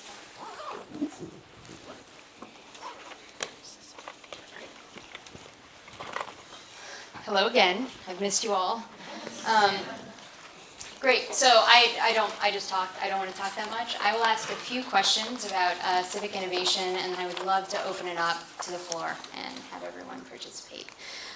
So first, I wanted to just start off by if everyone could just, give a brief introduction. What hat are you wearing as you sit at this table? I think that would help everyone in terms of understanding the points that you're coming from. Sure. My name is Robert Friedman. I'm with Mozilla, and our work you may be familiar with through Firefox, our browser, but as a nonprofit organization, we kind of see ourselves as the Greenpeace of the internet. We work to preserve the internet as a global public resource that's open and accessible to all. So really preserving its power as a force for democracy and civic participation. And locally, I focus on the education community. So I work with nonprofit organizations, community-based organizations, for-profits, schools, libraries, et cetera, that teach digital literacy to young people in Austin. My name is Mike Kanan, and I publish the Austin Monitor, and I'm the president of the nonprofit that runs it. We sort of exist to reimagine and reinvigorate local journalism, and we're always looking to work with folks that help us do that. Hi, again, Craig Watkins, professor here in the Moody College of Communication. And I guess the hat that I'm wearing for this particular panel is two. On the one, I'm a researcher, and I've been working closely with a number of different organizations, including, for example, the MacArthur Foundation, and kind of exploring young people's migration into the digital world and how that's transforming how they live, how they learn, but increasingly how they also participate in civic and political life. And I've actually begun to start flirting with the idea of being kind of a practitioner or a designer and sort of working with schools, educators, both here in Austin but around the country and in some cases around the world to sort of rethink what learning, what classrooms might look like, and then what that means for creating new kinds of citizens. Fantastic. So I'm going to start off with a loaded question, which we all kind of discussed going in. It's this term innovation. What does that mean? Speaking of terms that are ambiguous. So what does innovation mean to you? Well, I mean, I kind of wish it didn't have such a negative loaded connotation to it. It's perhaps overused, I think. But I would define it somewhat simply as sort of novel solutions to challenges that have persisted for a long time. So thinking about how sort of the new power structures can be applied to solve challenges that have been around forever. And perhaps creative solutions that the new power structures enable to new challenges that we face because of these new power structures. So I think it's both novel solutions to old problems and creative solutions to new problems. I think that's a great definition, and I would add that for my world, I think it means survival. I think that as media has, you all are aware, as media has suffered over the last 2 decades, really, a lot of us have had to really think about how to do it a little bit better, maybe more than a little bit better, and that's placed us, I think, in thinking about things like nonprofit media outlets, which y'all, I'm sure, are familiar with the Texas Tribune. Those folks have done a great job, and but the Texas Tribune is not the only nonprofit out there. Monitor, for one. I think there was a list. A guy named Jake Batzel wrote a book about all this, and I think he had a list of like 30 of them out there. A lot of folks thinking about local journalism in new ways, and without that sort of innovation, I think we'd all be, sort of subsidiaries of Gannett. I guess for me, it's in some ways very similar to what Robert suggested, right? It's this idea of being able to sort of imagine new possibilities, imagine new solutions, but I think increasingly, being in a position to sort of mobilize the resources to make that vision or to make those new possibilities tangible, to make them real, to make them material. And so, and I'm sure that's something we'll be talking more and more about is, what are those resources? How do we tap them? How do we make them more accessible? And how does that accelerate innovation across a number of different spheres and sectors? Yeah, I think before we get into that discussion, it'd be interesting to frame a more contemporary. Where are we currently? What are the contemporary trends that make us really want to rethink civic innovation, rethink how we engage with it? What are the needs? And maybe then after we'll get into the resources. I would also love it for y'all to just go at a conversation too. So don't feel to go line by line. Do you want to start with that?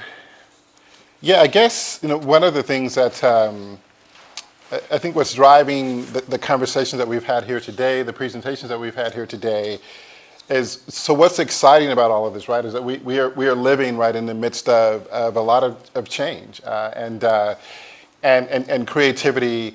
And it was mentioned earlier today, I think, I forget by which of our first two speakers, but they were basically talking about the ways, I think it was the Giving Tuesday campaign and how that campaign, as it was originated and what it has become today and its evolution around the world, are two entirely different things.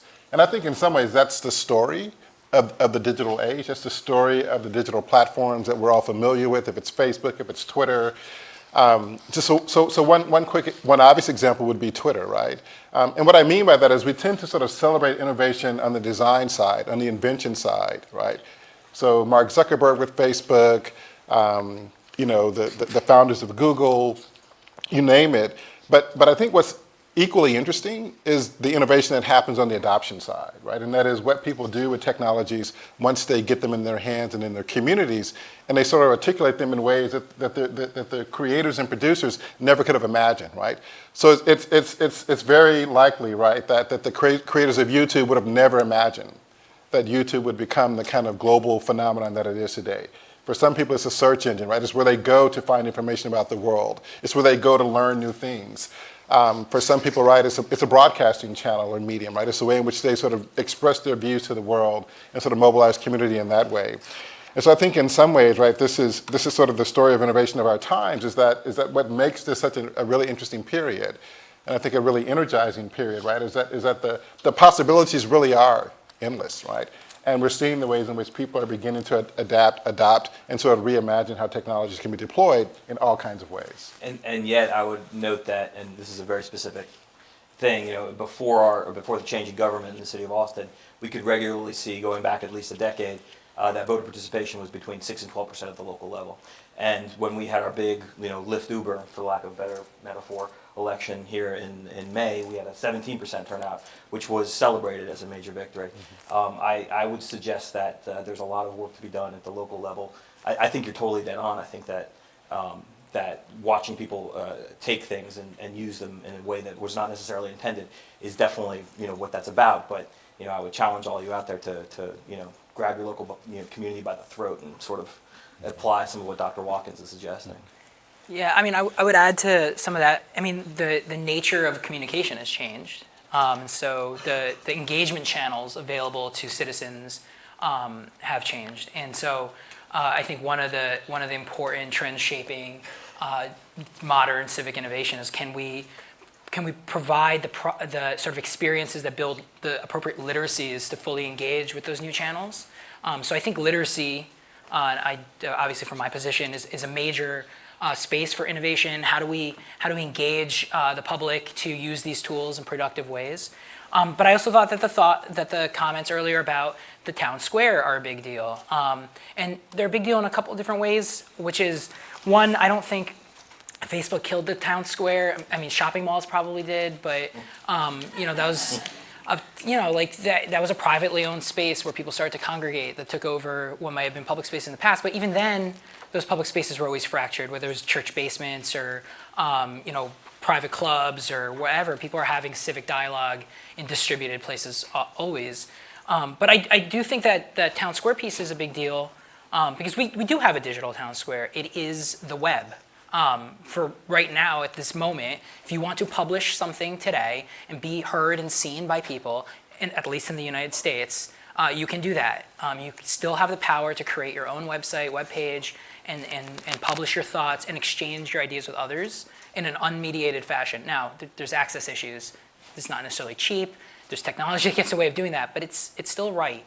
But there is a future where that town square, the web does not exist, and where the only channel is Facebook or Twitter, and those are mediated.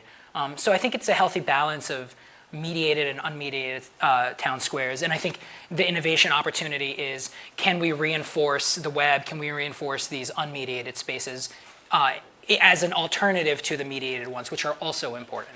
But at the same time, and coming from the publishing world, the fact that everybody can publish is not necessarily a great thing. I am not going to I'm not going to shit all over the First Amendment, but I think that that's good. Good place to start. Considering my job, but I do think that it's a problem for those of us who try to publish. The Monitor tries to be as straight ahead as possible. We try to be very neutral in what we do, and sometimes that doesn't get the attention that other stuff does. I think the simple solution there is media literacy, which of course is not a simple solution in any kind of way. Right. But I think your point about open platform, there is no world in which should be limited by expression shouldn't be limited. It's just we have to get better about absorbing it and how we consume it. Yeah. So on that idea of an open platform, the opportunities are there. Also, the need to change for survival is also definitely a threat in there as well. Talk about, from your experiences, from your work background and your perception, what is Civic? What's possible? I mean, much of my presentation actually was kind of up in the air and maybe a bit more medical and not grounded, but like ground civic innovation for us. What does it actually look like? You first, Michael. Boy. I mean, the simple, there's so much that's possible. I mean, I think that one of the exciting things about being a publisher in 2016 is that everything's open to you because almost everything has failed. So you can do we can put together a small nonprofit media outlet and be relatively successful in Austin, Texas, and I think that is a lesson to anybody who wants to do what they want to try and do in the publishing world within that sort of framework that you should be responsible for what you're doing. The conversation we were just having.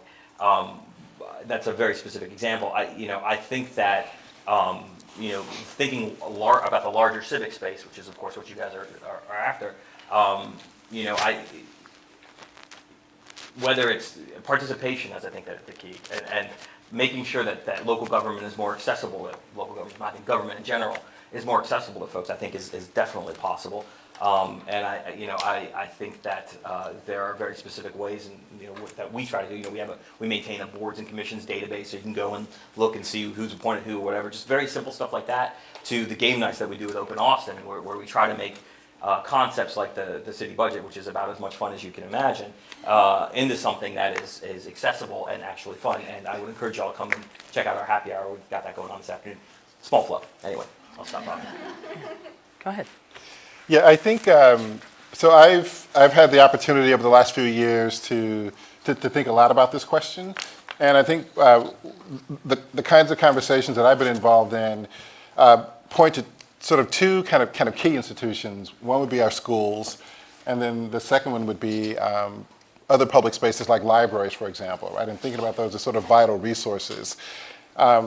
And based on some of the research that I've done, right, resources that are absolutely central to some people, right? Because, you know, one of the things that's come up throughout the day and it's come up here, we hear terms like, you know, media literacy, or we hear terms like the digital divide, and some other terms that we've heard. And these are all, in some ways, a reference to the kinds of disparities that still exist in the digital world. So even though more and more people are now online, even though mobile has sort of enhanced the number of people both in this country and around the world who can access technology, I think it's still important to keep in mind that not all forms of access are necessarily equal.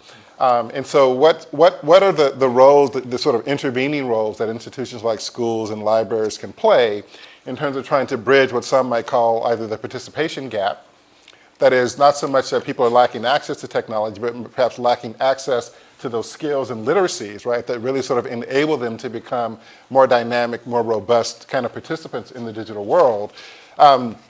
You know, some of my colleagues, you know, talk about the civic opportunity gap, right, and that not all kids have access to the opportunities to realize their civic voices. And so what role can schools and libraries play in terms of facilitating those opportunities, expanding those opportunities, sort of bridging some of those disparities that are still so pronounced. And at some point, I guess, in this conversation, I can talk a little bit about some of the work that we've kind of prototyped in some schools around which we're trying to really address those questions around the participation gap, enhancing the quality of participation, the civic opportunity gap, empowering young people, right, to become more actively involved in their communities, and how technology, among other things, can be sort of a leveraging sort of asset to help make that happen.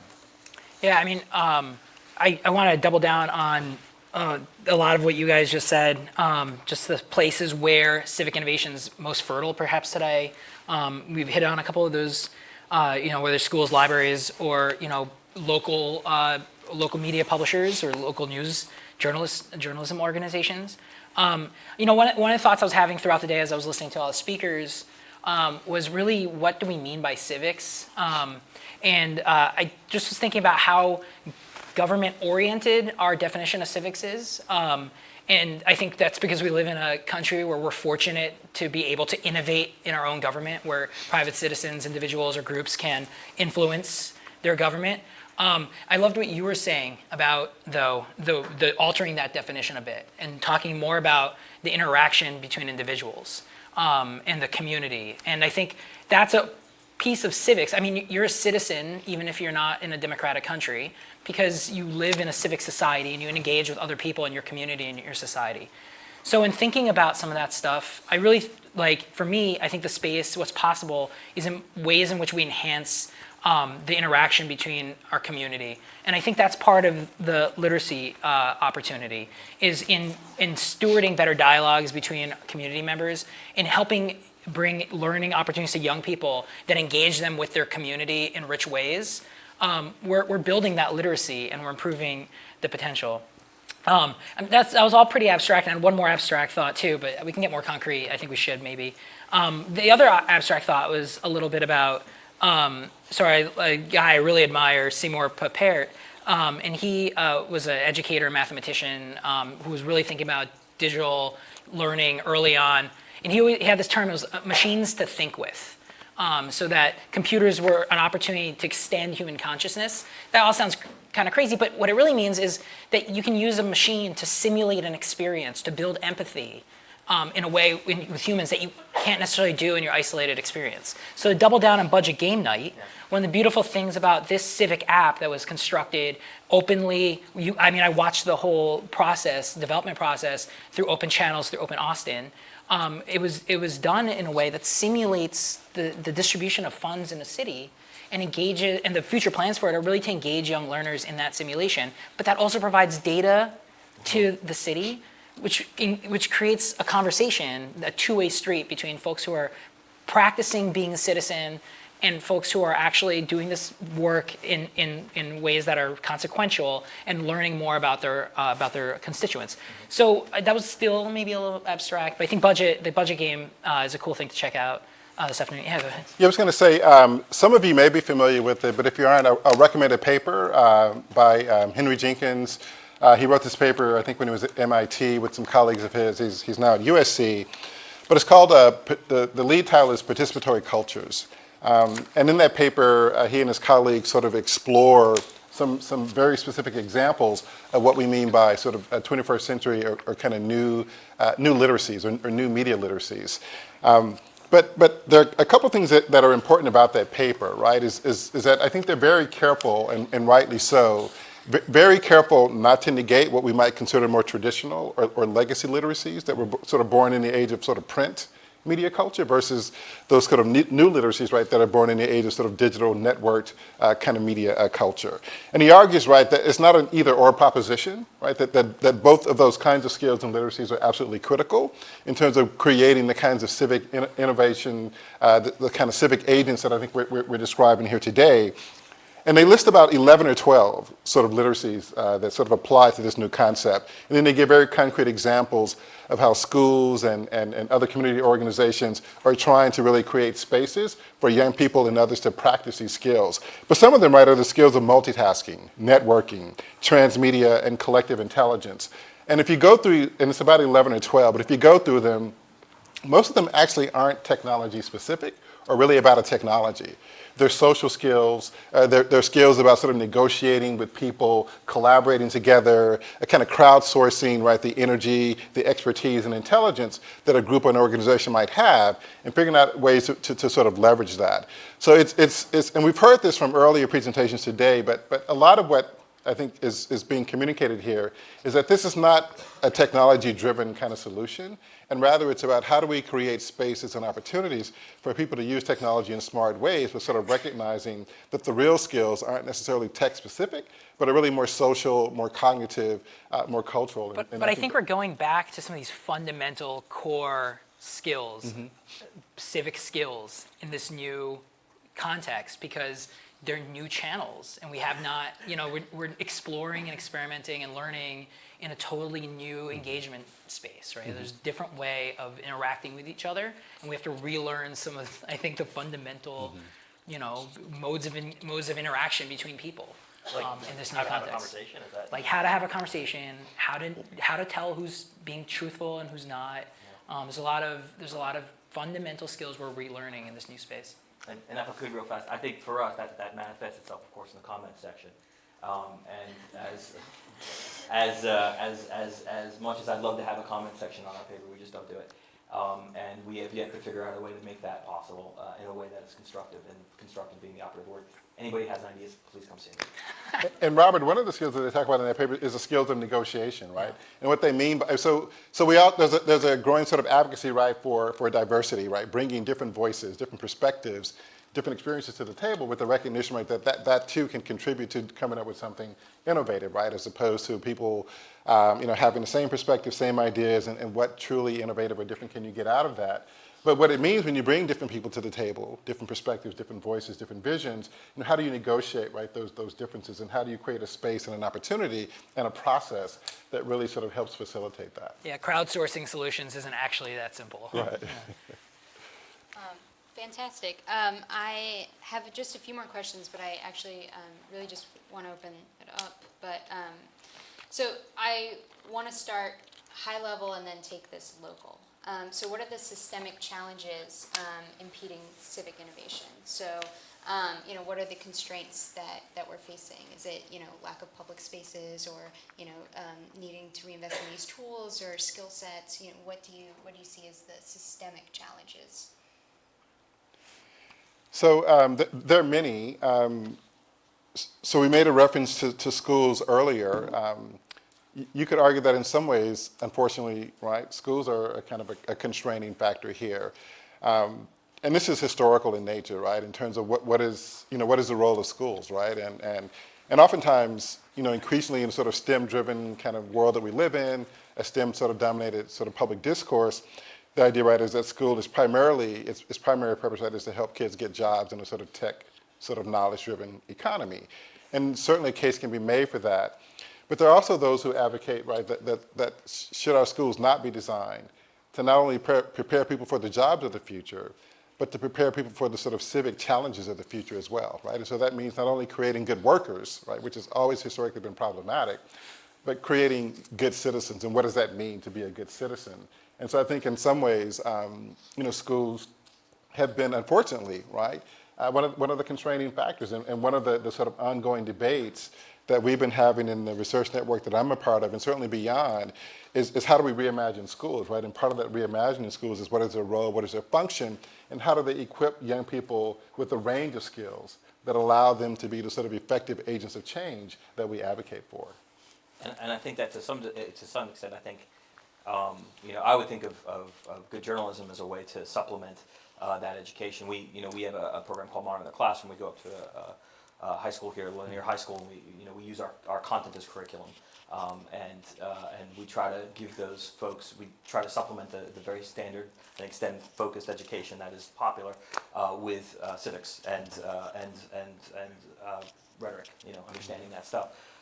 And I think that journalists can play a role in it. I think that you mentioned libraries. I think libraries are, those civic spaces are just so necessary, and I think it's a great point. Yeah, both the Gates Foundation, Knights Foundation, MacArthur Foundation, and certainly others as well, have seriously invested in this question, right? What the future of libraries, right? What should they look like? Yeah. What role should they play? And there's a recognition, right, that this is a very important resource for a lot of people. And so, to turn them into labs where innovation can happen, civic innovation, education innovation, social innovation. I mean, that's a really interesting conversation that a lot of communities are beginning to have. And I guess I think that just thinking a little bit about where this conversation has gone and some of the themes that we have shared, it's really been, where is civic innovation sort of critical right now? And it's in the space where we help citizens navigate and understand information through education, through effective journalism, through public spaces. So I think that's a common theme that we were kind of touching on. And so I think, adding to, whether or not those institutions are healthy and strong is also an issue of, I think mobility, whether people are able to even get to where they need to be, because some of these institutions have been gutted or don't exist in communities anymore. Mobility is a big challenge. If you want to have a town hall, where do you have it? If you want to help a community, where are you having your meetings? Do they have the facilities? Whatever. I mean, this sounds kind of minor, but the way in which people are able to move matters, because a lot of the folks with the resources don't necessarily reside in the spaces and places where people need those resources. I was going to take a little bit of a left turn maybe too, and say that there's a real tech challenge, the real tech constraint to civic innovators who really want to create a polished and a product that is going to compete with a Facebook or a Twitter for attention, for engagement. Whether it's I think UX was brought up as a major issue earlier, and I want to double down on that one and say, it's hard to build a really quality experience on the web, for example, because that open source technology is complex like every other open source technology. And then it's harder still to do it on platforms that are closed and require immense expertise to build on. So folks who actually want to build this tech are challenged to make that civic experience as compelling as their competitors. That's a major constraint too, a little bit of a different flavor than I think we've hit on so far, but something to consider that's not easy, and it's not easy to address. Right. Well, hopefully taking this into a more an easier place. Austin. What are the constraints with Austin? Challenges with Austin? What can we do in this room? Hyper-local to facilitate this? Well, I think this, it goes back to something that I said and something that Dr. Watkins said. I think access is a huge thing. Access to government, access to the tools with which to access government, access to, the internet. I mean, you just don't, it's not, we know that, if last year we were at the top of this, I'm sure many of you know this, economic disparity list. We were the most last year economically segregated city in the country. I think that bears out across the civic sphere. If you look historically, at least again over the last 20 years, Austin government has been sort of elected by and run by people in 2 zip codes. And that I think was an enormous challenge and one that we're still trying to get over. I can talk all day about 10-1, but I won't. Come drink with me. But I think it also goes back to that part, and that's part of the participation question.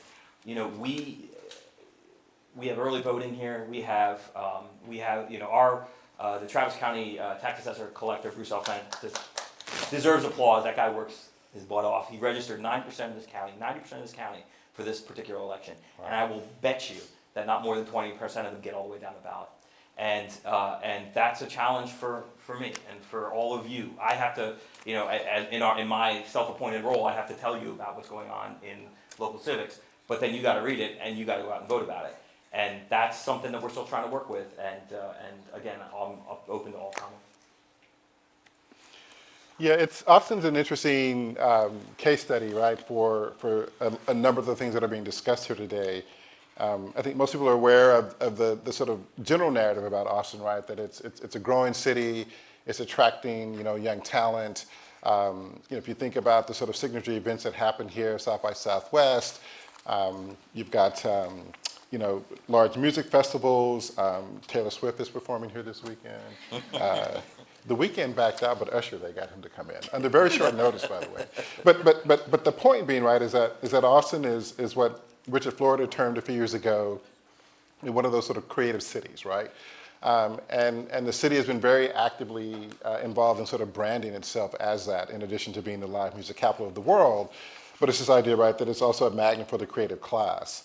And so this new research project that I've started a couple of years ago called Doing Innovation, one of the questions that we're asking about creative cities like Austin, innovation hubs, innovation economies like Austin, is by virtue of the things that make them successful, do they also become problematic insofar as these cities become highly segregated in terms of class, in terms of race, in terms of education? And that's certainly the case, right? And we see it in Silicon Valley, we see it in other sort of innovation hubs. And so in that respect, I think, you know, the challenges that Austin will face, right, are the challenges that society is facing, certainly that the tech sector is facing. And that is, how do you become more inclusive? How do you become more diverse?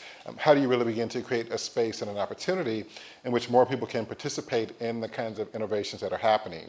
And so it's a conversation that's happening kind of on the edges of Austin, but I think needs to become increasingly central to how we reimagine the city moving forward. But more importantly, how do we also implement, right, ideas and strategies and interventions that begin to address, right, the sort of growing problem where Austin's core is becoming wider, more highly educated, more economically affluent, and its margins and edges are becoming browner, less educated, less economically affluent, and it creates some real challenges and some real issues. Yeah, I mean, I'm new. I just moved here 3.5 months ago, and so I can give you that perspective, which I think I'm that person. I came to Austin, and someone was there before me. Well, maybe not, because apparently I live in Mueller of all places, which apparently was the airport. And that's interesting. I'll tell you, I came to Austin, and I moved into a convenient place to live that worked for my needs and that, you know, was in my like price point, whatever. And it was just that simple, right? But there's a history there. And in some parts of Austin, in East Austin, you know, which I'm learning through conversations with folks, you know, the parts of Austin, you know, that I ride down on Chicon and 12, I'm probably not saying that right yet, but, you know, and 12th Street and all the way down, right, to the river. Those were different places 10 years ago, completely different places. And so when we're talking about civic engagement and the future of civic engagement, and we're talking about Austin, hyperlocal, you know, and we define it only as our relationship to city government, well, what does that mean for all those folks who were part of that space and are now on the other side of a boundary line and maybe no longer be in that relevant in that conversation in a way that's even more dramatic than before? And so that's why I think that civic piece, just thinking about our relationship to city government can be problematic. And I think really thinking about our relationship to each other is an important part of civics. And so, you know, especially when those people were here and part of that conversation not 2 years ago. I think it's an excellent point, and one that I think spewing forth with voter statistics like I just did totally disregards. I point out that this weekend I think that it was there's this long, I'm sure you guys are familiar with the Jumperland saga and the Blue Cat Cafe that went in after Jumperland. and this weekend I think they got graffitied and their doors, the locks glued shut and everything. That, of course, is indicative of a much larger problem. The folks, if you want to boil it down, feeling left out and not quite knowing how to make themselves more included. That is a much larger issue. I think it's worth that. Yeah, I think you made reference to it a few times throughout your talk, and I think we've heard about it earlier today as well. So we understand the concept of human capital, right? Knowledge, that stuff that's in your brain and how important that is.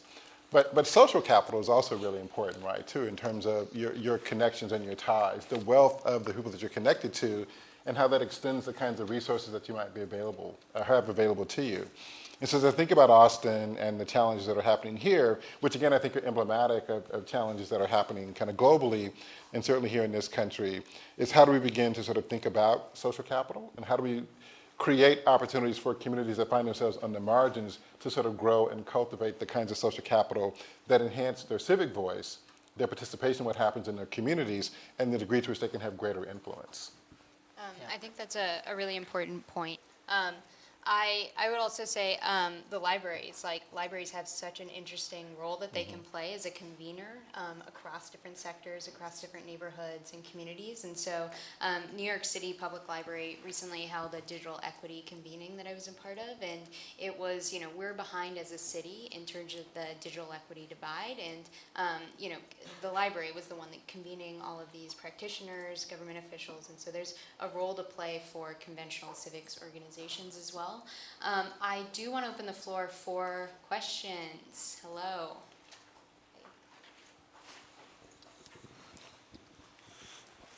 Thank you. Hi, I'm Michael again.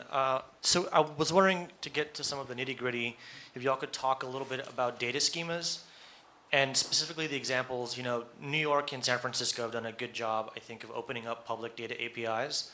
Do y'all think that those are models that can be replicated in a city like, just to pick one out of the hat, San Antonio, or do you think that those two cities are kind of sui generis and probably aren't good models on which to base the building of those kinds of bridges between government and the private sector, the nonprofit philanthropic sector?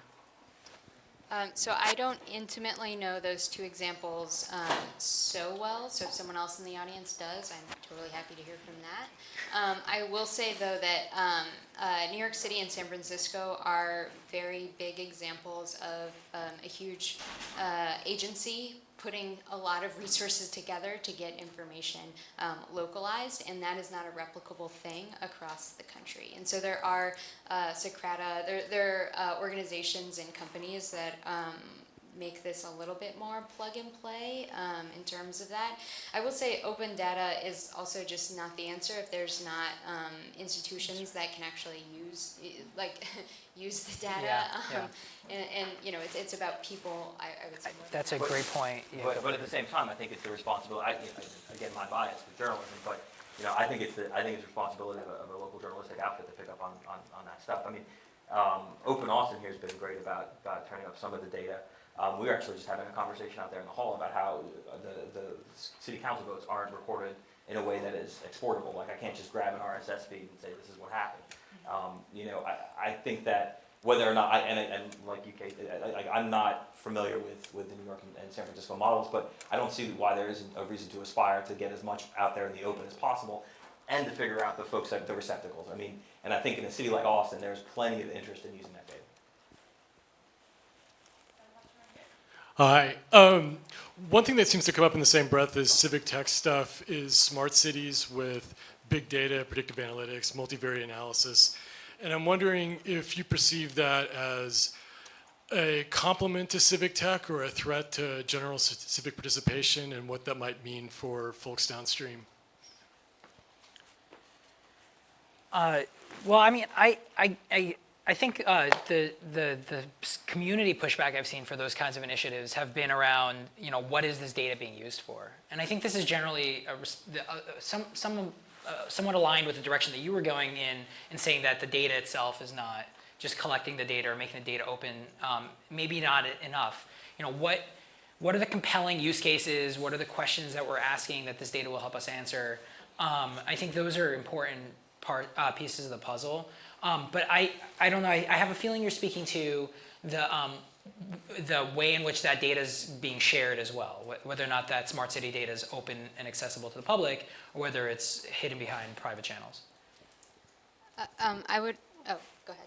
Probably to clarify, I'm thinking is, why do I need to go to a neighborhood meeting if the city already knows where the potholes are, or if there's the assumption that the city knows where the potholes are, but they're just not doing anything about them? You know, that if you're one step ahead of the citizens in terms of like, you know, analyzing the whatever jurisdiction you're doing, or, you know, issues of surveillance and privacy and things like that as well.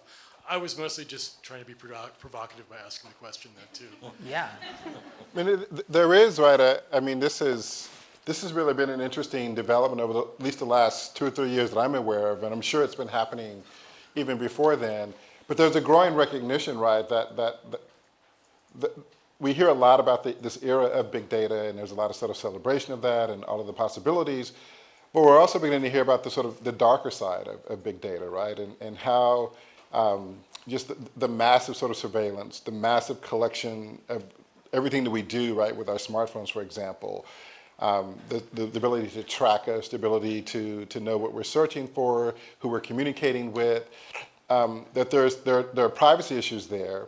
And we're also beginning to recognize that there are issues around sort of social and economic and class inequality around the ways in which big data are being misused, right? Not necessarily intentionally, but right, but Yep. the sort of unintended consequences of big data in terms of its potential effects on people's employment prospects, their access to health, the ways in which communities are being surveilled and policed. So I think we're in an interesting moment, right, where we're beginning to sort of raise the specter of doubt and concern and scrutiny about the ways in which big data can be misapplied or applied in ways that reproduce these kinds of inequities that we're so troubled by. Well, actually, and I started thinking about everything you were just saying and sort of the nature of the conversation you're actually asking. I actually think this is exciting, right? We're kind of wasting our time talking about potholes. Can we get that out of the way?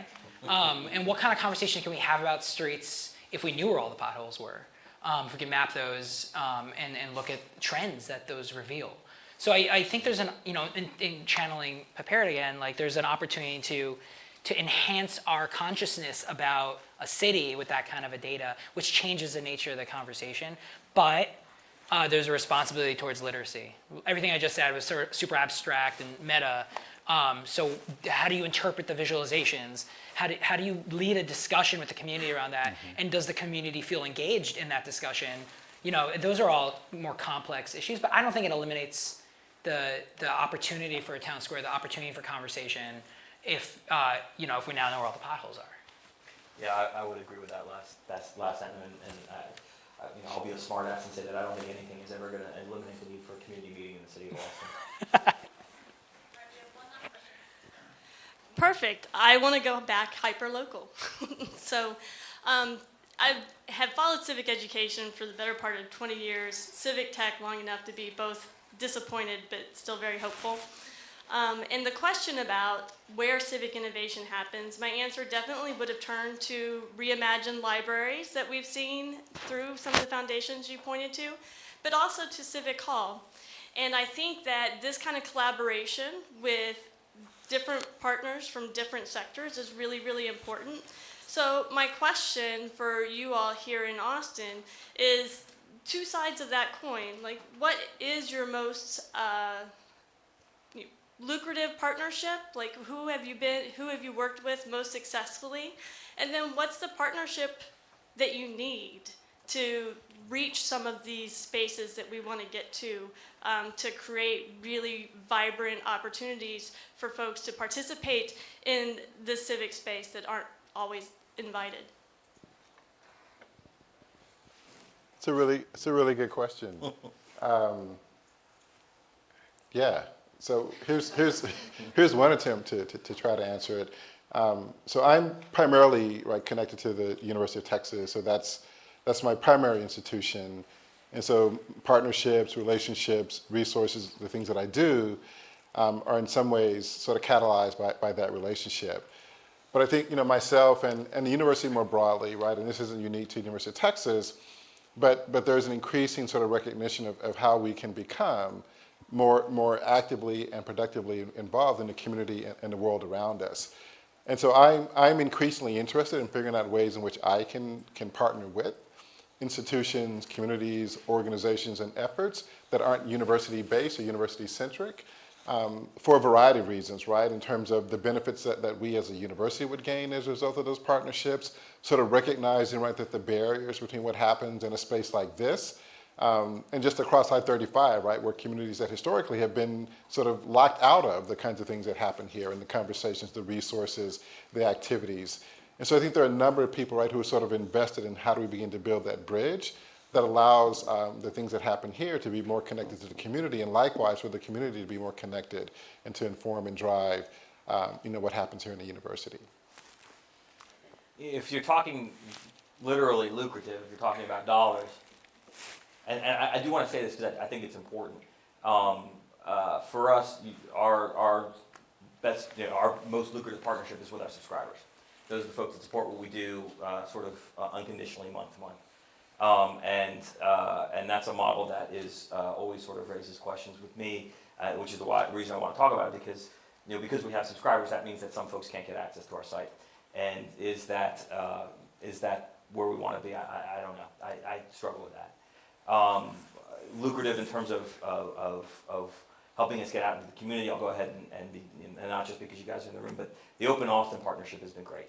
And what that's allowed us to do is it allowed us to build the Budget Game Night app. It's allowed us to think about using technology in new ways, very simple new ways, to engage the folks in the community through games. And I think that down the line will probably lead to more of the other sort of lucre stuff, which is the subscribers.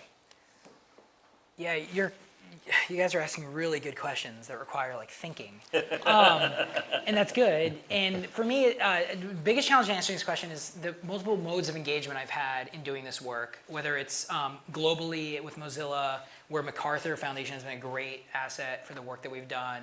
Whether it was locally in Chicago with their branch of CFA, Shy Hack Nights is what they call themselves.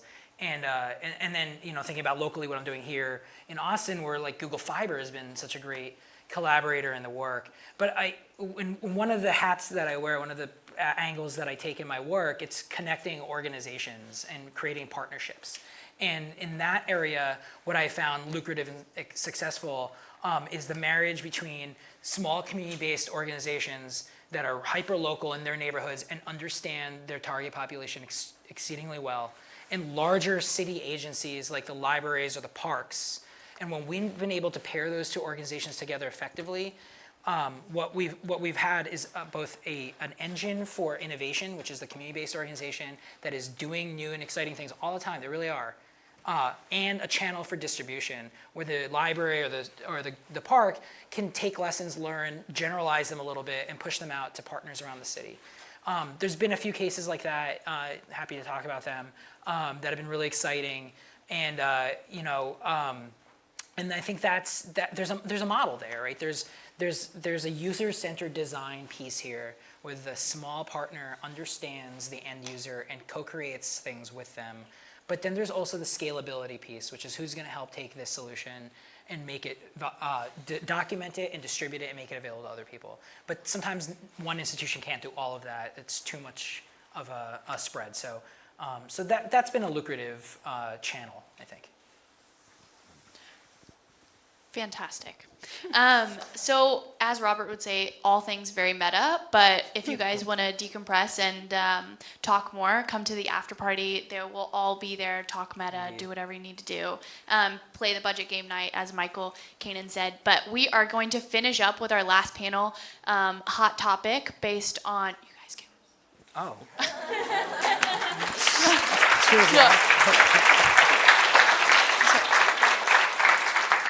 Yeah, sorry about that. Let's give them another round like I should have announced. That's fantastic. So our last panel, as I just said, will be about the 2016 elections and what tech is taking away from it. So we'll have the co-founder of Democracy Works, Catherine Peters, who will be joining us again. She also came to our conference last year, Breaking Through, so we're super excited to have her back. We'll have Amy Cohen, who is the co-founder of the Center for Election Innovation and Research, and our close friend, Dr. Megan Stevens. So, Switch me out. Hi, I'm your close friend, Dr. Megan Stevens. Well, our speakers are getting mic'd. I just wanted a chance to kind of introduce myself. We all excited? Last panel of the day before we go off. Have some appetizers and beverages that are appropriate for our ages. Have more conversations about civic and tech.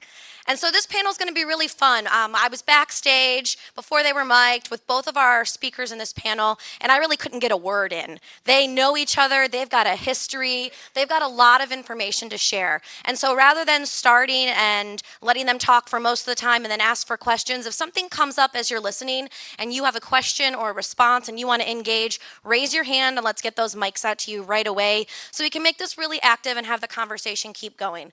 And so if we are ready, we'll have a seat. Yes, claps. Wonderful.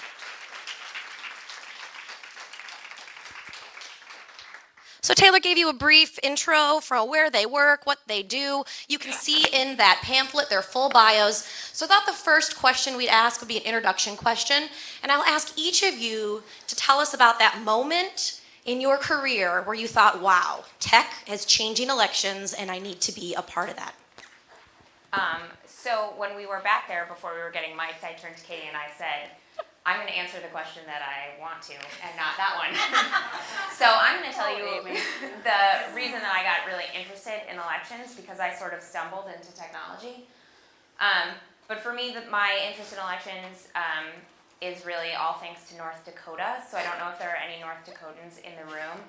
I know we're in Texas, but people travel. So in 2002, there was the Help America Vote Act that was passed that did a whole variety of things, including requiring that every state create a statewide voter registration list, which seems sort of like common sense, but it didn't exist universally before that. And there are various other provisions, and states got exemptions here or there. And North Dakota is exempt from the statewide voter registration list provision because of their innate North Dakotanness and their pioneering spirit. And many of you may know that North Dakota is the only state in the country without voter registration because of their innate North Dakotanness and pioneering spirit. So you just show up at the polls on election day and you're set. Yeah. Nobody wanders into North Dakota to vote. So. No, that's true. It's very cold. Nobody registers. Show of hands, how many of you knew that North Dakota didn't have registration? Yeah. Oh, look, we're already... We've all learned something. We can hang our hat on this day. And then, so that's sort of why I'm interested in election administration. And then in terms of tech, I sort of just stumbled into it and have found that I really like it and think that it's a cool way to get information out there. So there's that. I ended up here because Meg and I had exactly the opposite moment of insight to what you described, which was technology is making so many things better. Why the bleep isn't it here in elections? Why are elections not getting any of the benefits of it? So I was in graduate school. I was actually studying international democracy. I was interested in how we built and designed and promoted good elections elsewhere. But I had a classmate who missed an election back home because he didn't know what was happening. It was local and he wasn't following the local news from away in grad school. Decided, okay, he'd re-register at school. Missed a special election because he'd just gotten registered and didn't get the postcard in time. He missed one other. I don't even remember why on that one. And he went, there should just be a reminder service. There should be a thing that can text me when an election is happening that affects my address. That must exist. And he went Googling and he didn't find it. And he came and he tapped me on the shoulder and he said, you're kind of a tech geek. Who's built this? How would I build this? And I first said, well, I'm from a really well-governed town in central Missouri, and I get these from my clerk as emails. I think that's pretty normal. We went and researched, no, I have one of the best election administrators in the country. Almost no one else gets those emails. And I went, well, that can't be very hard to do. Let's make a hobby project of this. We'll build a proof of concept. It might become my graduate thesis. That was 6.5 years ago. Well, we had talked, three of us talked about starting gently and easing into a round of questions, and we thought, nah, let's not do that. Let's get right to something really exciting. Let's talk about security in elections. And so there's a lot of questions about, with all this technology in the election space, there's opportunities for people to rig the election system and get into the data and change things. How do we squash the haters, or should we be worried? We shouldn't worry. Yeah. Go ahead. There's too many systems. They're too separate from each other.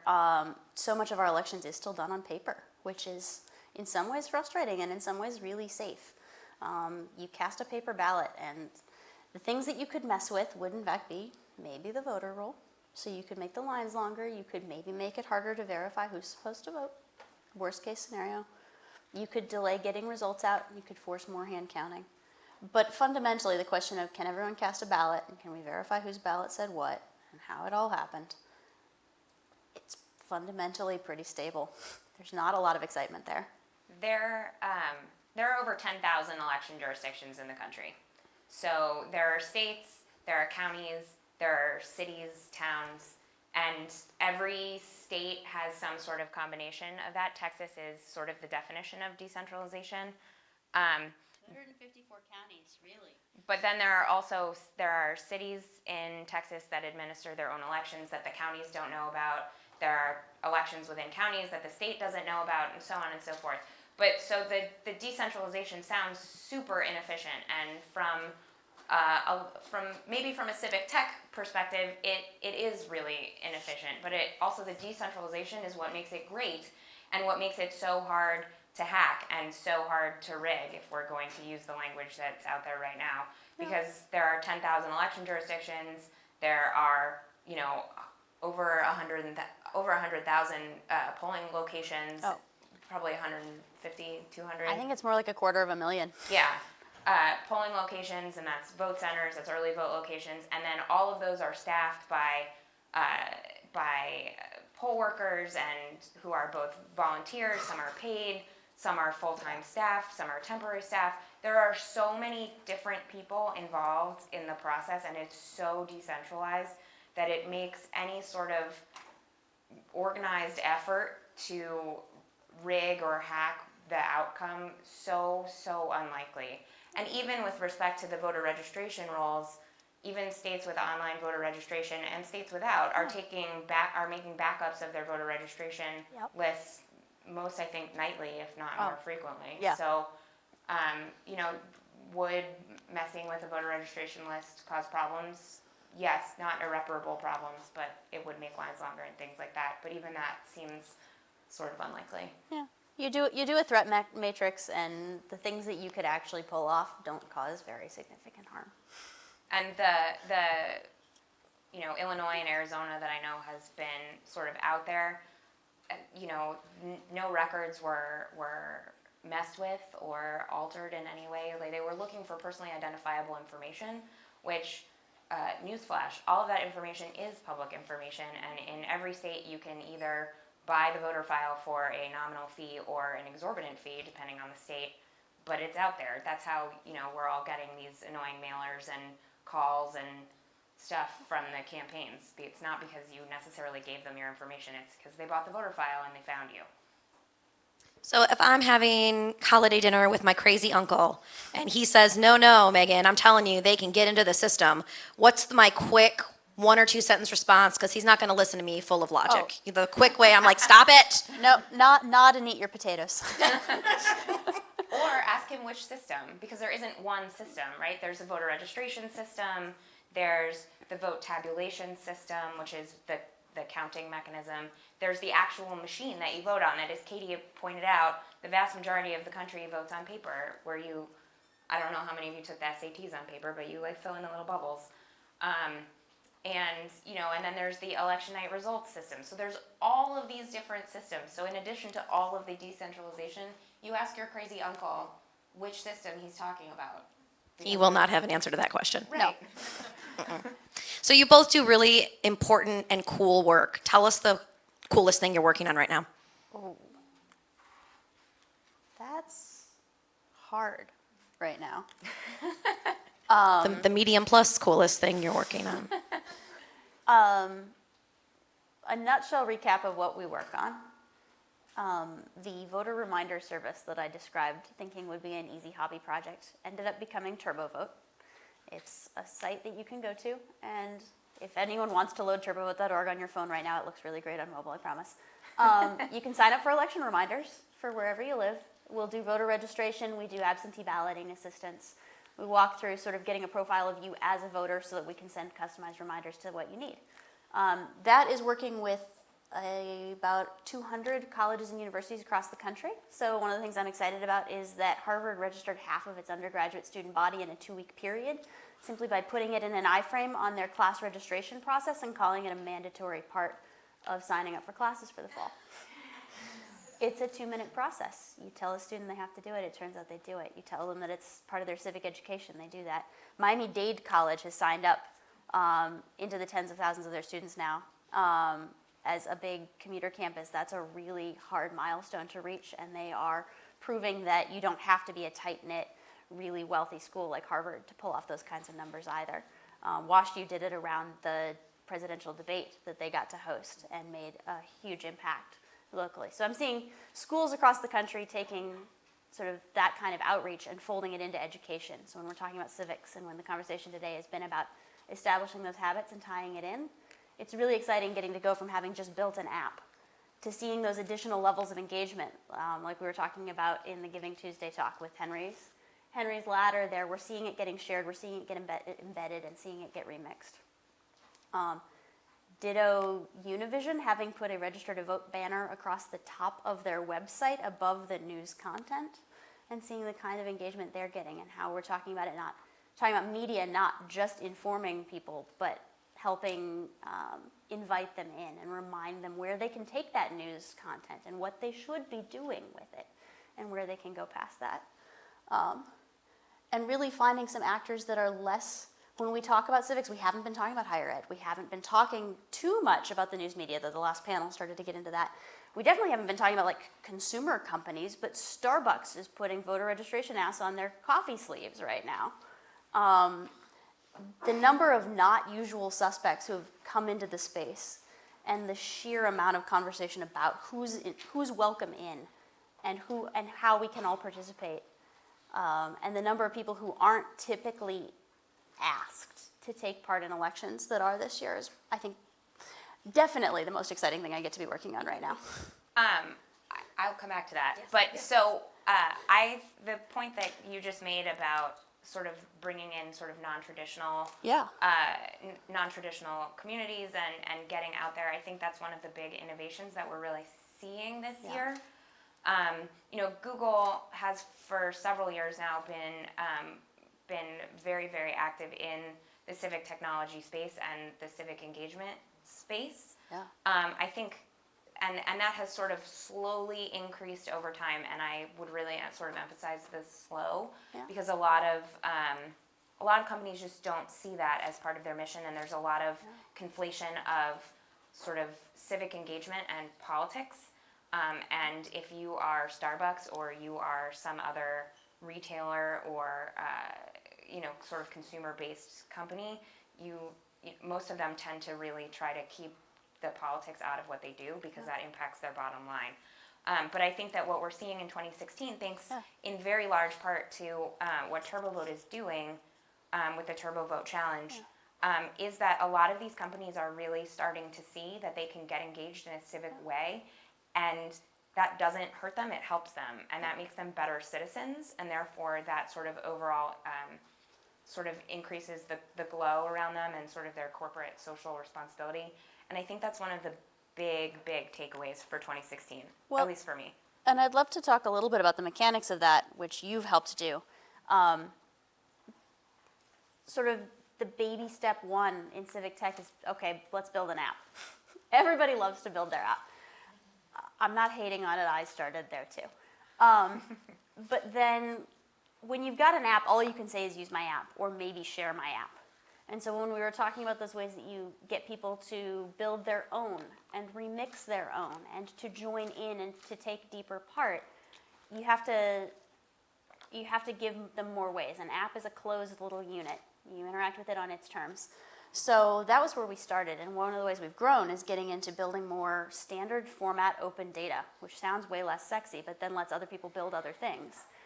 There's APIs, which help with that kind of thing. So one of Amy's big innovations over time, and one I've been glad to collaborate with her on, in what Google has been doing, is taking the problem of where do I vote, and taking the data set, ugly and messy and distributed across 10,000 separate elections offices as it is. And multiple different systems coming full circle. That links every residential address in the country to its precinct, to its polling place, and to its ballot contents. And some of the ways that's gotten remixed are some of the hopes where I'd like to see us in the future grow towards doing that with election dates and jurisdictions. There's not a single repository of where elections are happening throughout 2017. There are municipal elections happening every single Tuesday in 2017, I promise you. Nobody has that full list. Not only does nobody have that full list, it's not even like, oh, I have to go to 51 different websites to get that. It's, I might have to go to 10,000 different websites. I have a full-time staff member who does that. Come. No.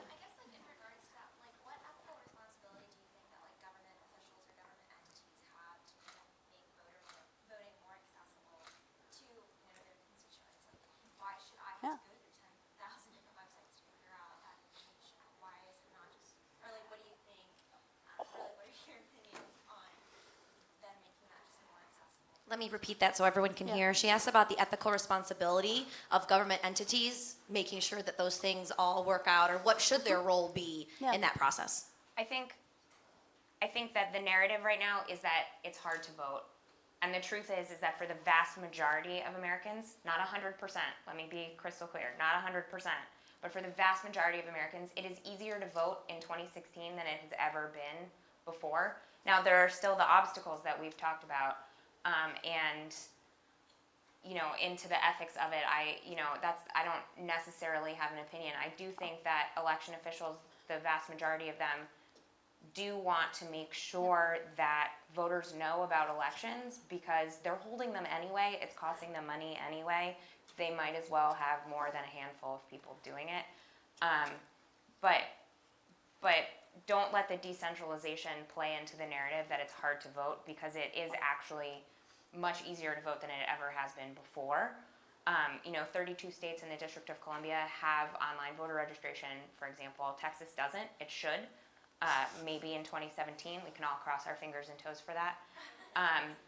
But you can do absentee ballot requests online in a lot of states, but there are also services like TurboVote and others that make that easier. So there's a lot. This is one of the big ways I think that Civic Tech has been very, very useful in sort of getting that information out there. Well, but I'd also add that there's a big difference between an election official making voting easy for their constituents who are right near them and an election official making it easy for an entity like mine or Google's to have standard data across a bunch of counties.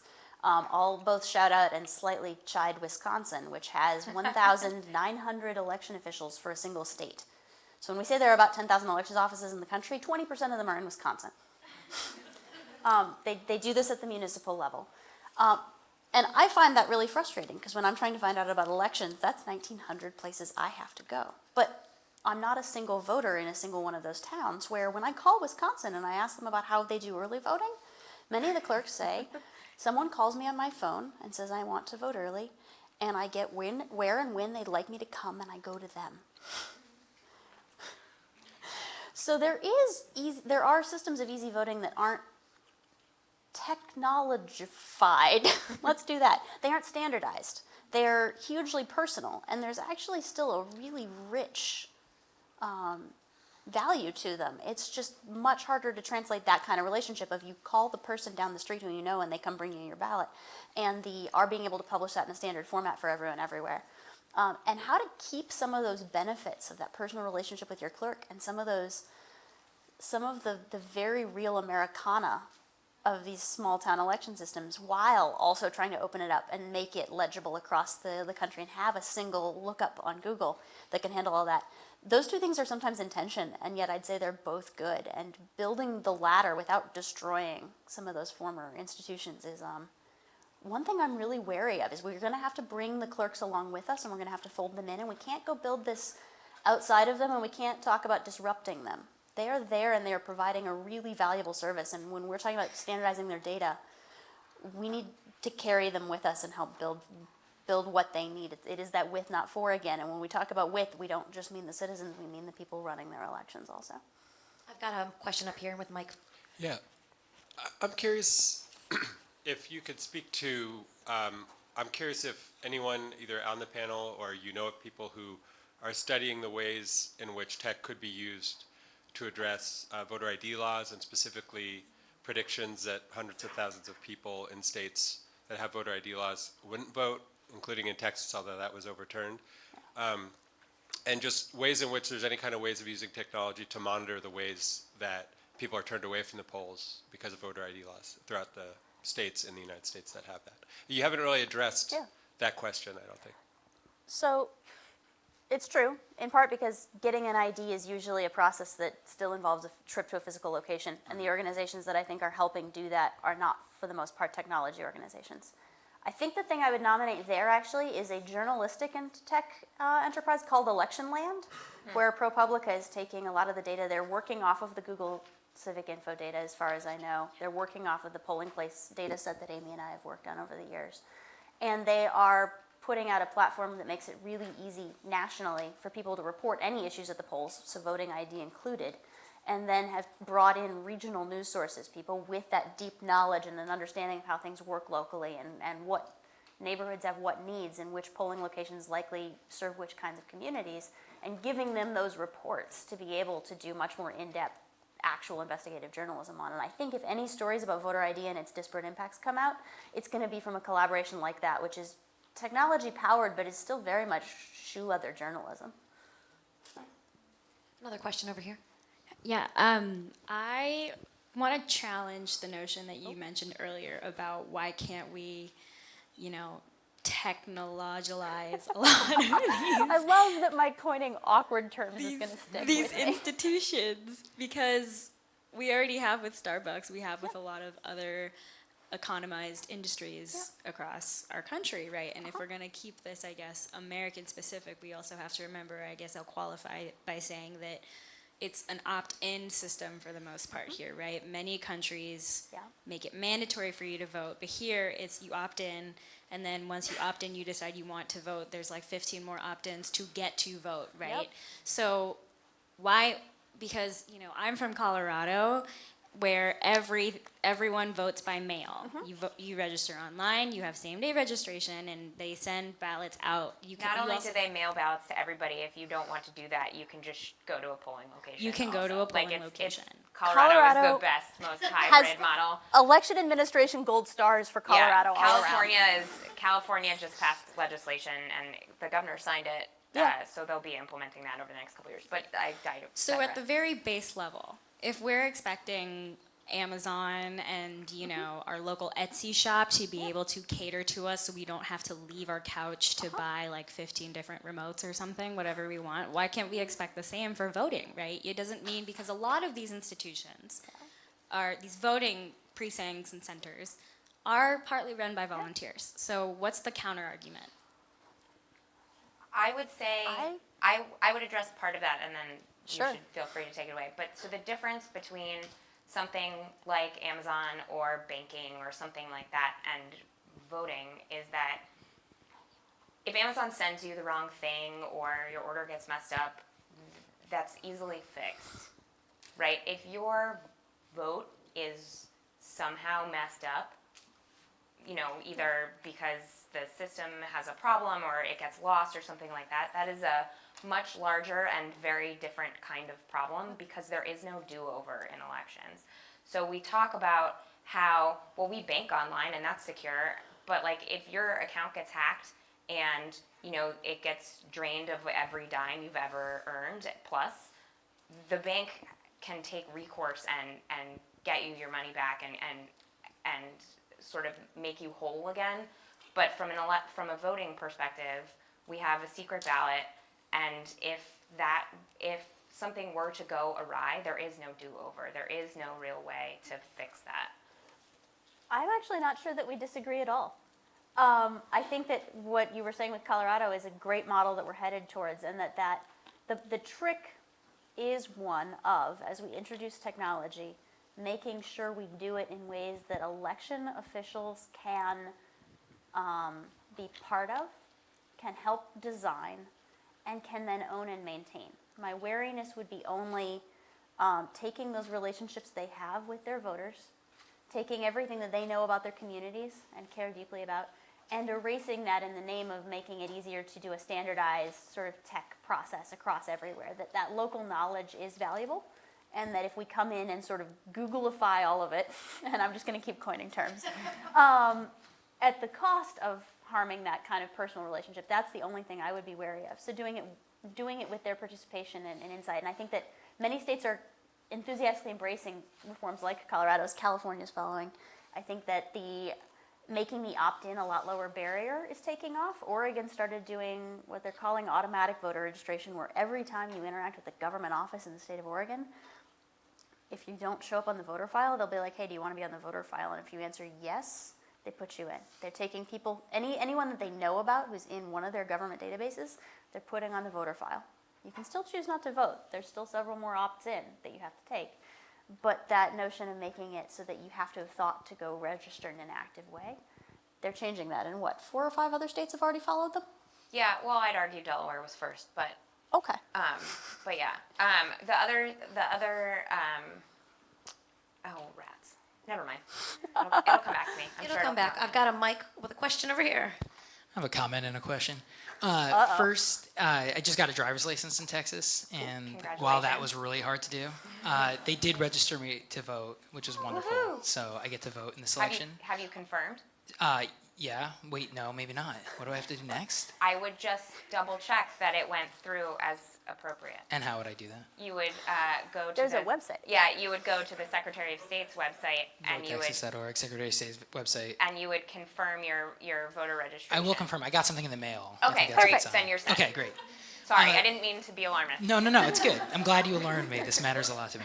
And it should matter to us all. So I was just really excited about the example you gave about Harvard and their website and Starbucks.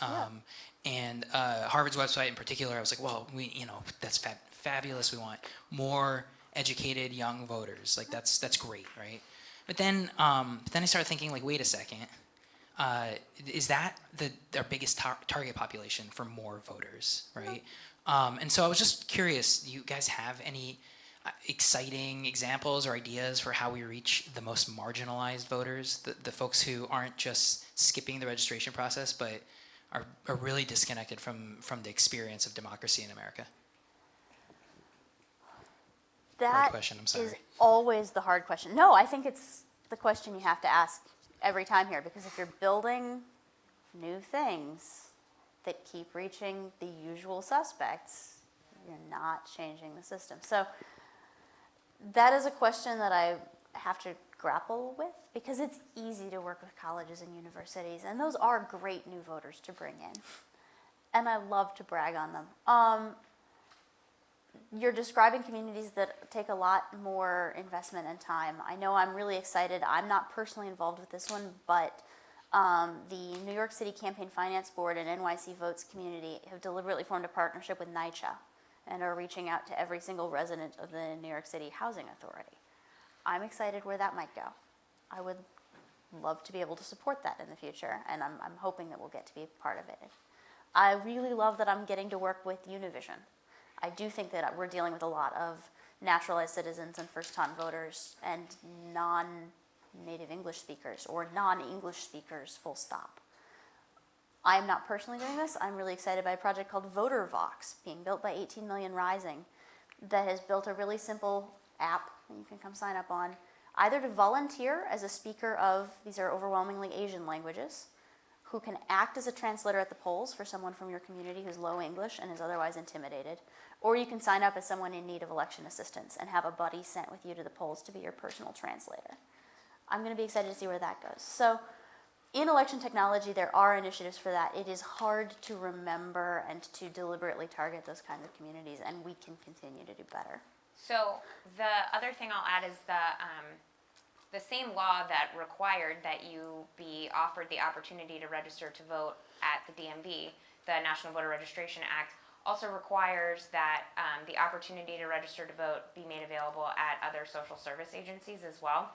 DMV is the one that, in the elections community, we tend to focus on the most because the vast majority of the population interacts with the DMV on a regular basis, right? You have a life change, you move, you get married, you get divorced, you go to the DMV because you need to either update your name or update your address so that you can travel and drive and whatever.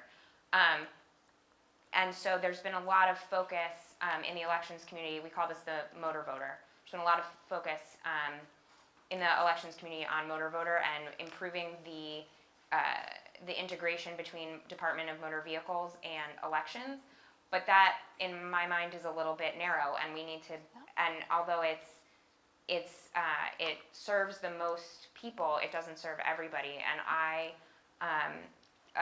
am starting to think through how we can engage more with the other agencies that are covered by the NVRA and other social service agencies to make sure that they're not left behind by this sort of the technology upgrades that are happening to make the integration between DMVs and motor vehicles, DMVs and elections more efficient.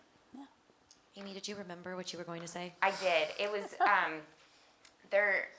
some of what you point out, I think, is also a generational thing, and I think, Katie, you can probably attest to this as well. The elections community, the election official community, particularly local election officials, tend to be older, and that's not a bad thing. A lot of them have been doing it for a really long time, and by and large, they all mean well and work really, really hard at their jobs.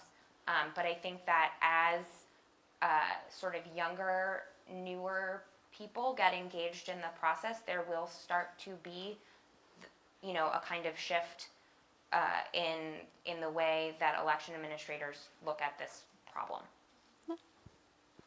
Oh, here we go, right here. Hi, over here. So I'm a freshman here at UT, and I've worked a lot with voter registration. And for example, on the last day to register to vote, we stood out from like 8 a.m. to midnight. I personally was out there from 2 to 12 registering voters. And now we're phone banking to call voters and help them figure out like what type of ID they have and what they can bring to the poll, how they're going to get there, what day. And so have you thought of, pairing up, certainly you've paired up with Harvard, but pairing up with other universities to help build up that information, because there's UT's certainly not unique. I'm sure at every university there's organizations who know all this information for that specific area. Have you thought of going to student organizations to build up this voter information? Because we're also doing work with like the local ballots and the local people on our ballots. At most of our partner campuses, it's usually an Office of Civic Life, or it is the Office of Student Life, or it is the college Dems and Republicans teamed up with each other, or student government, and that kind of hands-on pairing so that it's not just the app, but the app plus. Because then they also use the data about who's signed up and registered through us as a tech platform, and then they can follow up via phone and email. So then it's a central list. It's organized, it's got everyone's preferences. We actually then help give them what they need to go chase their classmates and do things. And it's a great and important sort of partnership and pairing. You don't sort of build the app and put it out in the world. You build the app and then you find friends and people who can work with it and around it and who you can. I know this word got some bad press earlier today, and I'm not actually sure why, but you can empower them with it instead of just sort of releasing it to the ether.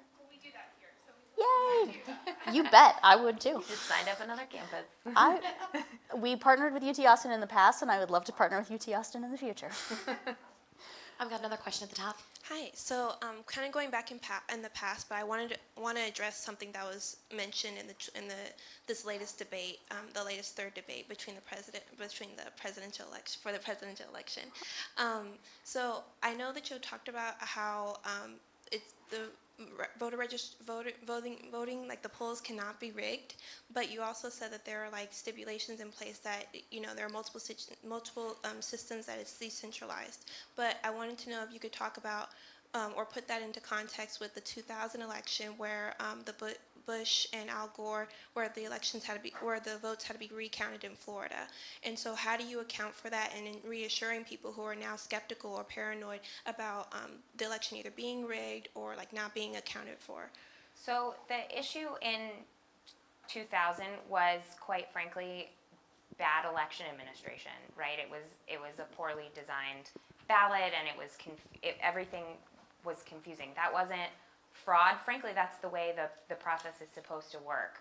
That if the results are close, there is supposed to be a recount. The reason it was so close is because of bad ballot design and a whole host of other reasons. So that really had nothing to do with fraud or rigging or hacking or anything that we're talking about. Anything that we're talking about right now. I had something else. Go ahead. The last panel talked about how hard it is to do good UX. Yeah. It is really hard to do good UX. That was a poorly designed ballot. There's actually now a center that came out of some of that research called the Center for Civic Design. They've actually done an entire series of field guides to ensuring voter intent. They're these beautiful little bitty brown paper booklets that are very readable, lots of bullet points. They're designed specifically for election administrators and state authorities. And in response to that work, Whitney Quisenberry still does that from the nonprofit space. Her partner in design, Dana Chisnell, is actually working for the federal government now in some of these ways. Have managed to help a number of states and municipalities redesign how they do ballot layout, how they do voter guides that go out in advance, how they write better instructions for voters, and there will still always be progress to go. There are some places where bad ballot design is actually legislated, and it will take real change to make it better. But at the same time, actually, since 2000, and realizing that particular problem, the amount of energy that's been put into making elections user-friendly in that way also has been really, I think, significant and worth talking about as a brag point. And on the voter registration side as well, lists as a whole are a lot cleaner than they used to be. Don't get me wrong, they're not perfect. I think, we can probably all know somebody who, went to the polls and the information was confused or we've all heard the stories, but a lot of states are taking a lot of efforts now to make sure that their voter registration rolls are a lot cleaner. There's data sharing going on across states. There's a variety of different programs that do that.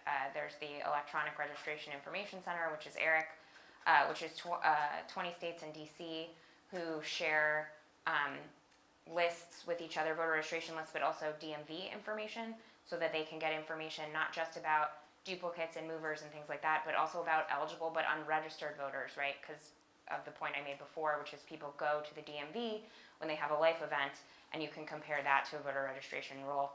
There's also another program called the Interstate Crosscheck that does something similar. So there's been a lot of strides taken on the administrative front to make sure that good administration is sort of happening across the board.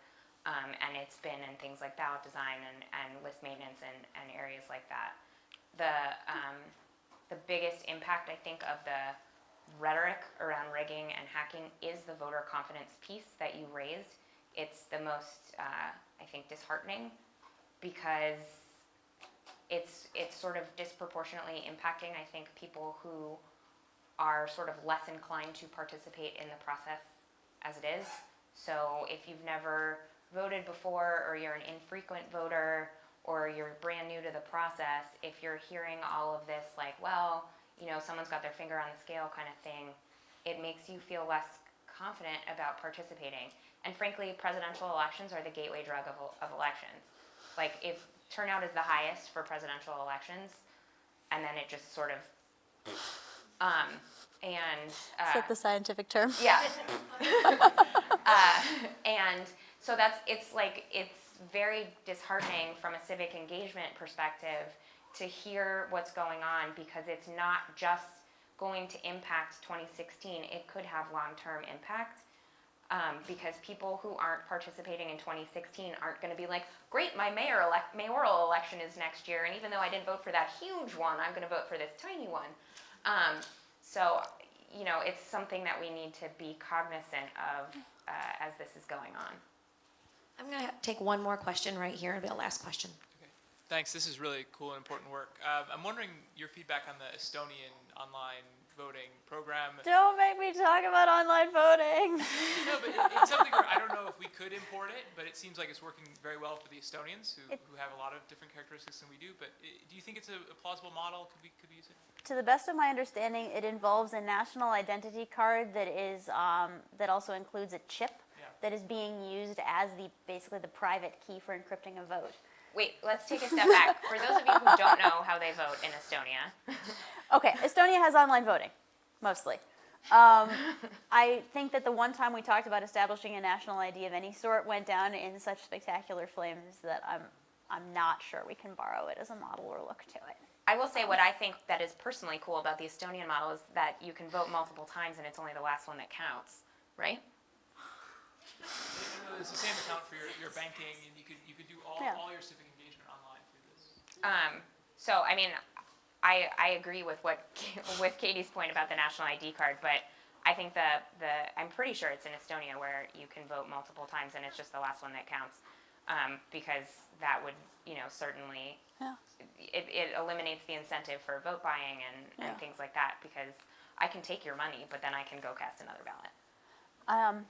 I'll admit, of all of the directions I see us going, I think that the improvements in ease of voting by mail are catching up a lot more quickly, and that something much more like a Colorado-style system is going to be where we're able to vote from our couches with our own preferences, our own privacy, and our comfort much more quickly than doing so on our iPhones. So. All right, we are at the end, but I wanted to give our panelists an opportunity to one last burning thought, one last burning desire of knowledge you'd like to share with our passionate ambassadors of civic engagement here in this room. These are the people who care the most. What do you got? Yeah. So you guys are all tech savvy. I see a lot of laptops. I see basically all smartphones. Be a poll worker, right? Like, go participate in the process. If you're concerned about the security of the process or the integrity of the process, participate in it. Yep. And be the person who checks in voters, or be the person who helps explain the process, because voters on the whole feel that their ballot at their precinct is going to be counted as cast. So be a part of that process and make sure that that when your friends and your neighbors get there, that they see you and they see a friendly face and that they feel welcomed into the process. I know Dana would love to have you. And the other thing is that you can participate in the process in other ways. You can watch logic and accuracy tests. That's some of the testing that I alluded to earlier that they do on voting technology before an election. You can watch it online. A lot of election officials either make that available, like anybody can come to the actual location, or they live stream it, or they use Periscope and Facebook Live. So these are all ways that you can participate in the process and then go out and be an ambassador and explain to people that, no, I worked the polls. Let me tell you why what happened at my precinct was secure, because I was there. And I think that sort of peer-to-peer communication is really important. I'm actually going to stick on the personal theme, but go from just security to participation more generally. So at the easiest, make sure you vote. Make sure you vote in not just in, what is it now, 17 days? Sounds right? Yeah. But also the next time municipal elections roll around. Vote all the way down the ballot. Pay attention to the primaries. Be involved at all of the levels, and if you don't know when those smaller ones are happening, sign up for TurboVote. Past that, the next level of hard is invite others. And as we're saying, people need to feel welcomed. People don't independently decide to register. As I was doing user testing towards redesigning how TurboVote was going to work, one of the things I was asking people is, so tell me about the most recent time you registered to vote or updated your voter registration. I was looking for process answers. I wanted to hear if people had gone online. I wanted to hear if they'd used a paper form, and if they'd gotten a paper form, where they'd gotten it from. I was looking for technical details. Every single answer I got told me who had registered them to vote. Nobody said, I went online and I signed up on the thing. Someone said, it was my 18th birthday, and my dad sat me down at the kitchen table with the laptop and put the website up and said, you're old enough now, this is the first thing you have to do. Someone talked about, someone talked about having moved campuses and transferred schools, and having known that he needed to update his registration, but been too busy with a lot of the more practical details of getting set up in a new place. And he said, there was this guy with a clipboard, and he actually just looked like he was having kind of a bad day, and he looked kind of sad, so I let him register me.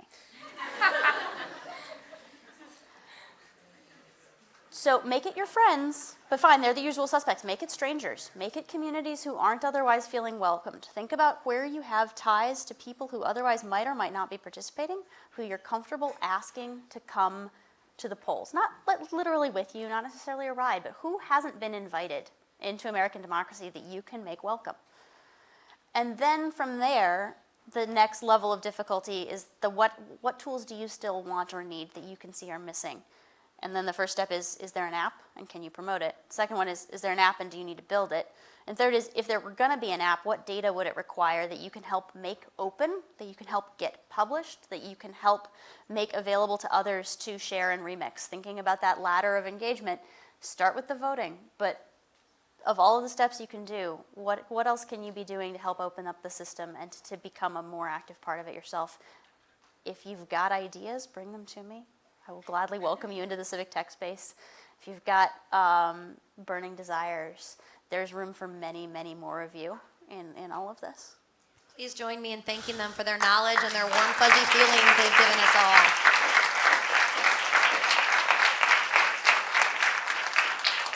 Yeah, fantastic. Thank you guys so much. You definitely kicked off the last part of the day with Megan's enthusiasm, and it was greatly appreciated, because I know 2:30 is like, I'm gonna get out of here. So I really appreciate you guys sticking around, and I wanted to thank all of you for being a part of such a unique conversation and event, and thank you to all of our speakers who came out, who came from New York, DC, Colorado, and many, many more places that I can't think of right now. But I really appreciate also all of you participants staying engaged, asking questions, being here. And please come out to our other events. Annette Strauss and the New Politics Forum loves to have these sort of interactive conversations and conferences. So please keep us posted on what you're doing, and we will keep you posted on what we are doing. And I want to invite all of you to our after party. If you guys don't know about it yet, it is a party, I guess I was going to say. It's just a gathering. So I hope no one's getting ready like 3:30. But yeah, we will be raging at Space 2420. It's right across the street. It's Urban Outfitters' new outdoor gathering space. It's right across the street on 2420 Guadalupe Street. It'll be really great. We have Open Austin and Glass House Policy and the Austin Monitor showcasing their budget game, which is really, really cool. I went to the preview of that a few weeks ago at Google Fiber, and it's a great way. I know budget. I was talking to someone, and I, as a geek, am like, oh my God, this is amazing. And I was trying to describe, like, yeah, it's an after party, and we're going to play a budget game. And people are like, okay. But it is really, really interesting. And being hyper local is great, and seeing what our money is going to, and you putting yourself in the position of a city council member. So on that note, thank you so much for being here and being patient with us. We'll see you there.